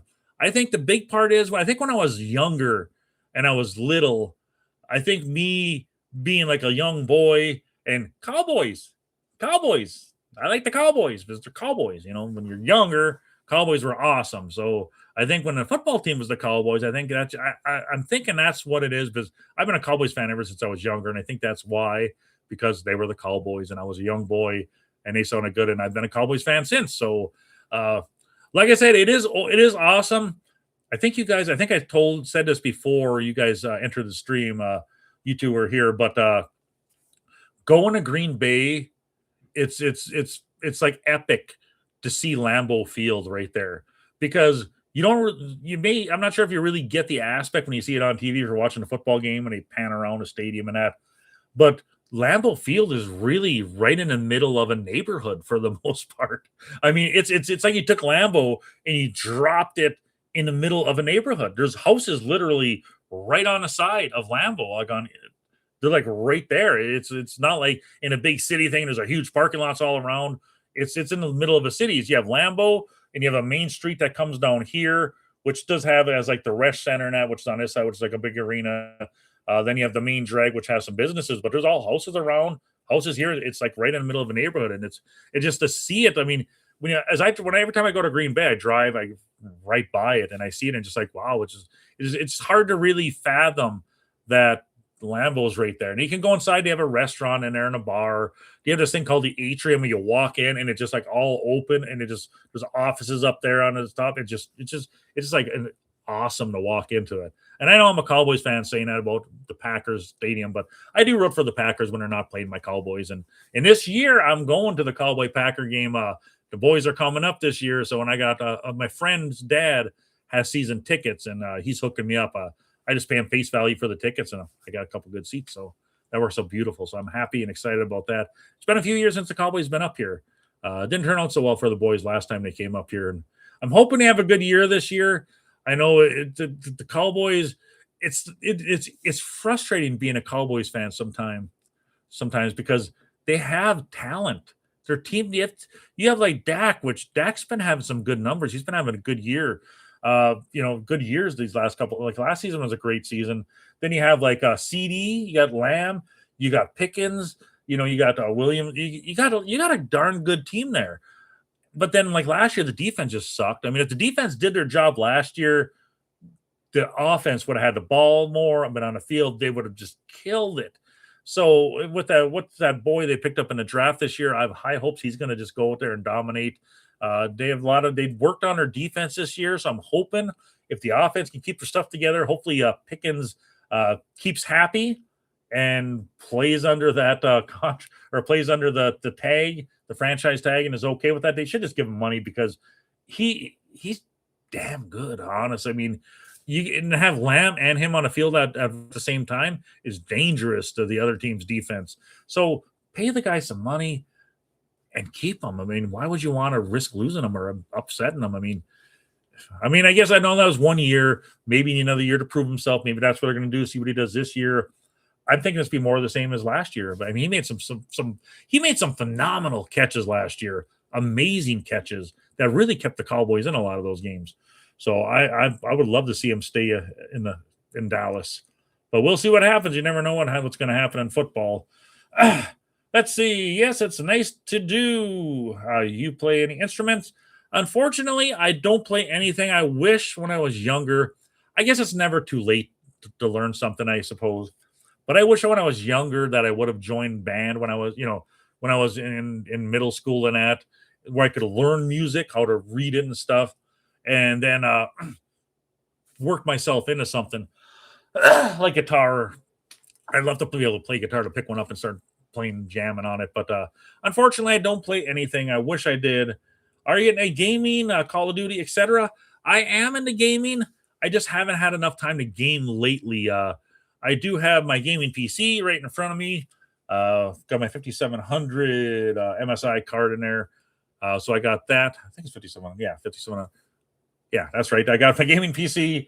I got my PS5. I got my Switch 2.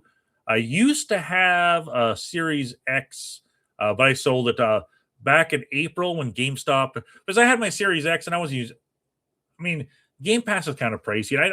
I'm just too busy with life to really play it enough to really utilize the Game Pass. So I didn't have my computer at the time, or no, when I bought it, I got a good deal on it, so I bought it. And then back in April, GameStop had their 420 deal where they were paying $420 cash for Series X's. So, I mean, that thing was just sitting there collecting dust, so I cashed it in for $420. I mean, I got my gaming PC now. I can always do Game Pass on there. But that was just collecting dust anyways. I got my PS5 and I got my Switch 2, which my PS5 gets most of my attention. But as far as like Call of Duty and that, I haven't played them much lately. For me, I suck. Back when I used to have a gaming PC years ago, and I used to do good with my mouse and keyboard. I was pretty decent. I was never elite, but I was good with my mouse and keyboard. Then when my computer kind of got outdated, and then it kind of eventually broke down, and I just kind of put it off to the side. I haven't played it. I tried playing with the controller, and I know a lot of kids out there these days grow up with that controller in their hands, and they're just zipping out there. They're zeroing in on you, and they're taking you out. They just go out there and they just kill it. They grew up with that controller. My grandson just rocks on there. I mean, he was literally like 5 years old. He's just sitting there, taking people out. I mean, it's like, dang, it's like that controller's in their hand and they're so used to. But me being a mouse and keyboard guy and then going to controller, I'm just so slow at aiming with the controller. Where a mouse, I can strafe and I can do this and that. But I got my computer a few months back. I just haven't had enough time to really play. I do got the Battlefield on here. I was playing the newest one, but I haven't had a chance to really sink in and really get my groove back on for first-person shooting on here. So I do got to get some gaming going on there, definitely, because I love first-person shooters. I was going to get that, what's that, Mouse PI game? It's like a black and white, old-school, cartoony-looking shooter. That looks pretty fun. It's on sale right now, too. I should probably pick that one up, but definitely. Let's see. Love Rats, Round and Round. Only song of theirs is that I'm aware of. Yeah, that is a classic tune. Rat, their first couple albums, like Out of the Cellar and Invasion of Your Privacy, those are classics. Classics to me. I love those albums. I still listen to them a lot. It's nice. It's nice these days. It's good. Digital music too is good and bad. I got a crap load of CDs, which maybe one day I might cash them in. I got like 1,200 CDs from the era of the late 80s, early late 80s through like early 90s. I got some really rare bands like hard rock and metal CDs that are probably worth a few bucks. I did sell one of them. I had a CD called Straightway. It was an EP, a Straightway Black and White. It was like a hair metal band. That was like a Christian hair metal band, actually.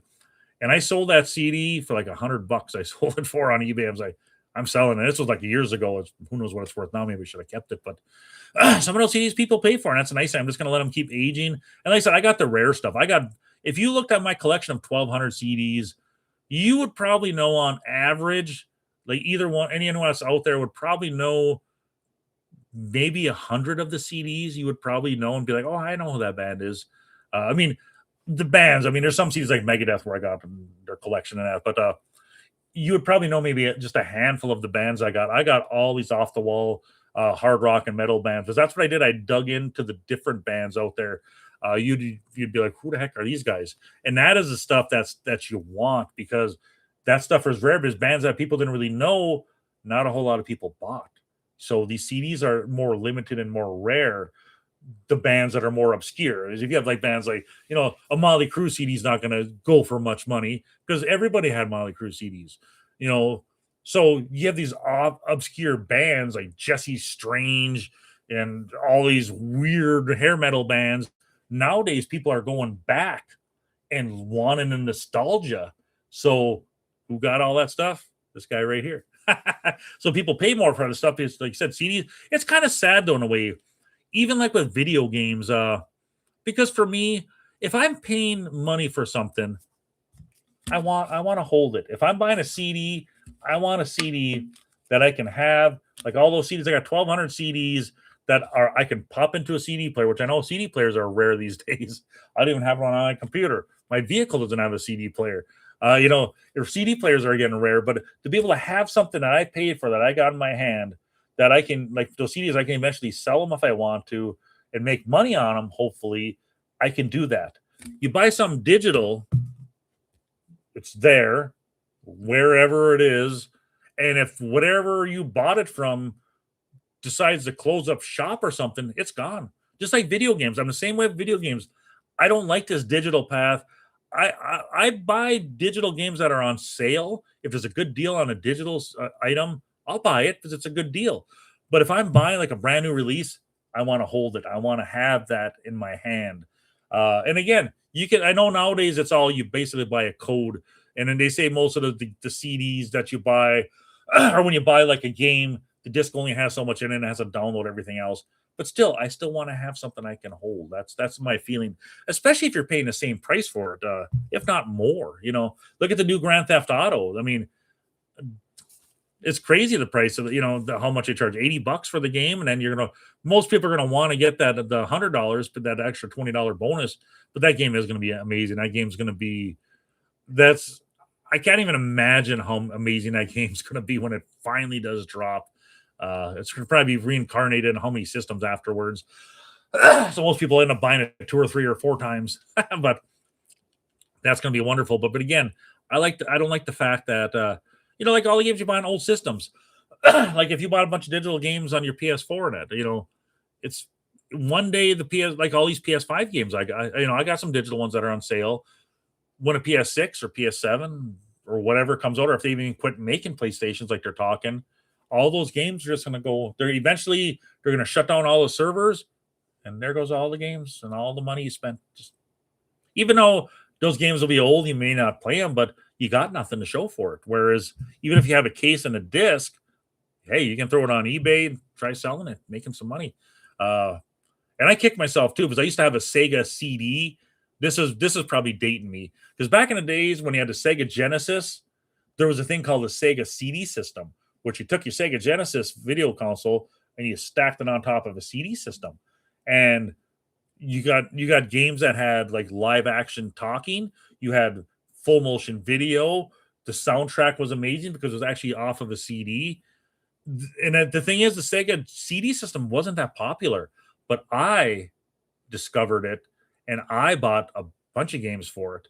The stupid thing with me though is I bought them and then eventually I needed money. I mean, I had my son in that.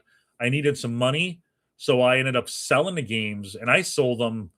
I sold the games for like $150 for some of them. Good money, right? Good money. There's a game out there called Snatcher. It was a detective game.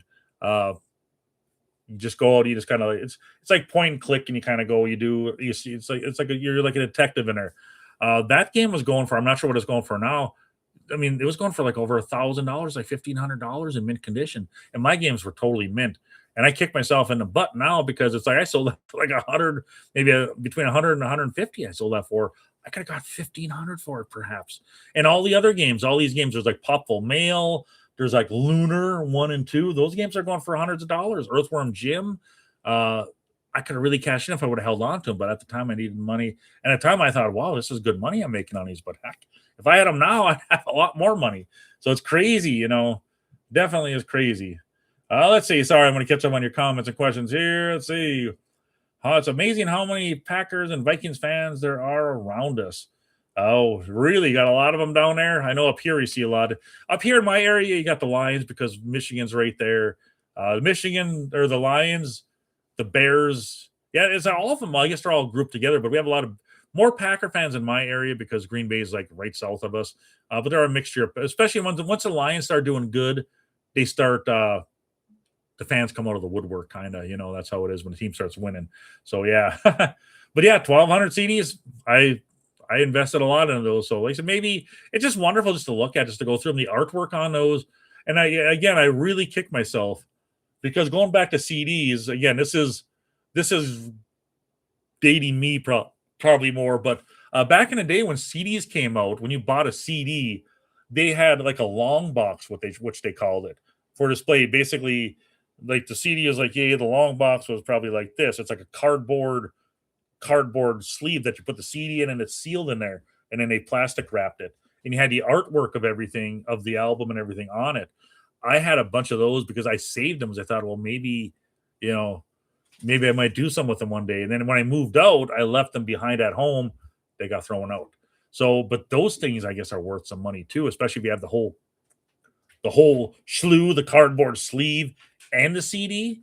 I could have probably sold those in Canada. And that was just cardboard I was laying around with the artwork. They were cool back then because they eventually got rid of the cardboard sleeves for them, and they just went to straight up CDs. They put in these plastic cases that you would lock them into and that. But definitely were awesome. That's for sure. Let's see. Can you really part with those CDs though? That would be the tough part.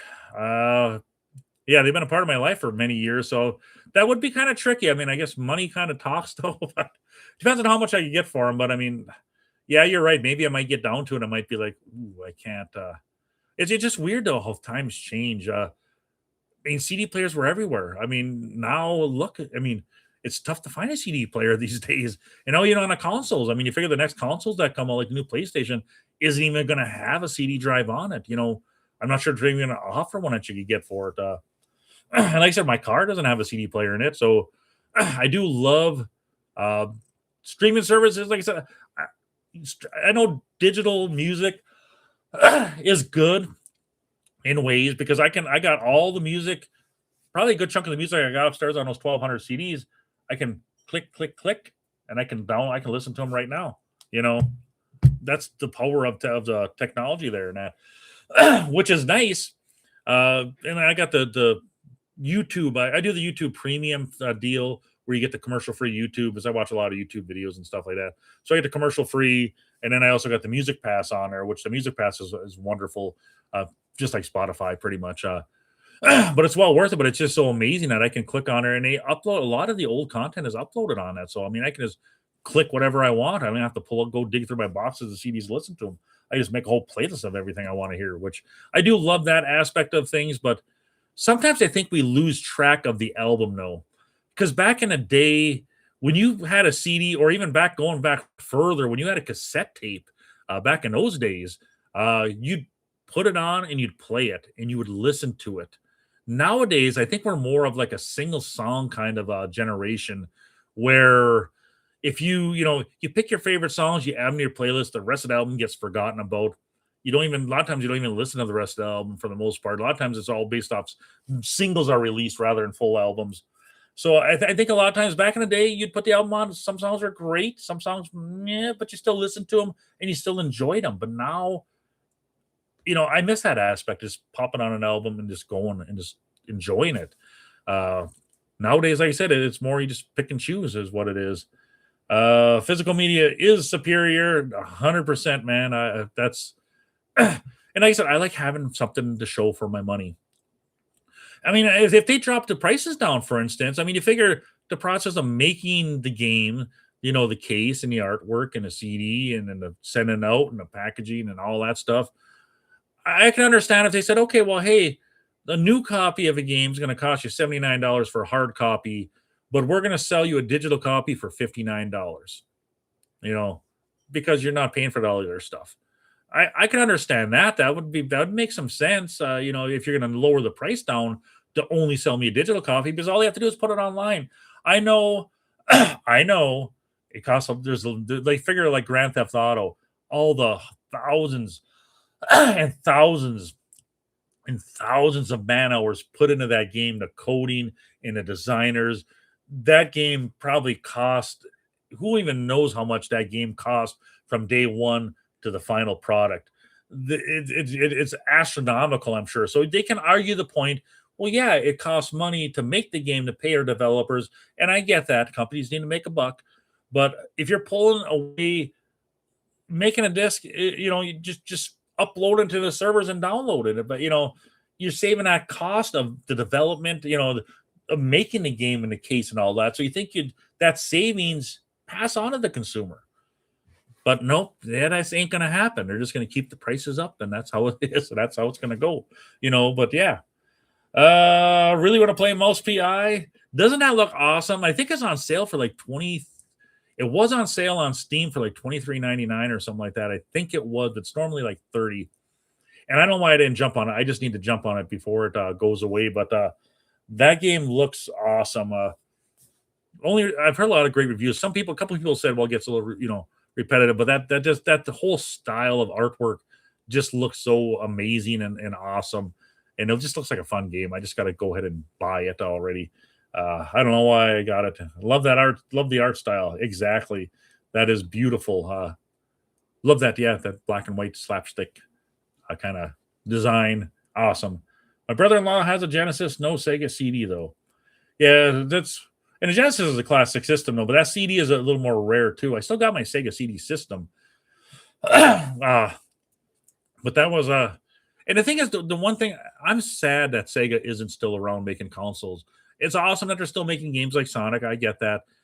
Sega was always the pioneer of consoles. They were always the first out of the gate. I mean, look at the Genesis. The Genesis came out. They had a CD system, the first ever CD system.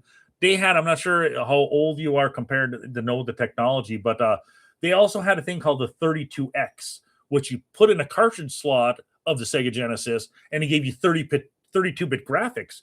Nobody did that before back then. And then you had the 32X CDs that came out that kind of went along with it. Used that power. There's a Night Trap was one of those games that came out for it. I still got that downstairs, as a matter of fact. But otherwise, they were always the first out of the gate. They come up with something new, and then somebody else would come along and throw something a little better out, and it kind of would stick them. For instance, like with PlayStation, PlayStation came out, and then a little bit better than the Sega. So then the Sega came out with the Saturn, and then the PS2 came out. And then they came out with the Dreamcast, which I love those systems. The Dreamcast was a great system, just as well as the Saturn. And then again, a little bit later, something comes out a little more powerful, and Sega gets a gets screwed because they come out the first of the gate. They see their cards, they see what their hand is, what Sega's hand is, and they say, okay, we're gonna release something a little better, and that's what they do. And then there you are, your outdated console. Sometimes it's weird how Nintendo can stay in it, but I know Nintendo's big on software. I mean, the Mario games, everyone loves Mario Kart and all that stuff. So they just have all those exclusives and the characters. I think they keep them going. The Mario parties and the Yoshis and the Donkey Kongs and as far as my Switch goes, I play it. I play a lot of Mario Kart. It gets old after a while, but that Switch 2 is a nice upgrade from the other one, of course. But I just love my PS5 though. It's like I got my gaming PC here. I should be doing more gaming on this, but I just love kicking back in my recliner with my controller in my hand and just playing and enjoying. And I do play first person shooters, but I love a good action game. Give me a God of War any day. I love that style. I'm waiting for that new Tomb Raider to come out. That looks pretty amazing. But I do enjoy first person shooter from time to time. I just got to get back into them. As I said, I've been away from them for so long because I don't like that mouse keep or using the controller. But now I got my system back here. I need to just dig in and get going. But most technically good chance to jump back into it though. Playing with that. Let's see. Shining Force and Phantasy Star. Oh, those were great games. Shining Force was awesome. There was actually a Shining Force Sega CD game, which was wonderful. But yeah, Shining Force. I love Shining Force and those Phantasy Star games. I never played the first one because I never had a Sega Master System. But part two, no, is it 3 and 4? Is that what they are? 3 and 4, or is it 2, 3 and? I'm trying to think which ones there were. Yeah, 2, 3, and 4, right? Because there's a second on the Genesis. I'm trying to think which ones were on the Genesis. Let me look that up because my mind is going a little blank here on that. Let's see. I think 2 was on that because the Master System had the first one, I believe, which I never did have a Master System. I probably should have got one. Let's see. What Phantasy Star games were on Genesis? And it's kind of sad though how the Phantasy Star series changed. Oh, yep, they were all 3. Yeah, 2, 3, and 4. Okay, in 1987, 2 came out, and 93 came out, and 93, the 4th one came out. But those games were amazing. I think I started with 3, then I went to 2, then I went to 4. I think is what it was, or was it? But yeah, those games were classic, pure classic games. And it's like the Shining Force. And like I said, it's Phantasy Star games now. I see a lot of the titles are still out there on different systems, but I'm sure they're not even close to the same as those originals. Those were so good. Let's see. It would be a good incentive to buy digital if it were cheaper. And it's exactly it, And me, when I go on like PlayStation Store and that, if I go on like Steam Store, when I see a good deal, I'm okay to jump on it because again, if it's a digital version and I'm getting a deal on it, I don't mind it in that case, but they understand I'm paying a lower price and I'm getting it digitally, but hey, that works. But they said some of these new games, it's just kind of a bummer. I still did actually pre-order the Grand Theft Auto case, just in case. I'm sure there's going to be so many of those in production. But I was watching that first night when it went on pre-order. I'm not sure if you probably never heard of Jake Randall. But he did anytime something anything new drops, I should say, if he goes live, he's gonna have health issues and that stuff. He's a wonderful, wonderful guy. But Jake Randall has anytime new system. When I bought my PS5, he what he does is he'll go live when there's a big drop. If a new system's coming out, he goes live. He has all the windows open, and he has auto refreshers doing everything. He has other people watching, and he reports. So when I watched him, I got my Switch 2 watching him live. I got my PS5 watching him live. I got my PS4 watching him live. it's just nice because it's instead of sitting there yourself trying to monitor everything, he's there, he's entertaining you. You're hanging out with other people. You can go into chat and you can talk with other people. It's just a fun. It makes buying a console fun rather than being secluded and being stressed out because you got everything being watched. So when something does go live and you can pre-order it, it's like you're there. And that's where I got my Switch 2 and my PS5 from most recently. But he was doing it for Grand Theft Auto. They were checking, even though there's no rush to buy Grand Theft Auto. I know you got how many months to go, but the hype got me, and I'm like, I'm gonna get a case just because they may limit the cases, which they probably won't. But I just pre-ordered one from Walmart just to get it. I know I'm definitely gonna do that $20 upgrade because it's well worth that $20 upgrade to get those extra places you can buy stuff from and that. So definitely looking forward to that. Dreamcast was such an amazing console. It was, and again, Sega always came out with the most amazing stuff, and then somebody would come out right behind them with something a little better, and it killed them. The Sega games were amazing.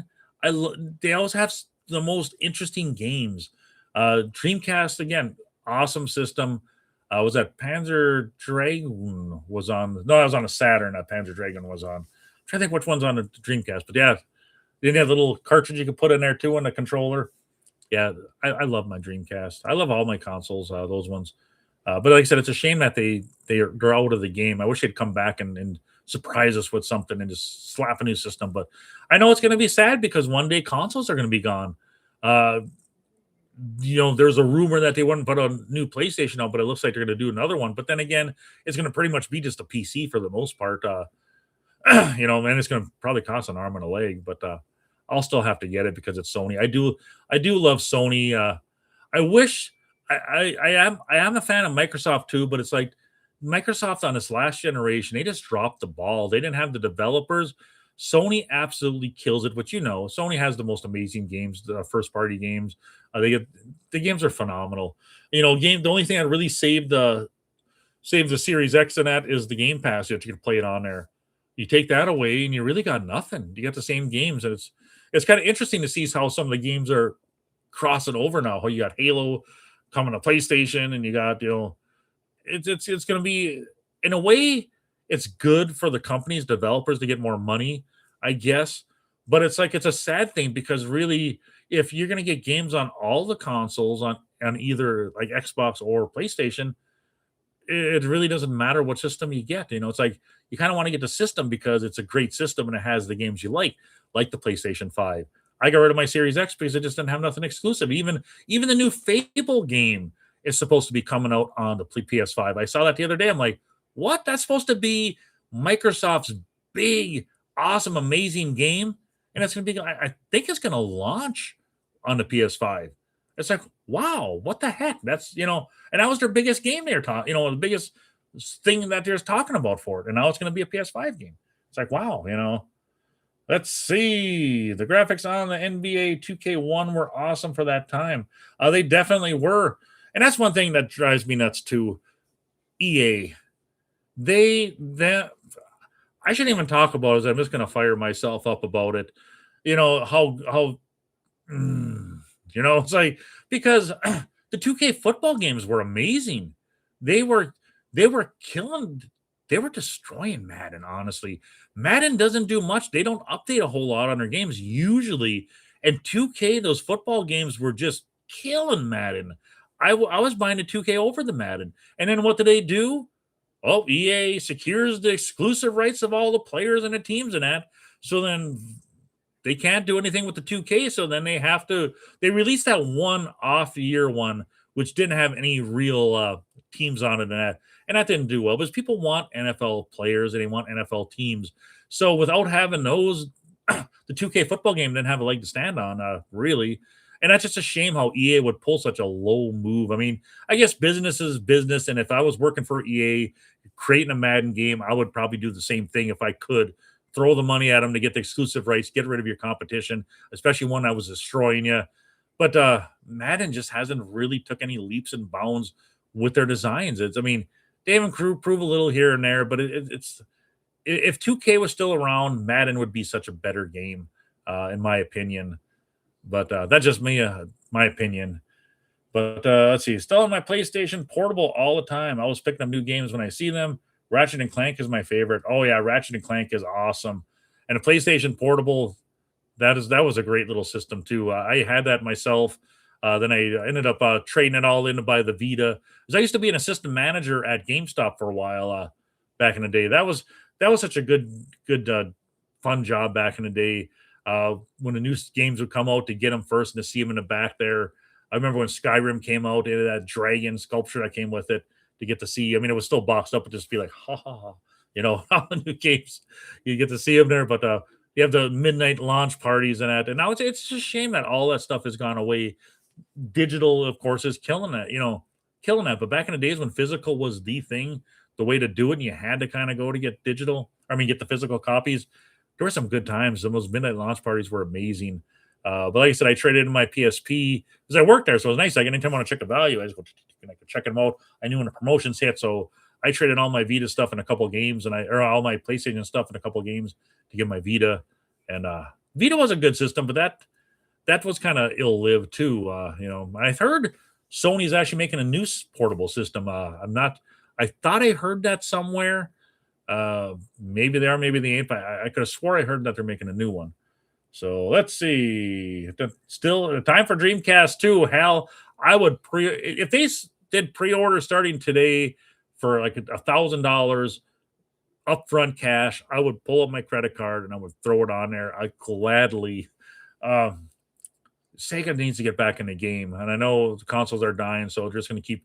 I suppose to them it's probably easier because I suppose most of these companies, the consoles, they lose money on to sell the software. So I guess Sega now just making games, they're just getting that money without dealing with the consoles. But I really would love a Dreamcast too. That'd be so awesome.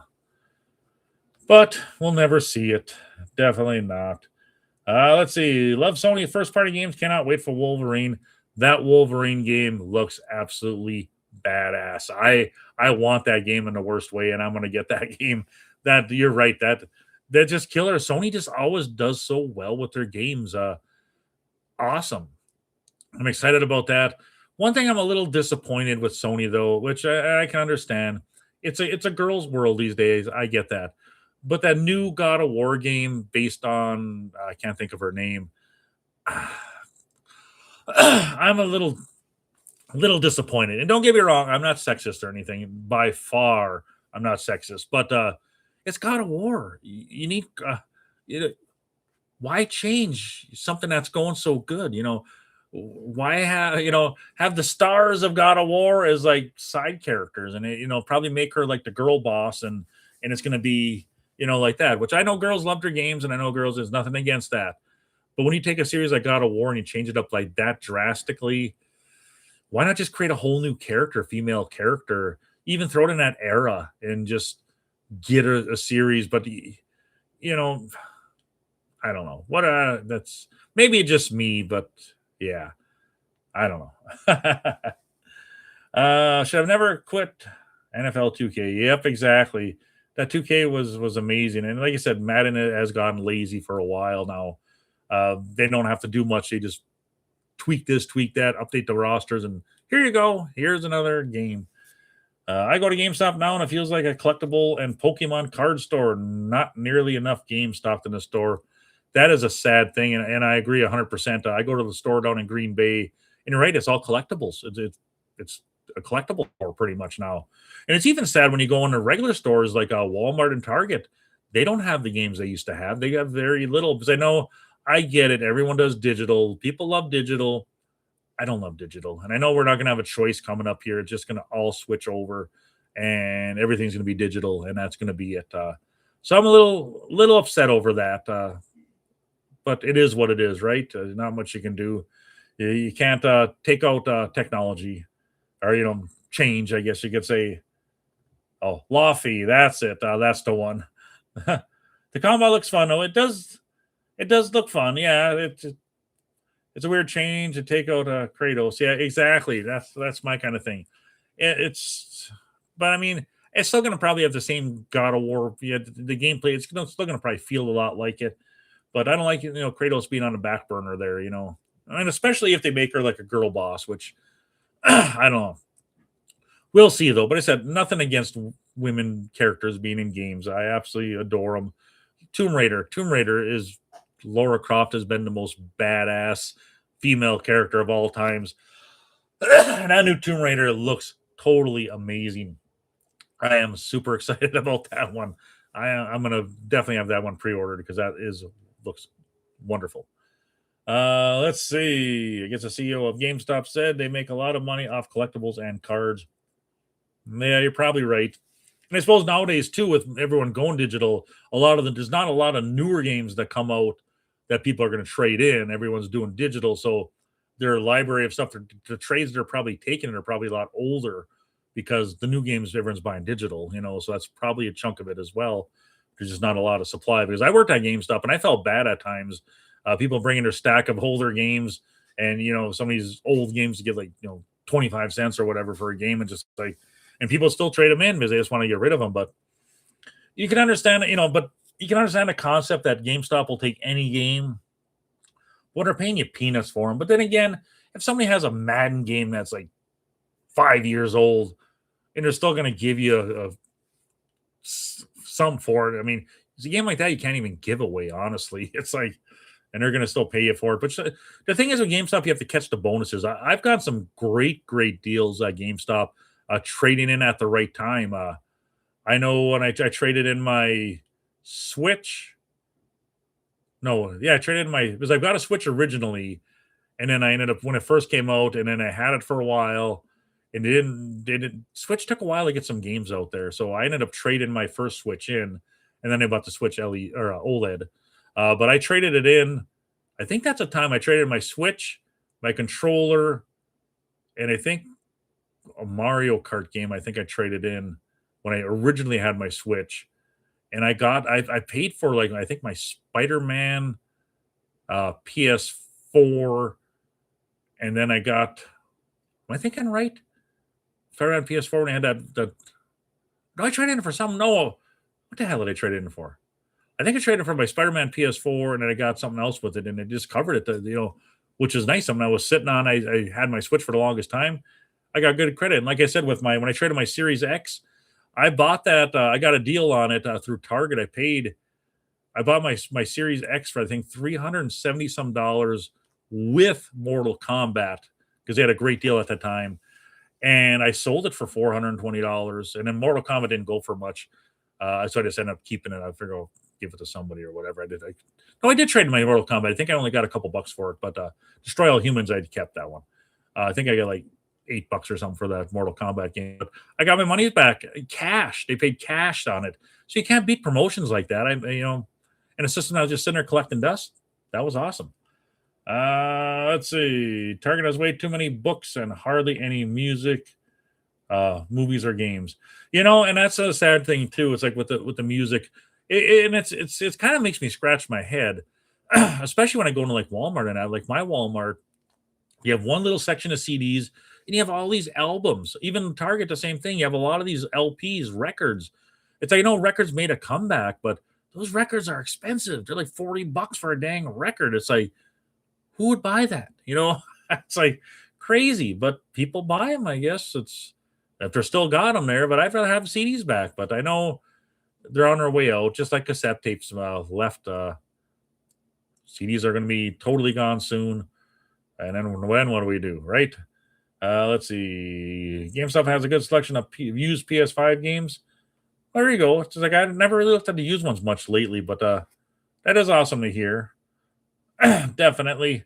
I'm just going to keep all my games now. It's even ones I don't play that much. I have a couple stacks of my older games. I'm just going to hold on to them. Maybe they're, I like the fact that I can have them.